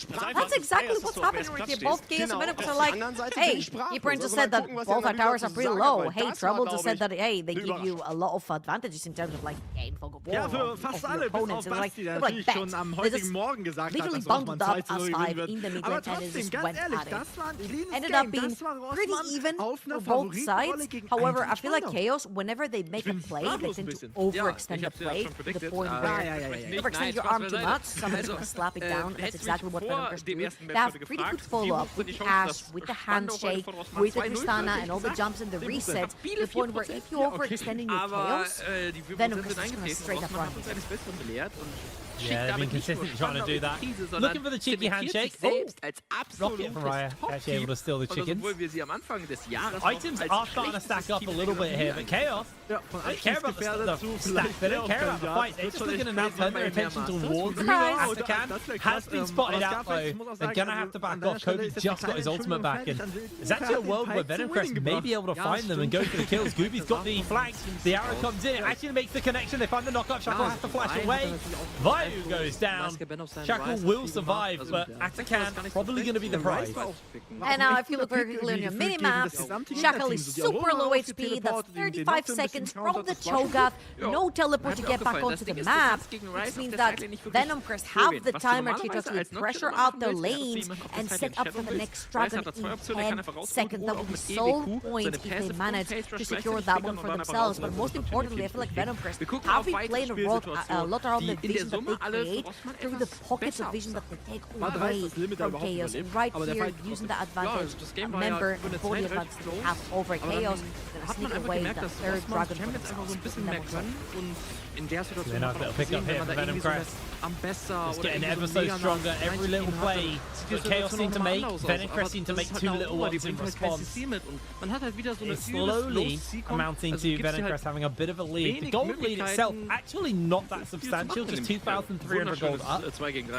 And honestly, all of that is actually currently on Nighty. 2,600 gold up over Vayu. Gold's close, but it feels like control and tempo definitely in favor of Venomcrest. Yeah, because there's this... No, oh, hold on. Well, Wendell does have the ultimate, can line it up. Gooby going low, they got that bailout available, and they did get a nice chunk onto Gooby, but ultimately nothing more really going to break out from that one. Shackle does chase forward once again, but it's hard with the volley, constantly, consistently slowing you down. Chaos getting chunked out a little bit here. Kobe has got flash, so he'll be fine. That's exactly what I was talking about. They do not have tools to actually engage. They committed to the Brom super early on before they see R5 from the sort of Venomcrest. And not only do they choose a melee support, but a melee support without engage into a Renata Ashe. Now Kobe does have E, he does have R as well, and they're pulling the TP from Doxy. This is going to be another fist fight. It's going to be a big one as well. They have that ultimate available, sending two packing. Wendell doesn't even need to use the hostile takeover. The wraparound from Chaos is coming in. Vision control still there for Venomcrest. They are slowly losing that vision, as that's going to be the equalizer. Cutting onto a couple of members. Knockup doesn't quite hit. They find the knockup. Gooby going a little bit low. Shackle waiting for an opportunity to jump back in. Gooby incredibly low there. Knockup into knockup comes in. Venomcrest find themselves on that trampoline. Riot jumps forward. Another knockup comes in from Turtle, but there hasn't been enough to secure a kill. Nita is just getting beaten up by Baron. And that is going to be the handshake. Turtle goes down. Venomcrest secures himself for one. Chaos. Can they muscle their way forwards again? Oh, Vayu is gonna TP back. Remember the symbiotic souls that he has. Got the TP. Riot got to pressure that mid lane, and HP bars are not the healthiest on the side of Venomcrest. This could be messy. Nita gets gets Vayu sent back. 3-man knockup did come in from Vayu, but ultimately they're not going to be able to transition it, although now they're going to flash forward, finding the lockdown, and Wendell secures the kill. Atakan will be resetting any second now, though. As Venomcrest, they're wasting a lot of time on this one. It honestly looks like Riot's just going to go mid and try and take that tier 2. Man, that is so messy. Again, you see Chaos. They want to fight, but they've got nothing to stick. The second you overextend, Venomcrest again will run you down. That is a ferocious Atakan on the side of Venomcrest. And with Baron up for grabs, this is the best Atakan flavor to have in terms of buffs, because you can actually throw your body in this fight and then get back up on the map after 10-15 seconds and go towards that Baron with that tempo play as well. And Venomcrest have all the tools. Kobe has that ultimate Doxy, same thing. They can actually use that pressure through the lanes, get that vision down, textbook play right here from Venomcrest, and then turn around towards that Baron, bait Chaos to come in. See how they use it. Right now, it's just to strip away some of the jungle camps. Scooby still the blue for his team. No. Shackles stole it. I think Turtle stole it with a Q. Doesn't matter. It's only a blue buff. This is where you want to be saving your smite. This is what you want to be securing. Venomcrest happily starting up onto this Baron. They're able to absolutely whack through it with double ADCs. Snyler making his way forward. There's a good equalizer coming in from Doxy on the flank. Gooby gets the knockback and Snyler still getting burnt down. Now Doxy's the one in danger. He's going to get the bailout thrown onto him, and it's enough to save his life here a little bit more, but he has that revive. Turtle now in his zombie form, trying to put a little bit of additional damage down. Shackle opens up onto Gooby. Vayu gets the silence down, but Gooby continues to press forwards onto Shackle. Now Vayu slowed down by Kobe as he's trying to put a little bit more damage in, but these fights feel very drawn out with not a lot really happening. One kill onto Turtle, a reset onto Doxy. Venomcrest is just back on the map, and they're going to continue to pressure forward. Souls up in 40 seconds. Looks like they want to spend their money though. Yeah, luckily for Chaos, 18 seconds only dead for Turtle, and does have the teleport back in if Venomcrest wanted to do a fun play onto Baron. However, at first, Atakan didn't really net them much on the map. Weil wenn man Rossmann sagt, ich will jemanden grüßen haben, dann packen die immer so einen Einkaufsliste. Dragon's spawned in 20 seconds, so Chaos should be very, very happy with the outcome of this fight. Specifically, when it comes to the fights being very drawn out, this is what happens when none of the two teams have necessarily much CC to stick down, to re-chase, to follow up on fights. So I feel like what Chaos is really betting on is Shackle getting a pretty good reset onto the Gooby or Wendell and then following up on that one. However, Chaos first ones in that river, they want to take that soul away from Venomcrest. Venomcrest do have pretty good tools if they want to re-enter the river with Ash E and also Rumble. Remember though, Niter did just blow his flash as he teleported in because Turtle channeled the Q up and had to avoid getting hit by that. So no flash onto Niter. He's just going to get pressure with the wave so far. Gooby sends two packing, isolates the team. Now Shackle's in danger. Equalizer laid down onto Chaos. It's going to chunk out Shackle and Riot. That should just be the Dragon over to the side of Venomcrest. Ocean Soul in their pocket. They don't have the revives anymore from Atakan, but they can still look to pressure onto Baron. The biggest problem that I think Venomcrest have been having is the double tanks in the Cho'Gath and the Scion is really drawing the fights out. It's getting Kobe and Niter a lot of time to kind of ramp up their total damage dealt, but they're not actually getting as many kills as maybe they would like to. Yeah, and the thing is, like, you're used to having like the Kraken Slayer type of builds on Ash, Blade of the Rigging. Oh, they found Kobe! He hasn't got flash. They are going to come in with a shield. They find the knock up onto him. It's going to be a bit of an interrupt though. The bailout is available. Hostile taking a throw down. Kobe's going to get some extra damage off in the meanwhile. Turtle will lose his life for Niter. Vayu going very low there. Doxy no ultimate available as Gooby just going to make his way forward. They're able to find the one hit. Oh my word! Down goes Niter. A mistake coming out from him, and everybody's going to get caught. The equalizer in response from Doxy is absolutely beautiful. Venomcrest find their turnaround. Doxy secures the double. What a save of a play. Whoa, Niter just absolutely sent it into 4 members of Chaos right there, and Shackle was so close to getting reset after reset. Doxy saves the play 4-0 and 7 on this Rumble right now, and Venomcrest are going to secure the Baron. Now let's put this one more time. Again, Turtle sees Kobe, he's overextended, super far away from his team, he sees the play, they try to follow up on that knock-up after knock-up, they do not necessarily have their damage there to stick, and when Chaos overextend, we talked about Venomcrest pretty much running them down. So right here, Turtle dies, and then Vayu goes super low, Niter sees the play, and takes 4 members, but Shackle makes a very crucial mistake. When you pick up an 8 carry soul, you're so damn Kartenspiele, ja. squishy. Also ich And muss ends es up leider so sagen, instantly wenn down wie to the Nein am equalizer. Freitag im PM-Pokal nicht That was a Vorgegner bit of a gegen uns sad ist, dann jump from Niter because ja, weiß ich nicht, ob wir alle mit Shaka was charging up his landen. stun as he did it, so he Aber ihr seid landed jetzt noch on the alle- stun and seid got noch alle stunned. hier. Ihr Not macht that I das think ein it was a bisschen good weiter play ausbauen. regardless, but definitely got caught out by the mistake as Shaka's going to put some damage into Kobe. It's forced to flash away. The equalizer comes down. Vayu does do a lot of damage, but the hostile takeover comes in. Here's Turtle on the back line. 3 members calling the CC. And Chaos turn the play around. Everybody goes down. Doxy will fall. Only Gooby standing and Niter. Oh, what a mistake. What a turn. What a disastrous play right here from Venomcurse. They should lose their inhibitor tower at least. 30-second timers on the bot lane, 40-second timers onto Doxy Chaos. They've got their whole Avengers coming through. They could even look to end. Surely not. Not after Baron. They have Baron. They can potentially hold 18 seconds on Copy though. It is going to be a hard ask. There's going to be the ultimate from the Poppy. Going to try and send a couple of people packing. Gooby has to actually cancel it. They will be able to clear out the wave, however, off the back of this one. Venomcrest actually looks to try and wrestle forwards, but it came at a heavy price. Redemption comes out. That's going to be the flash from Gooby on to Raya, but he is able to break away. Gooby continuing to chase forwards. 90 comes in. He's going to immediately get caught by Turtle's ultimate, but this time, no follow-up damage, and Turtle is going low, knocked into the wall. Niter secures the kill. They handshake him back. They will see Vayu get the reset off. Can Venomcrest find anything off this?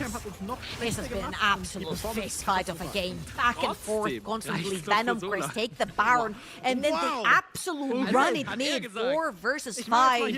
What a fantastic flank also by Turtle, but right here Venomcrest, they still do have that Baron. They have the Void Grubs in their inventory as well, and they're looking to pressure into the base. 2 members dead from Chaos. Scylla just about got up. Purchase his Knight's Vow. And Venomcrest, they have the tools. Kobe does have the R button ready. Let's give it the equalizer thrown down by Doxy. Not onto really much effect. They do get some damage onto Vayu though. Just chunking him half, but Venomcrest unable to translate it into anything else. They've got Elder in a minute. They're going to look to pressure onto this bot side tower. Just build up some wave pressure there and then turn towards that dragon. And that is worst case scenario of what happened here from Venomcrest. You do manage to get a fantastic victory on that team fight. You grab the Baron, and the only thing you managed to secure for yourself a Turtle, another gate. Get a whole heap of damage on the Gooby. He was just on the trampoline, man. He couldn't play the game. That is heartbreaking. He will be up in time for Dragon, but like the odds of him getting to the pit in time, if Chaos start this on spawn, but they're continuing to chase forwards onto Kobe. Can they find him? Constantly getting slowed down by the Ash, but Kobe, he's going to have to flash something soon. Gets caught out for the second, there's going to be Turtle. Flash is coming out plenty. Venomcrest continue to retreat backwards. Oh my word.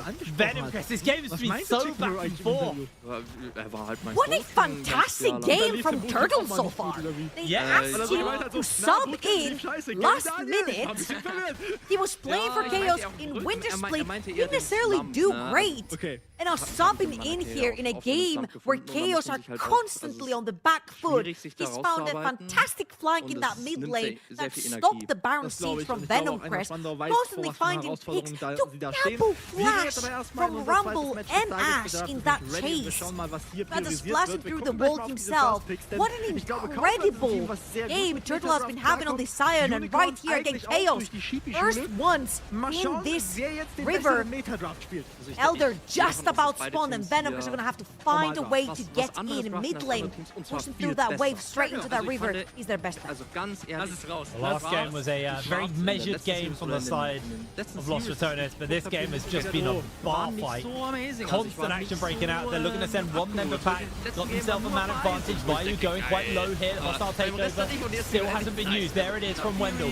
Vayu goes very low. Gooby gets caught by the bearlack. Can they get him out in time? Yes! He's able to save his life. The smite stays alive. Turtle goes down. Elder gonna get fired onto. Riot and Snyla. Can they find the steal? The zombie's taken away. Look at the base! The base! Wendell is gonna get into danger here if they're gonna continue to chase on to Gooby. Bearlack will come through and it's just gonna waste the time of Chaos. The base has been opened up, and Venom Crest have been able to find their opening, find their way into this game. 36 minutes on the clock. Venom Crest have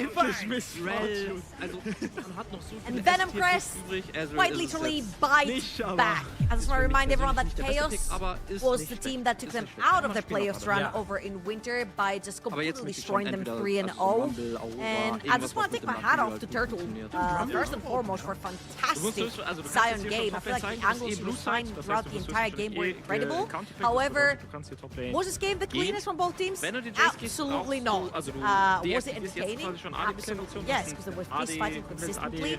However, the lack of CC, the lack of engage on both sides just really showed when they literally kept ping-ponging back and forth and couldn't necessarily capitalize on those fights. Chaos just, that game was their namesake. It was just pure chaos. It felt like anybody could have won at any moment. An incredibly tight game for both those teams. But Venom Crest finally put some venom in their fangs and take that victory. We are going to pass it over to the desk though to break that game down. Reset auf der Ult und dann nochmal rein. Ich finde es auch sehr spannend. I mean, just because höher als Nafiri werden, weil Kindred Denmark beat almost Denmark. 5 games to 4, and I know what comes out on top in that equation. Not clean, but a win is a win. A win is a win, boys. Sometimes a win is not a win. It's not, because there was a lot of chaos, and I'm not even making the fun. I agree with Hipred on this. It was so chaotic. This game was so chaotic, back and forth. But this also means like, okay, Venom Crest is looking like a good team if they can get their act together. But Chaos is relentless, and Turtle subbing in, just as Trouble highlighted, he was making a wonderful performance. So where should we start this? How do you believe the game went from beginning until everything started going bananas? Oh, where do you even start? Honestly, that's so hard to pinpoint at where to even start with breaking down this game, because it's so hard to look at it like in a retrospective. I think we can maybe start with Gooby, because he was a very big question mark for us before the game even started, with him role swapping from the AD carry to the jungle. It was the question of how is he going to fare in this completely new role with so much responsibility on his shoulders. And by the end of the game, he showed us some really interesting moves, but in the first half of the game, he was not having a fun time at all, being almost constantly on the vision, getting caught out, getting caught on the invades. It was not a good game for him as a first game as a jungler. I think this will drafting a composition where he's essentially the only front line. And that once he got CC against so much CC on the other side, it was an inevitable death, right? The CC train was unstoppable, and I mean he had to fight tooth and nail for any chance of survival. It was rough for him. The draft was difficult to execute for him, but they made it work, and I think, as Larry said, he definitely picked up the pace as the game progressed and started showing better and better sides. I don't think this was an easy game to play as an Ashe, by the way. Kobe did a wonderful job, the way he was sidestepping and he was just controlling the fights. Even when he was caught by Sion, he was able to stay alive and just do the yard walking, as Double Lift would say. I think that was a rough game to start off, and he did a wonderful job. I understand you're a fangirl of Salari. I kind of agree. Kobe was doing Kobe. I enjoyed it. Yeah. He was doing good. That Aver on the mid lane, somewhere in the mid game, was just perfect. The way he was, as you said, sidestepping, the way he was just finding his footing in the game, because it is a hard game to play in the team fights, to pilot those team fights as an AD carry. That's why we saw Nairo dying from time to time, just because he jumps very unfortunately right into the enemies. Kobe did not make these mistakes. He knew much better where he's supposed to be at any given moment in the team fight, and that's probably something that just comes to you with experience. I very much agree on that. It is very much the fact that this is a chaotic team, a bit crazy sometimes, but Kobe throughout this it will be the rock who makes them a bit more solid, who has the right positioning, makes the right tone of saying we do not fight, because what we're watching here is a bit of that chaos unfold, right? A messy fight in the beginning, right? A recalling, TPing back in, a bit too deep in the beginning and the start as well. But look at Kobe, able to get Shakal positioning, was carefully, perfectly executed from him, at the very least, throughout what was a very messy mid-game that at one point really swung into the favor of Venom, and then at one moment We have the replay forward as well. 30 minutes into the game. We thought Turtle so einem Champion pulled the victory out of the muss man schon im Early Game. It was insane at that point. Yes. Turtle, honestly, can I just say that this is a completely different Turtle from what we saw from him in the previous split, where he had like not the best games, let's put it this way. But I feel like him solo killing Bergs on the top lane just shifted something in his brain, because today's Turtle was a completely different guy. Yeah. True, I agree 100%. Like, you told us solo boloing perks might have changed. It was this kind of event. I don't know if that's the idea. But at least he presented himself as a relevant player at the beginning of this one. I gotta say, Venom Crest was looking... I think this is the one where Kobe gets caught. Look at this. Sidestepping this is not easy, and then you get caught and you believe it's like a chain of CC. But he somehow is capable of just kiting everything. Was ich sage ist, it's support from Vettel and It's pure kiting, honestly, which is not easy to do because you don't really have a lot of frontline or any frontline to rely on. Yeah, and can we not? That's a bit of a Denmark thing, right? Sometimes you get caught in the hype and jump a bit too far forward. Luckily, you really a little bit too close to the sun. Yeah, he laid a nasty red carpet down. We didn't get to see the silos I was thinking about, sadly, but the goal lead, you can see the swings, especially at that 30-minute mark. There's a big split down. That was when Chaos almost won the game, but the tower defense was there, and Venom Crest, they outscaled it, felt like they might have, needed a lot of time to cut through the HP bars, but in the end they were successful in doing so, and very sneakily ending the game around that overtime. Well, to continue with this show, let's jump into the interview of this first game. They are going to play yet another one today. So let's bring in Kaya. Kaya, welcome to this show. I mean, we need to talk a little bit about what happened, this composition, this team, but before we do that, what happened in the game, boss? Well, we thought that, game one was a bit one-sided, so we just decided to make, the first day of NLC more entertaining. I understand. Okay. No, when you look into this roster, it's looking mean. Obviously, people want things like Nord announcement and stuff like that. A lot of Katanas. This is looking like a clean roster. I know the first presence of the team was not as clean as you wanted, but when you look into this roster, how can you explain this composition to the audience? Yeah. How would you present this? I mean, I think someone like Duckling can probably do it more justice as a Danish man himself.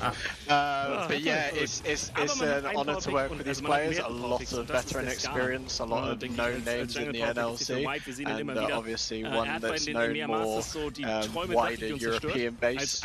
We're really excited to have this project, and yeah, it's going to be fun to see what we can kind of accomplish with these group of 5. Obviously, we've got Gooby, who's made the switch as well, which is exciting. He's fully committed to the role, and he's been putting in a lot of work. So yeah, we're really excited about, more games.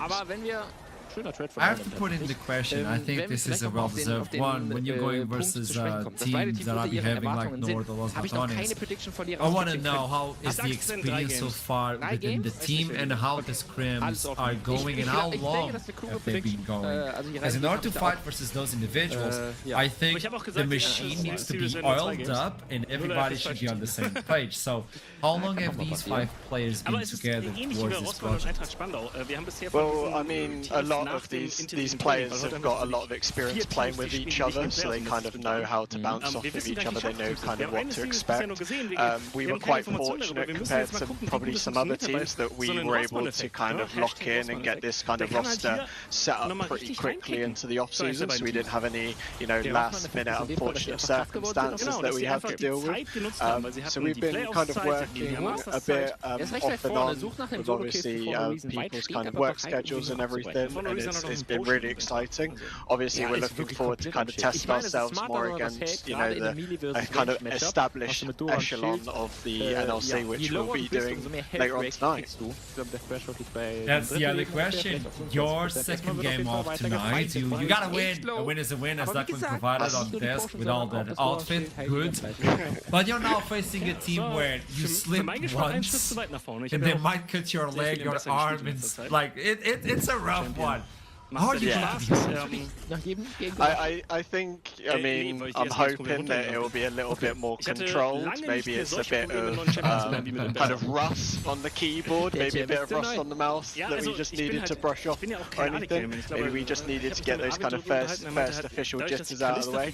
Obviously playing a game against obviously not only NLC champions but even Master champions is going to be a really nice way to kind of see where our level is at. But I think it's important to play teams like that because we're going to only learn by, you know, making these sort of mistakes. If we played all of the kind of lower end teams and kind of stopped them, we wouldn't be learning a lot. So we're really looking forward to, you know, testing ourselves but also getting some kind of learning out of it as well. I love a thing. When I was a player, I think this to me was the most important thing, which is the scrim bubble. You know that, the scrim bubble you have access to, and nowadays it's really hard to get a good scrim bubble. Depending on the name you have. So tell me something, Kyle. Do you think the scrims you've been doing, like the bubble of the teams you're fighting against, are relevant towards facing a team like Los Ratones, or you think you need to upgrade towards a team like Yeah, I mean, we're streaming our scrims as well. Wendell and the guys have been experimenting with streaming scrims and that, and kind of producing content that way as well, so shout out to those guys. We've had a couple of scrims and stuff. Obviously, you can never kind of really match up against certain playstyles, and I think Los Ratones have a very unique playstyle in comparison to a lot of the kind of teams that we played against, which is obviously an exciting thing, but it's obviously a very brand new thing, so it's going to come up with its own challenges. But I've just got to kind of have faith in the team, faith in the staff that we've got, that we've done our background kind of knowledge and kind of background checks on it, and we've got a game plan ready to give them their first loss of the split. Now we talk. Thank you so much for this interview. Hope to see you again. Best of luck with this project. It's looking clean, it's looking good. Best of luck for the next game. No worries, thank you very much. I like this, I like this. You need to put in expectations, and we know who's the David. I mean, we all say Goliath, but Goliath lost, so I think David is the one to take down. So who's gonna take down David? Doesn't matter now, because next game will be Verdant versus Rich Gang. The last team we haven't seen yet, versus the team that started off the stream versus Los Ratones, where they showed a glimpse of craziness or maybe genius. With that in mind, for both of you, Solari and Duckling, take a breathing, because we'll be right back after this short break. I'll see you soon. Guck dir mal an, was der für Movement-Speed hat. Der guckt überhaupt nicht mehr weg. Und damit kann Jester sich eine Menge sehr wichtiger Kills sichern. Und das ist ein schöner Boost für Copenhagen United in einem Game-State, wo der Skala eigentlich noch sehr stark ist. Zwei Blocklots, konnte White ist secure. Der dritte kann nicht mehr ganz genommen werden. Wir kommen aus dem Replay raus und es ist sofort das nächste Objective, welches angegangen wird. Es sind 2:1, ich denke, das ist für beide Parteien fein. Also beide Parteien haben sich auch dazu entschieden, das Game halt defensiver zu spielen, weil wir erinnern uns, erster Spieltag, Austin Voss Willhaben gegen Edi. Ja. Skana gegen Nafiri, Matchup Afroboy auf Nafiri und wir hatten Danker eben auf dem Skana. Und da hatte Afroboy irgendwann 80 Farm mehr, hat Hermann dann invaded. Das ist halt auch eine Möglichkeit, diese Nafiri auszuspielen. Ja. Aber hier ist halt einfach jeder Fang für sich. Also wirklich ein sehr defensives Spiel und ich denke, das hängt mit den Ergebnissen in letzter Zeit zusammen, dass du dir wirklich sagst, wir wollen eigentlich diese Risiken im Early Game nicht eingehen. Wir wollen kontrolliert auf unsere Power Spikes zuspielen. Wir wollen immer auch nur die Bilderbuch-Trades quasi nehmen. Auch zu sagen, wir diven nur, wenn wir 2 Leute mehr haben. Wir gehen nur all in, wenn wir Vision auf den und den haben. Und dadurch, dass die Risiken minimieren. Ich sehe trotzdem das Risiko, dass White sehr krass outfahren wird. Wir sehen jetzt aber genau das Play, welches ich eben schon erwartet hätte. Scatter ruhig schön gesetzt, trotzdem hat Random keinen Flash. Er wird suppressed, Simply hätte die Ult und mit der Skana-Ult in Kombination sollte das der recht einfache Free-Kill sein. Jetzt kommt der Knockback, Simply kassiert den Kill, trotzdem kommt Rebel dazu, um einen möglichen Return-Kill zu forcieren. Der Schaden reicht noch nicht ganz. Wisdom stößt zu seinem Jungler dazu, möchte das auch nochmal fighten, aber er hat nicht den Schaden. Ja, die Ult mit da ganz klar nochmal entgangen, ansonsten wäre es für Rebel auch noch ein bisschen kritisch gewesen, aber schöner Scatter of the Week von Random. Du bist ein Flash-Luther mit Laner gegen den Skana. Das Spiel. Skana Asia vor allem. Ja, also er wird nur einmal sterben. Das ist, glaube ich, die positive Nachricht, weil der Flash in der nächsten Minute wieder abkommt und die Ultimates jetzt auf Cooldown sind. Also er konnte 3,5 Minuten defensiv spielen. Aber dann halt auch einmal auf einer Wave nicht mehr. Unangenehm für Random. Das Play hat sich angebahnt, aber schön gemacht. Das auch schön zu sehen, dass bei Unicorns diese ja, diese Geschichten durchaus auch funktionieren. Haben wir auch sehr viel einstecken müssen. Auch zu Recht natürlich, aber diese Idee, die hat auf jeden Fall sehr schön gefruchtet. Ja, für mich ist die größte Überraschung bei den Unicorns, wenn wir schon ein bisschen über das Erwartungsmanagement sprechen, darüber, was denn bei den Unicorns aus meiner Sicht schiefgelaufen ist, Simply. Ich habe das Gefühl, der Mann hat nicht mal annähernd das Feuer, was er im letzten Jahr uns präsentiert hat, als er noch bei Schalke in der Midlane gespielt hat. Er hat nicht mehr diese Kreativität, er hat nicht mehr diese Cockiness und damit fehlt den Unicorns in der Mitte einfach ein starker Laner, der diese Advantage, also diese Vorteile kreiert. Ja. Das ist für mich so die fact-basierte Quick-Analyse, die ich jetzt hier mal raushaue. Ja. Deswegen ist es umso wichtiger, dass er sich hier den ersten Kill des Spiels schon gesichert hat. Ich denke, vor allem wird das krass durch den Kontrast, weil Unicorns traditionell ja, glaube ich, sogar immer koreanische Midlaner haben. Und die hatten ja prinzipiell gesprochen eher immer die Stärke, dass sie mechanisch sehr, sehr stark waren. Welcome back. It's going to be Verdant versus Rich Gang. We already know about Rich Gang and what they can provide. A little bit of craziness, a little bit of Velcos as well in the mid lane. But obviously the best champion in the league so far. It is Pantheon. It was first picked in this season and nobody will take that away from me. I'm happy. But Verdant though, we've talked about this team in the past, but we have no idea who they are in the present. Who can guide me through Verdant? And what can we expect? Solari, you take it! Duckling, you shut up! Yes, let's go. So Verdant, we have 4 new players out of fight, right? They kept Obstinatus as their support. They signed in 4 new guys. Taven, for example, the top lane, same case as Rich Gang here, a very young player, 18 years old only. We don't know anything about him. It's his first professional split. Is he the one you should be looking at there? Probably yes, but at the same time, not really, because there is one player on this team that I personally am pretty excited about. I wanted to look at the jungler. I wanted to look at Noodle. Great nickname, by the way. He has pretty good stats throughout his professional career. He's pretty good as a jungler, but the thing is, I'm not saying that that's something that's going to happen, but I wanted to look at this replay and I wanted to look at the minimap, because this is the very beginning of his game. He is a jungler for Vanir. Yes, thank you very much, production. Just look at the minimap. Wow. I didn't notice anything. Also, ja, hat es gut, wenn sie einen Catch bekommt, ist normal. It's just a casual flash over the Baron wall on level 2. This is in 2022, isn't it? Why? Because he can. He just goes into the enemy jungle like that. And I'm not saying it's gonna happen, but if it happens, we're gonna be happy. I think we deserve it. Yeah, I am looking forward to seeing sometimes, definitely committed to his place. He is a very good team player. I had a bit of a chat with the guy who now coaches my team, Shooting. Who's worked with him before, and most recently won the Aurora Cup in the NLC with him in 2024. And he is a very good team player, very good league player. Definitely able to play around the stage. And the more I look at this roster, I think they have a very safe roster. I think they have a solid roster. And I hope this will allow their top player to really shine and grow in his first rookie season, because he's surrounded by veterans. Yeah, when you look into this composition by Verdant, I'm like, this is a good composition. This is a wonderful roster. We were talking about top 4. I might say this could be one of those seasons for Verdant at least, but I'm gonna say it. I might be sued, but I'm gonna say it. We might have a Verdant moment. They always pull it off. Und es war ja so, dass man... I think Duckling, you were the one who put them as like your second team for the power ranking for nur der Trade. Zweite I might have Venom curse after my game 5, but I do think on paper Verdant has the better team, but it was very tough on my heart to vote against them. Right, so let's head into the draft game. We're about to see what is going to unfold. We're going to have a rookie off in the top lane, the 16-year-old versus the 18-year-old, both having their first ERO ones here. The first player is go there as well, the Darius and removing a little bit of that, hopefully removing the Fury as well, but for the top lane, I'm just looking at 2 guys who have showed themselves up a lot in the solo queue, have been exceptional there, have ended their solo queues with such high rank, but right now in professional team it's gonna be so different from just playing in solo queue. And we already saw a little bit from Rich Gang, we saw a little bit from every one of them, from their bot lane, from their top lane as well. Now that they're against each other, I want to see more from Rich Gang as well, because we've been talking about Verdant. What do Rich Gang have in stock when they're not playing versus Lost opponents? They have Nefiri in stock in the bound, thank you very much, that's a much deserved one.